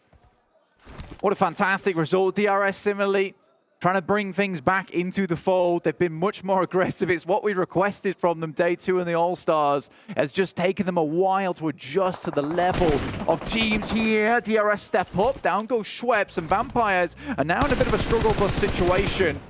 Not in terms of tournament, but certainly this game. Maybe they should have let the monster truck run a little bit more wild, because they lose a player to it. The Killer goes down, and Stone steps up for 2. Wow. Giante falls to Tiamba on the off angle, and now Vampire want to put another chicken dinner up on the board, maybe, if Schweppes can get back to their feet, but they're 2v4 right now. Tony K still in action. Nade over the top, gets the flush on Stoned. Molotov over to Ren, but he's already passed it. Tony K has more in the barrel, though. Will find 1. Now has to trade on for a second. Gets a second pick. Now it's just 1 player, and it will not be enough, though. And Tianba finds a second chicken dinner on the day. And it looked hard as well towards the end there versus the 2 players. Tony K and Stone. Probably the most fearsome duo right now in PUBG Mobile. Not one you want to go up against. And they still look happy about it. They just broke a record and the 200 points barrier in this game that no one else is going to come even close to at the end of the day. Not since 2019 with Bigatron taking a massive win back in PMCO. All back then have we seen a performance this dominant on the global stage. It is incredible what Vampire have been able to do so far. And with 1 match to go, Blank, they've locked it in. Tiamba, they have stood up today in a way that we did not expect from them. We have not seen it from them so far, but they're doing the PEL proud in their final day 3 performance. You know, if you ask me, what do I think about Tiamba now, I would say they are a resolute team, right? They are determined. And even on that last day, I think that's the hardest point when you've got to stand back up again. But in the meantime, we're going to sit right back down and head over to a break. All new Honor Magic 5 Pro. Freeze even fleeting emotions in just milliseconds. Take marvelous night shots with lightning fast exposure. The display reveals more details in bright areas, with an astonishingly long battery life that just keeps going. The latest flagship chipset brings you exceptional performance. Unleash the power of magic. Honor Magic 5 Pro. Where do we go from here? They're gonna let you down, down, down.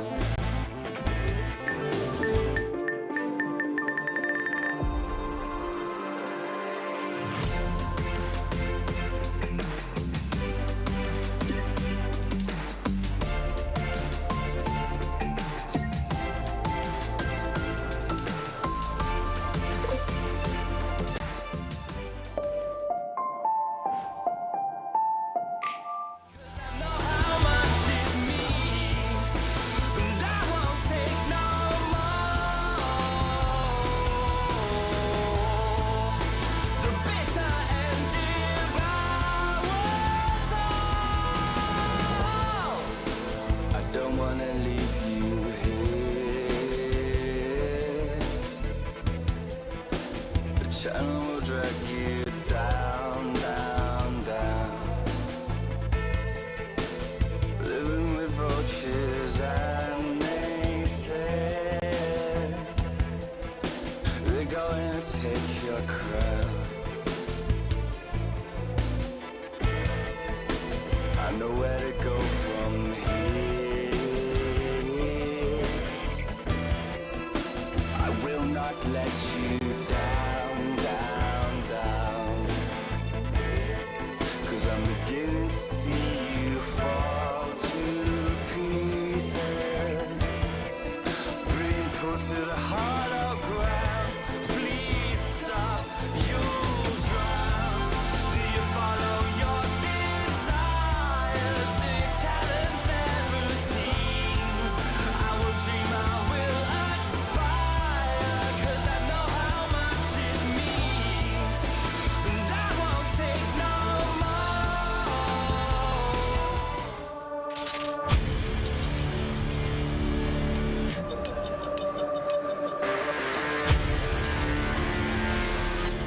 The Honor Magic 5 Pro, powered by Snapdragon 8 Gen 2 and Honor self-developed GPU Turbo X, has allowed Vampire Esports to break even more records. They get another top 3 finish, meaning they have won another $15,000. On top of that, Schweppes has also broke the total rescues barrier and won another $10,000. So let's add that $25,000 to total chicken dinners, which is $25,000, plus $125,000 they won for the All-Star Stage, plus the $30,000 they get to be here, plus the $400,000 they get for winning the event if they finish things off, plus the money they won for the intro, which is another $10,000, plus the money they won in the solos match. Vampire Esports are going to go home very rich, boys. Can I get a loan?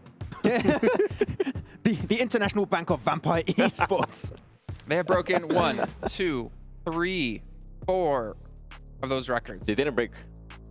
However, there's one team who could break a record and make this a not all Vampire Esports affair. Tiamba, a surprise team too. If they can get one more chicken dinner, they will have won themselves 25,000 extra bucks. Yeah, and I don't know what's happened with Tiamba, but they just started doing really good late game calls, going for really strong positions, really strong compounds, and having nice controlling splits at the end, and fighting against Tony K and Stone, one of the best, if not the single best fragging duo. Was it Schweppes? I think it was Schweppes. The caster said Schweppes. Okay, but yeah, Tony K, and they're all really good anyway. So one of the two that they just completely overtook them. So Tiamba have the punch to get himself some chicken dinners. It's just like the punch is like this. It's like, no, what? What are you doing? I don't know what you were going for. Why would you do it when I just said the punch is like? I was on the camera, so it didn't see. It's just like. Match 1, 2, 3, 4, 5, 6, 7, 8, 9, 10, 11, 12, 13, 14, 15. Ah! Why are we... I don't know what we were doing. Why are you punching me back, Max? I don't know what was going on. Why were you counting? Okay. Match rankings. Let's get those up there. I don't need to look at this man anymore. 21 points for Tiamba, 11 eliminations, and with the chicken dinner, a fantastic score. Not to mention, moves them up the rankings even further to earn some extra bucks on their side. But Vampire Esports have basically closed the door behind them, completely slammed it, and no chance any team can catch them. But Alter Ego, 10 points. You didn't predict them this time, 7, and they didn't get knocked out first. Yeah, I didn't want to curse them. And then on top of that, guess what? 6-8. This was actually, I feel like, one of the biggest surprise for me, Max, considering what we were talking about 6-8 when we were talking about Miramar. One of their best maps that were not able to perform at all. And something to keep in mind, Alpha7, even though they weren't able to fully take advantage of 6-8 being eliminated so early, Alpha7 did end up with at least 5 points. Yeah, of course we know that Alpha7 don't know at which time 6-8 do get eliminated in the game, but it was their one golden opportunity to set a lead. They just got, what, 5 points in that game, I do believe. So unfortunately not quite able to distance themselves, or at least try and catch up to 6-8. But we're still not seeing the Alpha7 of Miramar of old, which we needed to see today. And now it's down to the final game, which puts a lot of pressure on the shoulder of these teams to try and make an impact on the last game and try and hopefully get some extra cash on board. Speaking of cash here, let's take a look at the prize pool. Remember, it's $2 million. Now keep track of this because it's 400K for first place, 200K for second, 125 for third. But this becomes very important when we transition into our overalls because this is the last chance for any of these teams to earn some extra money. And it's coming down very close between quite a few teams. Tiamba able to get themselves into 9th place now at 94, but legitimately, they could jump to 5th place if they have if they get 6 points? Like, this is actually extremely close. Not to mention, G Gladiators could take 2nd. Yeah, it's so close on that first side of the table, on the left side, should I say, right now. But Tiamba, with their performances today, are now in reach of being able to actually breach around top 5. So they could get a significant increase of prize pool today. It's insane to think that Vampire Esports have scored more points in this event with much more difficult teams than in the All-Star Stage. That's ridiculous. That is crazy. Well, you know what, ladies and gentlemen? It is finally time to end out PMWI 2023. Our final match is kicking off, and I couldn't think of a better duo to close out the show. John Allen and Blink, take it away. Thank you so much, Jason, and the rest of the desk, the rest of the crew as well. It's all led up to this. Vampire have all but won it, Blank. Let's be honest here. But second place, as they've talked about, so volatile, as is every single position from there on down. With one more chance to test their mettle, the teams here today at the PMWI have to make it happen. Tony K has absolutely dominated this lobby. Yeah, man. Good luck breaking his records next year, by the way. Didn't even think about that. That record will stand for eternity. It's going to be so difficult to break this. And honestly, the record breakers, prize pool is really cool. But I think Tony K has basically broken half of it because it will just be unusable unless they go for a complete reset. What if we go for knockouts? No, 40. Yeah, it is silly stuff, as is this circle. We've not seen something like this in a while, but this is our last match of the day. And as the boys in desk were saying, Tiamba jumping up to 9th place with an opportunity to hit 5th. What is that all about? Twisted Minds, though, do not fail us now. You really had a good step up, and now the Infinity IQ dropping directly on their position. The Winnie comes out, but Ferrari, with the Ferrari peaks coming around the side, skirt. You liked that, didn't you? I don't know. I'll have to think about that So one. I actually wanted to say something else. Yeah, I thought you did. And then I was like, I'm just going to have to go for a car noise. It's all good. Nyam. Nyam. Anyway, We brought it back to basics. It's all good. Crypto's gone full Wild West here with the Winnie and the double barrel shotgun, but it's working for a limited time only because the rest of the time it's Ferrari driving down the driveway and rolling over Twisted Minds. They're out, and that will finish their tournament. Yeah, it was quick. It was quick. They went around the corner. No, it's not skirt. It's a skirt. Skirt. Yeah, it's a very... That's a large clutch car. problem, that. It's a large car. You want to get that one checked out. In the meantime, though, we do have a couple more positions. And you can see on the leaderboard on your right-hand side just how close this is. These teams are basically shoulder to shoulder in terms of points at the moment. 99 points in 5th place. 7th place is 98. 8th place is 96. And Tiamba, who's had a real hero run today, 94 points. Easily breaking up to 5th place with that. It is crazy. Not only that, but they have that opportunity to break a record. Blank, the record for most chicken dinners in a day was set last year. It was matched, I believe, by Vampire themselves, who held that record previously. I don't even want to talk. You're pointing at the stats. 8.4 is nuts. But anyway, Tiamba could break the single-day dinner record, which stands at 2. They've had 2 today. A third one in this last match would break that record, earning them 25K. Yeah, I'm hopeful for it, actually. I'd be happy to see it. I think it would be cool. I'd be really happy to see it. Obviously, a lot of pressure taken off these teams trying to get first place because it is impossible. It's genuinely not doable at this point in time for anyone to get first place. It's over. We are fighting for 2nd place, and Vampires are doing as Sir Tanny told them to do at the start of this tournament, which is just to have fun. Which they certainly have this time around. So you're looking at me. I'm doing some maths to check if it is mathematically possible or not. No, and I think you're right. It's over 80 points. Actually impossible. Yeah, it's which impossible. Is very, very rare. Yeah. For it to happen like this. There's a lot of times where you could be like, it's very improbable. In fact, it's possible, almost nigh improbable. But this time around, Vampires have put a stop to all that. They've put their foot down, and they've gone for an impossible scoreline. Here in PMWI, no one expected that coming out from them. We expected a good team, but the PMWI Main Tournament has been the Vampire show the entire time long. So get your Vampire fangs out, get your cloaks out, because we're repping them all the way next year. Favorite Vampire of all time? Favorite Vampire of all time? Tony, the Energy Vampire. I'll take that. I'll take that. Yeah. He doesn't sparkle in the sunlight, so that's a correct answer. Exactly. There you go. Obviously, Tony K is the opposite of that. He just energizes the rest of the team. Absolutely. He is an incredible frontman. Yeah. A dominant force, a terrifying presence, a threat to anyone who steps into the plane with him. 100%, other than his own teammates, of course. Well, yeah, and even they're afraid of him. To be honest, I wouldn't be surprised. Stop making us look bad. We have 3 players on the top 3 elimination list, yet we look terrible because you've got 51 eliminations and we've got 30 and 28.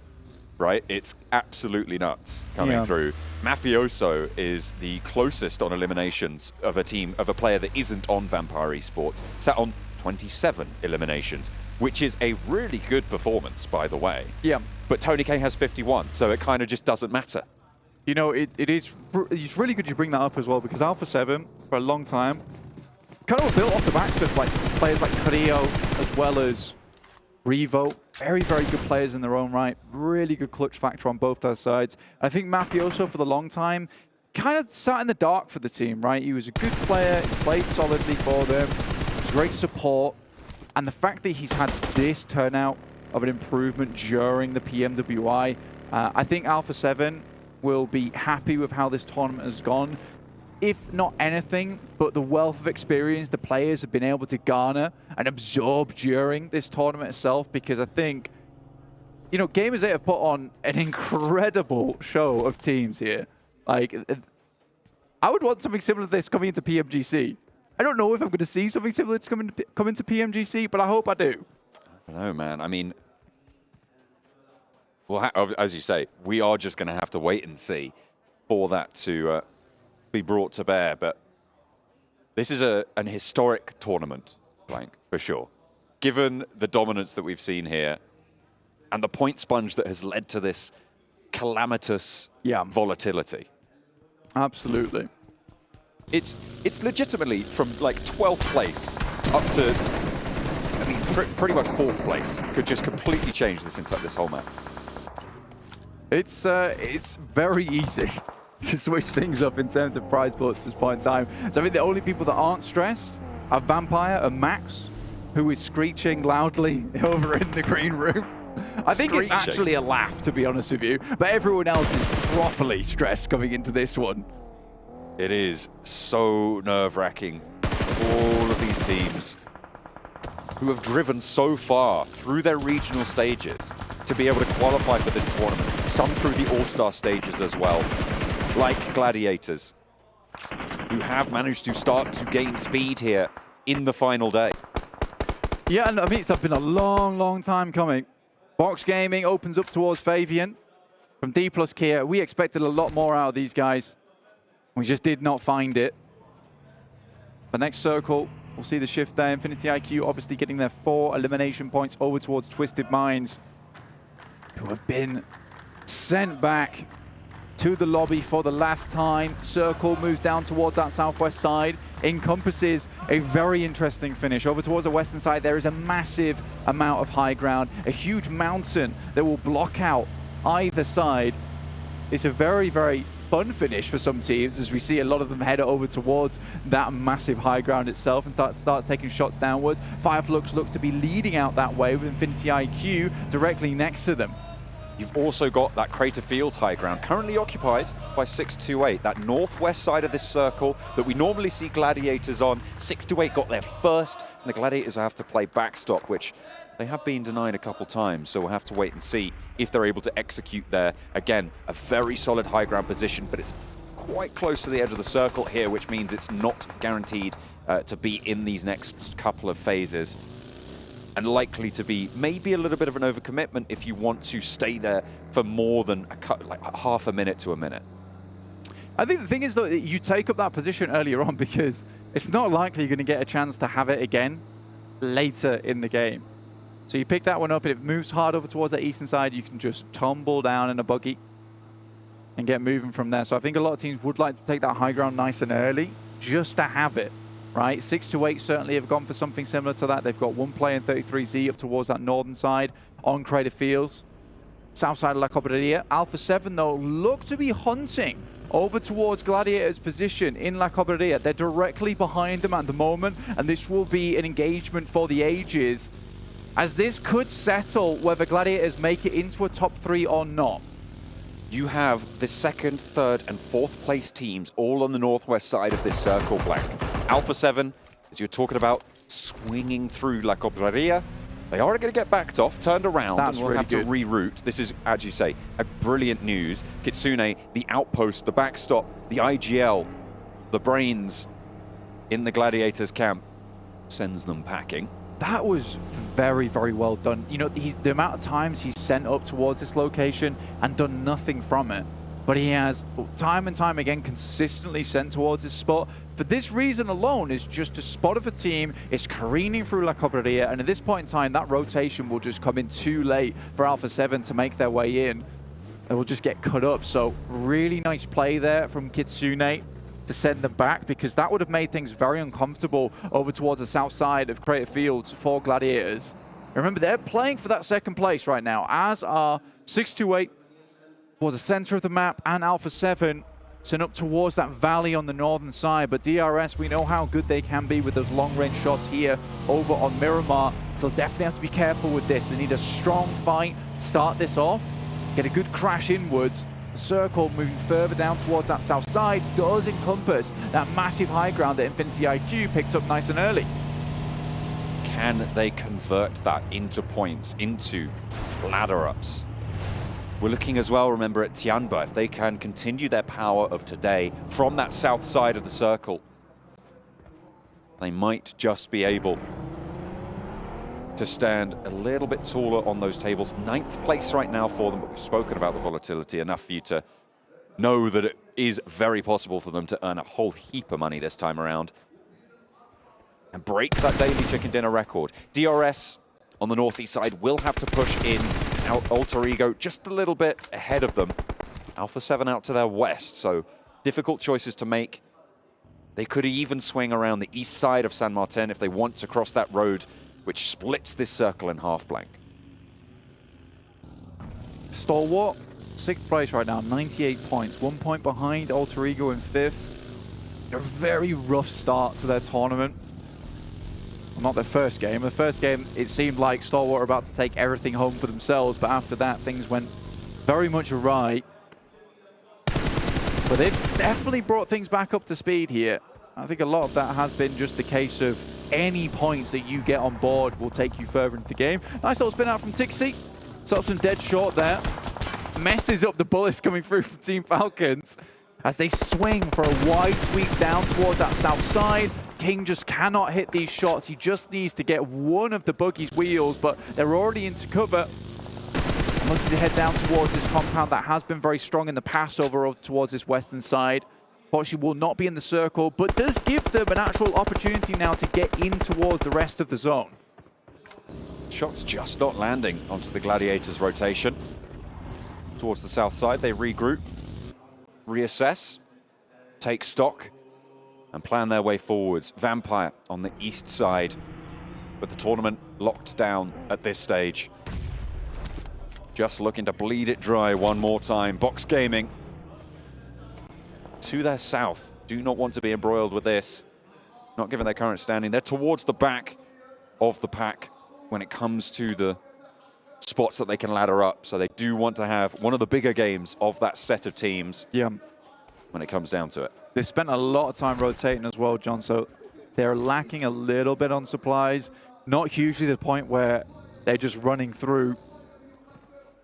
They have nothing on them.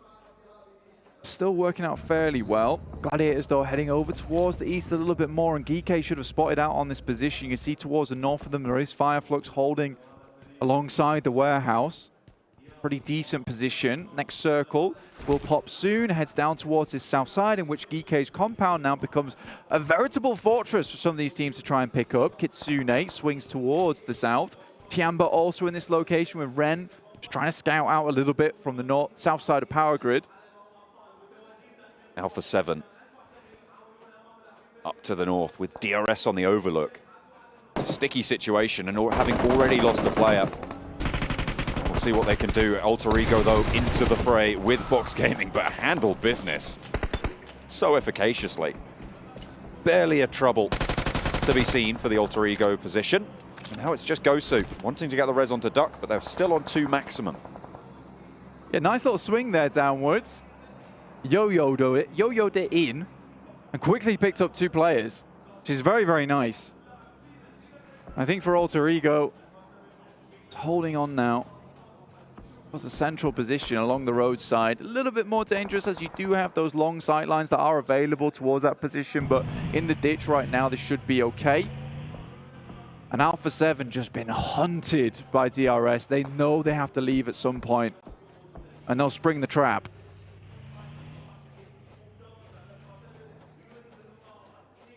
They are biding their time. Not willing to leave this ridge just yet for DRS. Carrillo preparing for the battle to come. Alter Ego shooting out Tianba spot players from Vampire on that southeast side. GK close by. Could be a little bit of a pinch here for Tianba as they do sit furthest towards the edge with no hard rotate routes out. Ravenclaw takes a couple of pot shots, but not too much. GK has sent a lot of their resources over towards the northeast side. Kitsune breaks down towards the south to scout things out just a little bit because there is an entryway over towards the east, and Alpha7 quickly break wide over towards the west here, but it is absolutely packed of players, and Alpha7 could be just rolling over towards a wasp's nest. Revo on fire in the vehicle there, goes down to the explosion. Does he have the cover to stay alive? Mafioso in the monster truck, clambering, scrambling up the hillside here to the cover of the rocks. Will be able to get away. Revo not so lucky, will be flushed. And now Alpha7 sit on 2. Oh wait, hang on a minute. No, he wasn't flushed. He did get spotted. The smoke can drop, and Mafioso actually looking to pick him back up. Alpha7 might have just made the cross. Tianba sent really far up towards that northern side, in which case Vampire's found at least one knock over towards them. Box Gaming cowering over towards their side in the dip as Alter Ego spun them out the way. Carrillo goes down as Axa from Team Falcons also gets involved in Alpha7.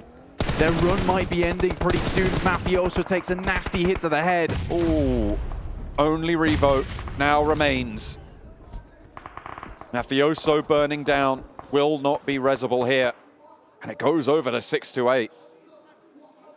Not good news for Gladiators. Trying to make their run for that second place as well. Revo with the DBS close to the Falcons. Has 4 of them to worry about. 6-8 as well with 4 players alive. And Infinity IQ holding in this position for a while. The arbiters of this fight. 6-8's position is very dangerous though. It's open on their run out from their buildings on the northern side across the road. They're immediately sending for cover in the ridge side towards their south. DRS don't take too many shots towards them, but they're close to reject. Gladiators move a little bit closer over towards GK's spot. Realistically, they just need to close down the run-outs coming from the south side, then can play from the road. But again, Alpha7 likely not in a position to get too many more points here. 6-8 already found 1 a limb. And 10 points behind is difficult, but definitely doable right now for Gladiators. They still have 4 players, and 6-8 are in way more danger than they are currently. And this will be an incredible run, sprint for Gladiators towards the end of this tournament. The last minute men here. Will they be able to push for the line? Get across as Yang falls first for 6-8. 126 points with the elimination that they've been able to get this game. Yang, a standout player for them. Going down here could spell disaster, but they have managed to move into position to look for this res. Infinity IQ might have a couple of sightlines over their way around the headland. Reject Tokyo sit ahead of them. Their main barrier right now for the forward push. The team from Japan currently sat in 13th place. Might decide the second place fight. Reject Tokyo just setting themselves up now, as you say, versus 6-8. This is such an important engagement for the rest of the lobby. Alter Ego finding 4 eliminations as well, trying to chase up towards those positions in the top 3. Will be a much harder game for them, but currently they hold a nice spot on the roadside. Regiosio still concerned with DRS off in the distance. And now the Infinity IQ actually rock up towards 6-8's position too. They're able to get Yang 1 back up on his feet. A stun grenade sent out. 14th and 13th place teams surround 6-8 right now in second place. Will they be able to drag them down? An orb in the hands of Lufa. Terrifying to hear that echo across the hillsides of Miramar. You step your head out for just a second too long, and it's already taken off. as you say, DRS, the main threat that is currently concerning Reject Tokyo, and in fact, they're just going to fully disengage, get across the road, and crash onto Tiamba's position. Yeah, push straight down. And Tiamba, they lost a couple of players earlier on and should be easily enough taken out. Hang on a minute. They rock up towards that spot. 628 still holding in that position, and the circle heads towards the center, in which case Tiamba's spot very influential, and Reject Tokyo just picked that one up. Matic should have heard the engagement on that side. The entirety of Reject Tokyo is not over towards that position as of yet. Vampire also gets taken down, so Gike is further occupied on the southern side. This could be an opportunity now for Gladiators. In the meantime, the Infinity IQ still looking to go for pot shots to find these bits of damage over towards 628. Now comes the push. Infinity IQ with Bentsu to the lead. Looks for 33Z. Ferrari down and it's traded. 1-for-1 on the engagement so far, but damage inflicted to the back lines of Infinity IQ, and more still to pour on in. One player now stands. Bentsu in the face of danger. Two players to dispatch. Yang1 breaks out. First will be the one to take it down as well, and they stay up. They stay alive, and they get 5 points now so far, extending the lead they have against Alpha7 and leaving Gladiators getting further and further into the dust cloud. 5 eliminations is way bigger than it seems in this engagement, in this match, with Gladiators finding absolutely 0 on the game so far. It makes the lead out really, really big here. Revo gets taken down, so Alpha7 dispatched by Gladiators themselves. And that is a massive potential ladder up for Gladiators. They started very, very close. And that third to second place ladder up, 75k. The fourth to third, 25k. All matters all the time, but Xing takes a knock and the flush as well to DRS on the northern side. The chance for Gladiators might have just represented itself. Fireflux taking heavy bombardment from Falcons. Dplus KIA are eliminated. Teams are starting to fall like flies, and Fireflux need to try and stand tall if they want to push up those tables. But unfortunately, their team are just not able to stand in the face of Falcons right now. Just Solus remains. And the flushes are coming through thick and fast. Around the corner he goes, but the DBS faster than lightning. And the Turkish roster taken out. Team Falcons wrap their talons around the Turkey and remove them from the tournament. Now the main thing we're looking at is Alter Ego. 7 eliminations so far found. Looking for a little bit more, 8 total. DRS also looking over towards 628 as they get a little bit closer, but they're also dealing with Alter Ego in the meantime. 33Z looking to pick up some more points to the team. Up to 7 eliminations now. Trying to, as you say, leave Gladiators in the dust, in the wind mirror. Killer, the MVP from the All-Stars Stage, cannot stand up to 628. 4 eliminations for Yang1, 33Z with 3, 8 on the game. They may have just solidified themselves in that second place to play second fiddle to Vampires, an honor in its own right. The Gladiators are running out of players to eliminate at this point in time to get those points on board. Yang1 still doesn't fall. Another nade goes their way, though. And still, it will not find that knock.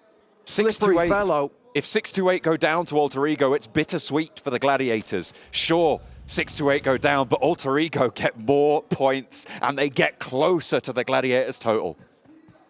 Circle centers up towards the roadside and the ridges that appear as we move out from the northern edge. Yang1 with a nade of his own, Fanatics down, and 628 looking to push even further in. They have been stellar on Miramar. They crest the ridge, they draw the attention with a buggy, and Rosemary's next to fall. Tony K wants the blink, and Octa reversing down the hillside.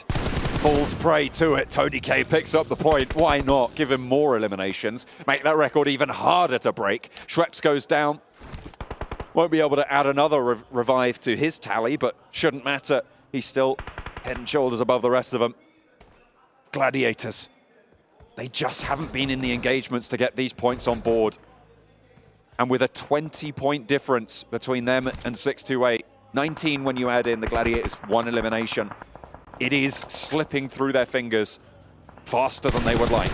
Still, a top 3 finish would be really good on an international stage like this, where this is probably one of the most difficult international tournaments we've seen in a long time. A massive accolade to be found. At 6-8, their run hasn't finished yet. They're looking to pressure the #1 team in the lobby of Vampire. Stone trying to get swept back upon his feet here. Does finally get the pickup. The rest of 6-8 roll on in.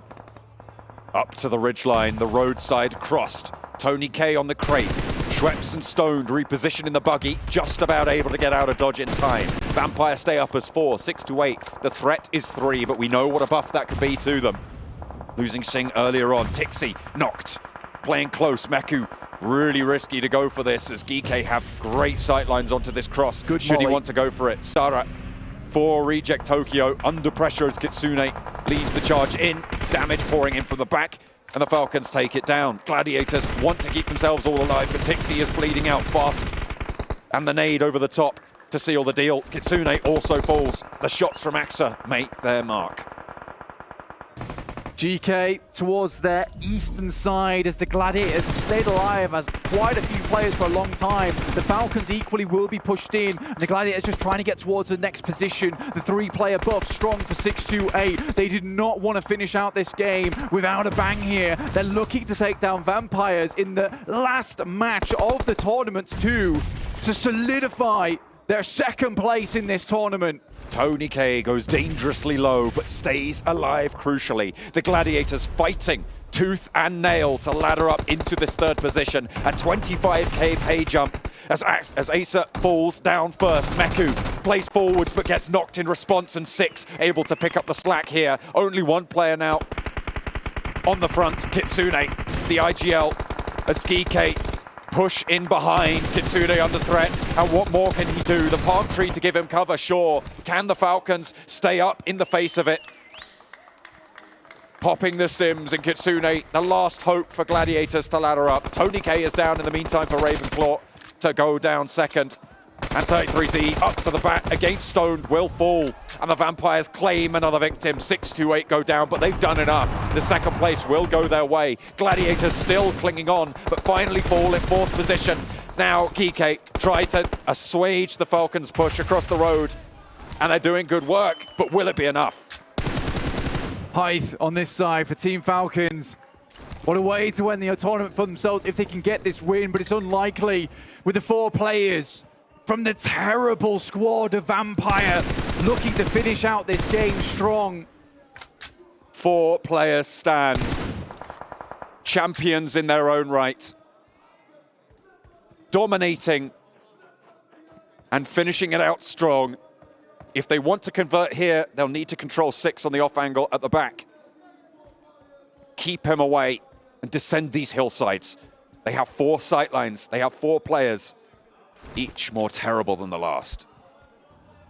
6 drops the smoke to get across. Ravenclaw gets himself 100% with the med kit. Been holding on to it for a while now. As a scout, he wants as much HP as possible as he moves in. 2 nades available. Ragnar creeps over the top side with the UMP, and Ravenclaw instantly steps up, but luckily Ragnar's able to get the better of him, leaving Vampire at 3 here. An opening for Falcons to move up, but Ragnar will hold them out as well. Looks for more challenge.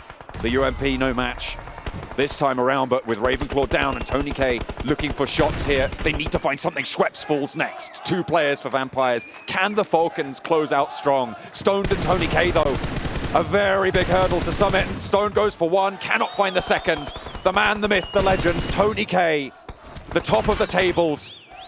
The damage will not be there this time around. The Falcons finally slay the Vampire threat, but they have done enough. A momentous occasion.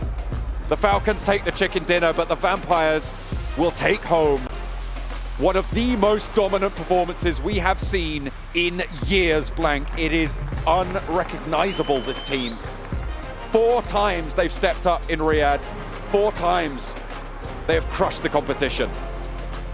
A shadowy miasma that's just giving off an oppressive mood here as they consume every single little bit of prize in the prize pool. They look happy with the results. Sertani's happy with his boys as well. And why wouldn't they be? They're going home with 400,000 from the main tournament alone. Goodness me. This is a roster to fear. We'll be talking about this one for many years to come. And Vampire Esports close down the day, the third day of competition they've seen in the main tournament, the sixth day here in Riyadh so far. And every single time we see them, they gain momentum, they gather speed. Where will it be that they have to stop? Vampires are your PMWI Main Tournament Champions here in Riyadh. And there's no denying it. There was no denying it from day 2, John. We're heading down to the stage to check out the winner's ceremony. Vampire, take it home. Ladies and gentlemen, if you are at home or if you are in the Gamers8 arena, give it up, make some noise for your 2023 PUBG Mobile World Invitational Champions, Vampire Esports!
And as John Allen said, one of the most dominating performances in PUBG Mobile history. Vampire Esports, I swear I'm having deja vu here, watching them pick up the trophy in Riyadh, Saudi Arabia. But hell, we knew they would win basically after day 2. They deserve to win after day 2. And they deserve every single set they're taking home with them. I have never witnessed as dominant a performance on this type of stage, PMWI or PMGC included, at this level. And really, they just stood out every single day. And even their bad days were so strong, Seven. And really even just making history here and making it tougher to see next year. Who can beat even their records? I'm just impressed at Vampire Esports. I'm impressed also at Tony K. All right, we're gonna head back down to the stage. I believe we have an interview here. Most likely we're Sertani, brought to you by Banks. Sertani, come and join me over here. You're becoming part of the furniture now, aren't you, over here at PMWI? Congratulations once again, 2-time PMWI champions. What an unbelievable feeling it must be. Your team have been so dominant throughout both competitions you've taken part in. I just want to quickly ask how you guys are feeling. Yeah, it's been really hard because we play 6-day stretch. It's really stretch and it's really tight. And yeah, we're really glad to defend our champion again in Kingdom of Saudi Arabia. So just thank you so much, guys, to all the supporter. And thank you, Saudi Arabia, for having PMWI again. So hope to see you guys next year again. Thank you. أعزائنا المشاهدين، أعزائنا الحضور، فريق فامباير حقق اللقب للسنة الثانية الحين معنا. وسألنا المدرب كيف شعورك بعد ما حققتوا اللقب هذه المرة الثانية. ذكر فيها قال أن الشعور جدا عظيم وجدا مبسوط، ولو أنها كانت شوي متعبة لأن لعب 6 أيام كلها كانت متواصلة ورا بعض، لكنه جدا مبسوط على هذا الإنجاز، وشكر فيها جميع الداعمين وكل الحضور، وشكر فيها المملكة العربية السعودية على هذه الاستضافة العظيمة. Can we just quickly talk about the fact that Vampire Esports came into day 3 of the competition 60 points clear of 2nd place? What was your guys' reaction to that? And, you know, approaching the final day of competition, were you guys just really relaxed?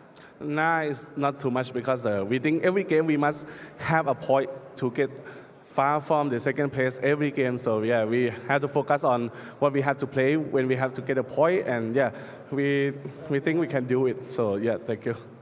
سألنا المدرب إن شلون قدرتوا تدخلون معنا في اليوم الأخير، خصوصا أنكم بديتوا في هذا اليوم وأنتم برضو بعيدين بأكثر من 60 نقطة عن المركز الثاني، فهل راح تكون سهلة بالنسبة لكم؟ هل دخلتوها بأريحية؟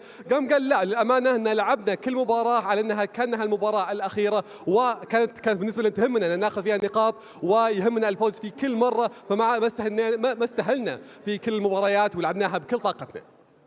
I just want to ask you, what's next? What's next for Vampire Esports? What are you looking forward to in the future of this organization?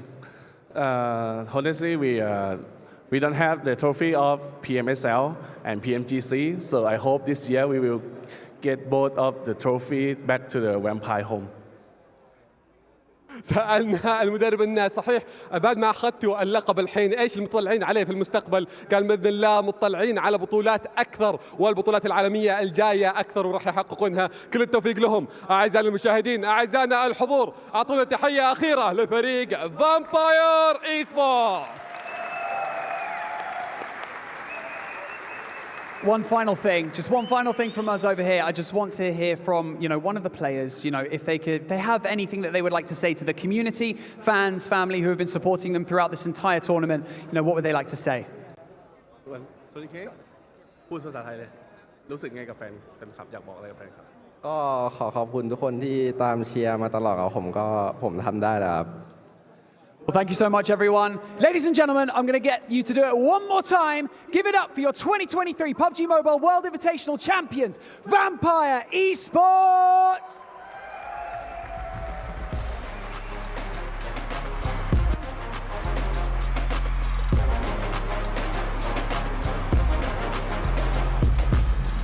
Something that stood out for me there with what Sertani said is this has been hard, and you kind of forget about that when you see the kind of lead they have compared to everyone else in this tournament. They had to play not only these 3 days at this kind of high level, they had to do it 3 days prior. And to maintain that level of focus, that level of composure, to go home after the matches are done and review what you could do better and what you need to change, that is no easy feat. Yeah, what an endurance from this team. And what's crazy too is we usually tend to see a bit of a fall off from teams, right? They're usually not able to keep up this type of gameplay. And you mentioned it earlier, we've been talking about it. For them to be able to score even more points in this All-Star stage, in this main event than they did in the All-Star stage, that is just so impressive out of this team. And I gotta like tip my hat to Tony K, because that was one of the best performances we have seen out of a single player. It couldn't have been better for him to be in the Vampire Esports roster at this moment, because everything was set up for him to just be able to excel and showcase his skills. Yeah, one of the most impactful, if not the best player pickup we have ever witnessed in PUBG Mobile Esport by far. Yeah. I mean, gentlemen, their 2 worst matches that they had this entire event were today. A 9th place finish with 0 eliminations and a 9th place finish with 2 eliminations. That's it. That is the worst games they had. That's probably the best game I could ever have. And that's a true testament to this team. But obviously, this event isn't just about them. Take a look at the overall standings and see where other teams did finish. We can see 628 have locked down the 2nd place finish, but also Alpha7 have fallen from 3rd to 4th. So G Gladiators able to overtake them at the very end here. You see Alter Ego as well finishing off at 5th. Even Fireflux at 6th place. Good to see. And of course, you got to give credit to Stalwart here, able to bounce back on this day and get themselves into the front page. Yeah, wasn't too sure what to think about, some of the PL contenders coming into this. Jumba had a little bit of a rough time, but man, 6-8 bringing the heat in particular over on Miramar. Yang had a great moment, especially on this final game, so they brought some really strong clutch factors that I'd love to see, and I hope we can see more of this 6-8 roster in events to follow. I do hope we get to see them more. And in regards to what you were saying there, Jason, Alpha7, I kind of hinted at it earlier in the day. If they were to continue with that kind of gameplay, they were not going to end up in the top 3, and so it ended up happening that they end up in the 4th place. A big surprise for me, though, is G Gladiators. We've been talking about them. We've kind of been criticizing them pretty much the whole event in regards to how they've been able to play, in regards to the splits that they've been doing, but they were able to do just enough. They were able to be as consistent to get that 3rd place, and that's actually impressive. It just felt weird, though, G Gladiators, because there was so... Okay, to be fair, right? Vampire was impressing us so much, it's hard to remember when G Gladiators was playing well, because it almost seemed like every single match Vampire was. But when I look back on this, mentally, I feel like G-Gliders isn't necessarily deserving of 3rd place because I never saw like them have that many outstanding plays to get a 3rd place finish, you know? But obviously with Vampire soaking up so many points towards the top, it became really difficult to lock down a position anywhere else besides that 1st place position. So, I mean, credit to them, they did bounce back. They looked much better over the course of the event. But yeah, who's going to stop Vampire, man? Who's going to stop Thailand? I mean, right now, I mean, clearly from what we saw here, these 15 teams were not able to do that. Yeah. And I think I've never witnessed a tournament where the sponge effect was taking more effect than any other, because we saw it was so close between a lot of the teams in the middle of the rankings to try and climb up, which is why Gladiators got a little bit more success on this 3rd day, but an earlier change would have maybe allowed them to make in 2nd, and who knows, maybe compete against Vampire. Yeah, talking about how close it was there, especially for the top 5 teams. I mean, at one point, you had Alter Ego go from 5th place all the way down to 10th place, and they were able to recover in a nice way back to 5th place. And I feel like this is a team that I kind of want to give some props to, because there was some big question marks, right? They do have a brand new roster coming into, I mean, from PMGC coming into PMWI. So there was a lot of big question marks, considering that they don't really perform that well in PMGC either, right? But this is a huge, huge plus for Alter Ego. And also for Indonesia. We didn't really get a chance to see BTR here, but I'm pretty sure some of the other teams, especially Lexi and Suxy and their new team, currently looking at this like, you know what? I think we would like to be there in PMGC. I think there's a chance. I mean, we'll see. Indonesia can be looking really strong, but the roster changes and they seem a lot more aggressive, which is what we needed from them in the last PMGC. And maybe with a little bit more time, to grow that team synergy, maybe PMGC, if they do make it, could be a little bit more of a bang for that roster. And then you go a little bit on the opposite of that, right? Indonesia. Now let's go to Turkey. They really didn't. I think we expected a lot more out of Turkey. First of all, with S2G not being able to even get out of the All-Star stage, and then Fireflux not even being able to be in the top 5 here, I think that was a big shock, considering that we are going to be having PMGC in Turkey. It's not looking as so good right now for Turkey. Yeah, it's a bit rough for them. Actually, another team that you could also talk about here is Dplus KIA. I was expecting so many great things from this team after their great show-off in the All-Star stage. Unfortunately, not quite able to transition into the main tournament. I am hoping they can go a little bit back to the drawing board if they do qualify back to these big international events. Hopefully PMGC if it works out. But yeah, not much presence here. We know they can do better. And then one more, just to kind of close it out in regards to the teams that need to definitely perform better before we even get to PMGC. I'm not even going to call out a team. I'm actually going to call out the whole region. Japan. I feel like Japan should definitely do better. I feel like this is back-to-back international events where Japan has let us down in a big, big way. And we got to see something different. You know, we're obviously hyping up Vampire quite a bit, but we can't forget, yes, they won the tournament. They won the $400,000, but you also know what else they won? Our hearts. That's I mean, been they already a while won ago. it, so An extra slot for PMGC for Thailand. I tried to look at the points really quickly to calculate, like see who would have been 2nd place behind them if they did in fact win the slot in a PMGC.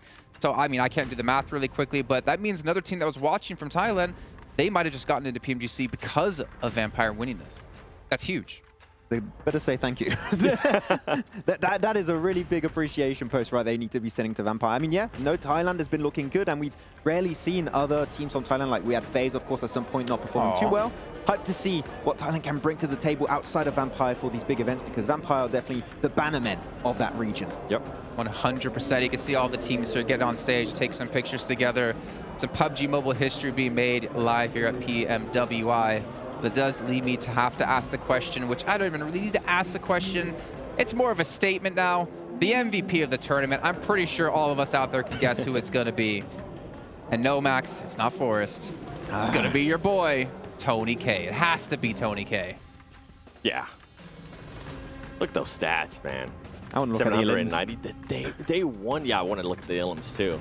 There was a bit of a drop-off today, but I mean, the first 2 days were just ridiculous. 3, and then averaging 4 on day 2. And I think today, I mean, we got to give them a break too, right? In regards to 3, I feel like 1.5 is still good. And at this point, when we came in today, we kind of mentioned it too. They could have just set out. They could have probably gotten eliminated every single match with 0 elims. And it would have been enough. Yeah, it probably would have been enough, because Alpha7 and some of the other teams weren't really fully taking advantage of it. And that's why we were able to see the Gladiators come out. But Tony K, an insane performance. And I can't think of any other player that has had the performance that Tony K did in this tournament. Yeah, really, it's not even just Tony K. Of course, it's like the entire team. But Tony K, back when he was playing with FaZe, we remember last year how strong of an individual player he actually was at the time. And I'm glad to see he got picked up by Vampire Esports, and he is in a team where just it works so naturally around him. Like, this team synergy is ever present, and I feel like Tony K just found his true place in PUBG Mobile Esport here with Vampire Esport, and I'm hyped to see how it's going to go after that, because of course, like Sir Tani in the interview said, we're already looking for next year because they just set their goals so high already. What's scary too is Sir Tani told us coming to this event they were a little bit, they were feeling good because they won tie, right? And they were feeling like their synergy got better. I can't wait to see what their synergy is going to be like in future events. Just don't let us down, though, man. Don't go into PMGC and don't perform. Like, that's going to break my heart, and that's going to make me so disappointed if they can't replicate this kind of performance. Obviously, not in such a dominating fashion, but if they can't do this in PMGC, I'm going to be a sad boy. You don't want me to be a sad boy. But you know what can make me a happy boy? The KIA MVP of the day. Not going to make you do predictions, so I'm going to let you guys relax a little bit. Thank you. Okay. I could see you get a little nervous there. I was going to say a different word. I'll tell you after. Let's see actually who is our MVP of the day as well. Tony K. Okay, I honestly didn't expect that. I thought it wasn't going to be him. I thought it was going to be someone from Tiamba. No, it's still really good average limbs. I think this is for the whole event. Okay. Hold up a second. Yeah. Wait a minute. Something ain't right. Something ain't right. Yeah. It should be somebody from Tiamba. There's a high chance, yeah. For today in particular, yeah. I mean, Yang is one that comes out to mind. He did really good. He had his clutch moments, so he was definitely one that I think could be the MVP. But we'll see. Okay. Well, you know what? I think maybe from there we can move on to our Colonel's Choice by KFC. I don't know if production's ready for it, but I'm ready for it. And not to mention, just saying that name just kind of made me hungry. So I am. KFC does sound good. I want a bucket now.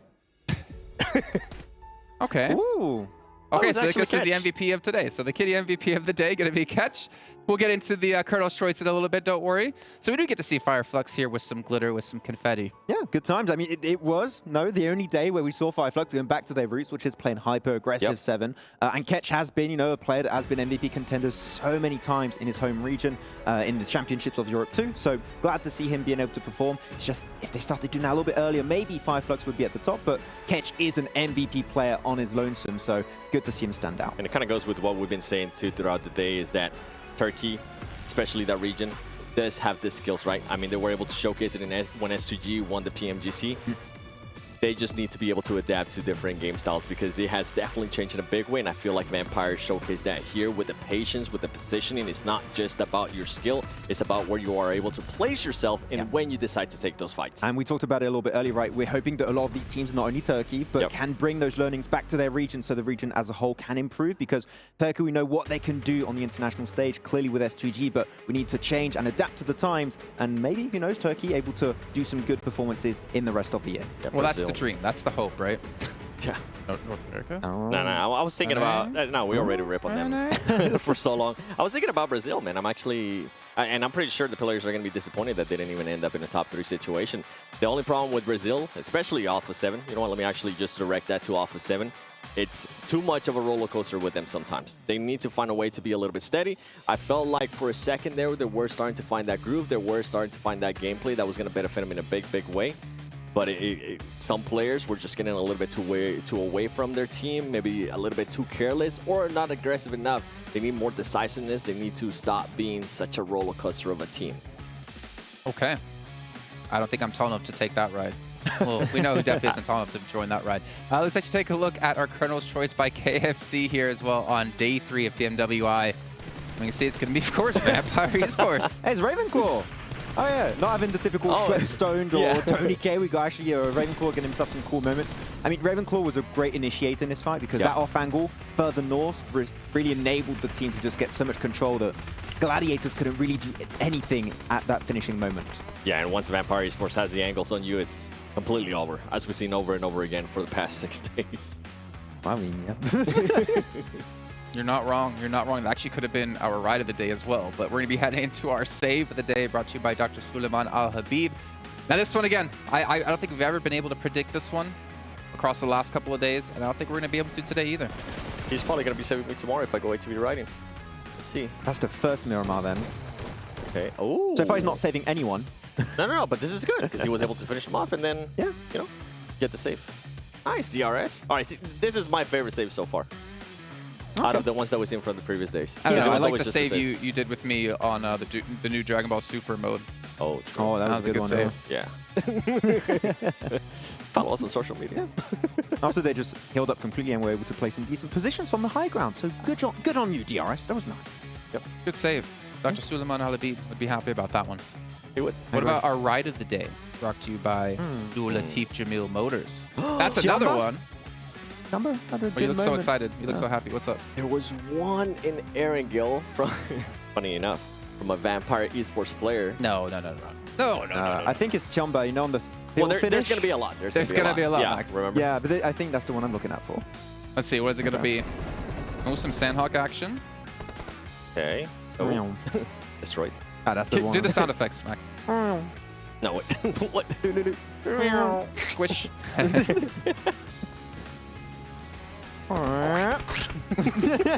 These players are really squishy. Oh, yeah. Oh, he just got taken on for the ride. That's Max right there. I'm just waiting for one of them to go just reverse back over. I'm gonna confirm that. The Max Men special. That's what we're calling it from now on.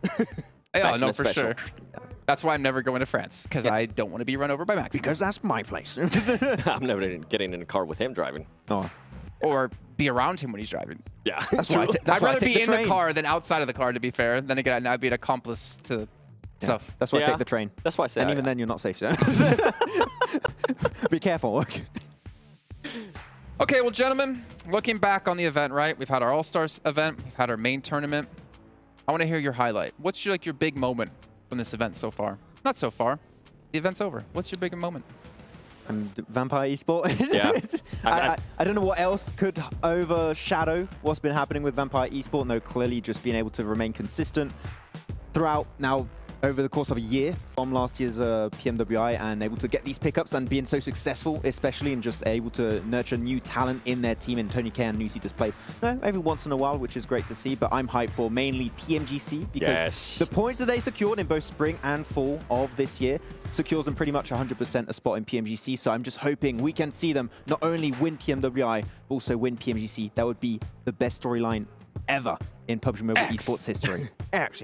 For me, you kind of mentioned it. It's the pickups that Vampire Esports was able to do, and now how they've been able to perform too. I feel like hopefully some of the other teams are able to reflect to look in the mirror and see maybe do we need to change something, right?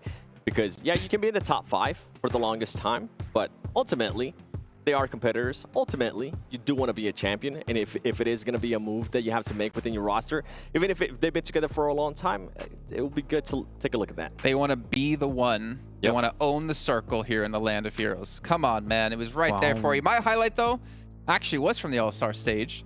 It was the very first match, seeing Vampire win. Because I was curious to see how would Vampire come into this event. And the second they won that match, and the next match, we were like, okay, Vampire are here to play. Vampire here to lead the smackdown, as Kalaris would say here on the entire lobby across both events. But again, guys, thank you so much for being here, to Maxman, to Seven Worlds Gaming, of course to our commentators. We got John Allen, we got Blank, we got Hot Chicks, we got Kalaris who stepped in for us, and of course to all the other languages here at the event as well. Not to mention our lovely production crew working day in and day out to make sure we can make this event happen. And lastly, to all you viewers at home as well who have been with us over the course of these last 6 days. But we have a lot more PUBG Mobile coming up in the future. We got PMRC coming up here in just a few days' time. We got some PMPLs kicking off around the world as well. Some regions already completing it. And of course, we have PMGC at the end of the year to look forward to see who is our global champion. But for now, I've been Jason Kaplan. Thank you for watching, and I'll see you next time for some more PUBG Mobile action.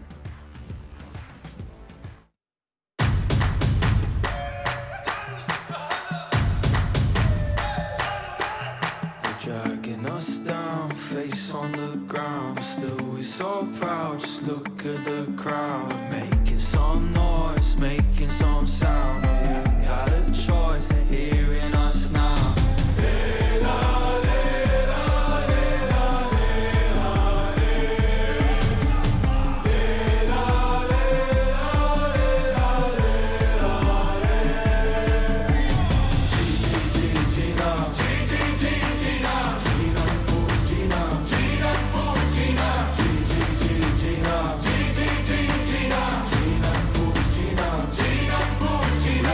Paradise through dirt in our eyes for us.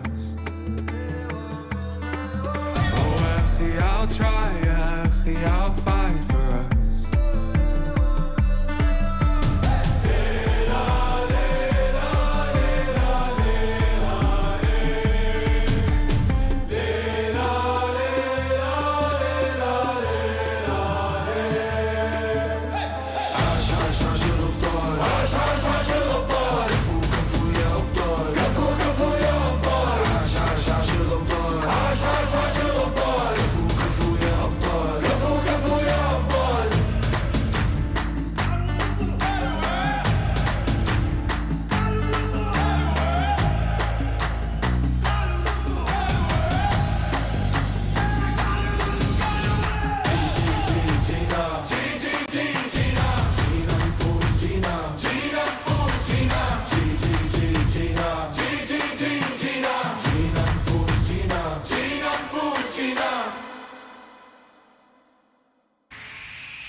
sinker, follow the leader.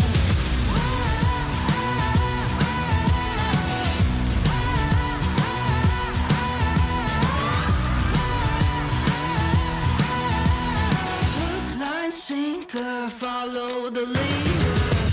Bring you right there to the edge, make you sweat like you can never take the heat, but it's never too hot for me. I walk the walk, talk the talk, you know I'll never stop, 'cause I'm an animal. I'll just laugh it off. I can see it in your eyes, I can feel you watching. Got you hooked, got you right where I know I want you. Play the switch, I'm a mystery, but you love it. Hook, line, sinker, follow the leader.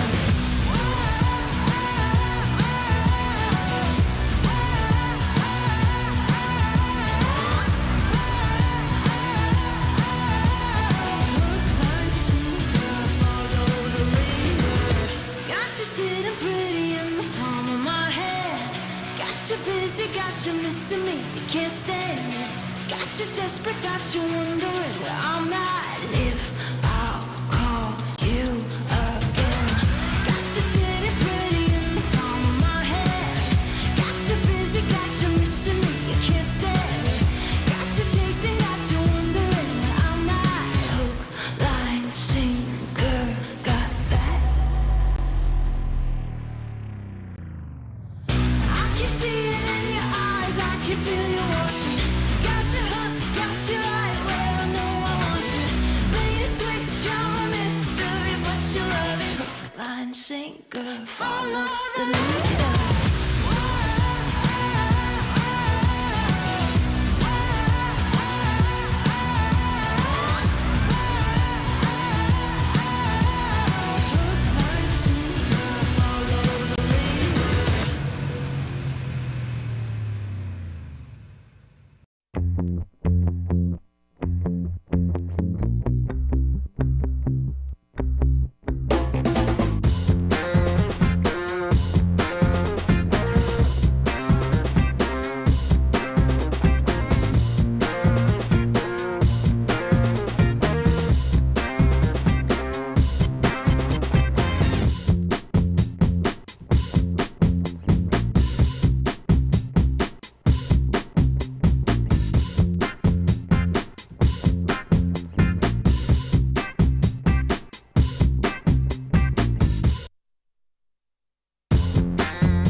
I chose from my side, drawn the front line.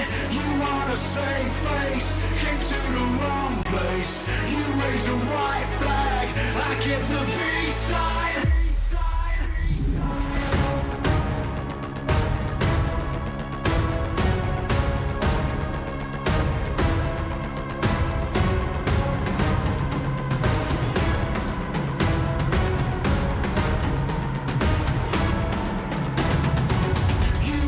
Change me, rewrite our history. I chose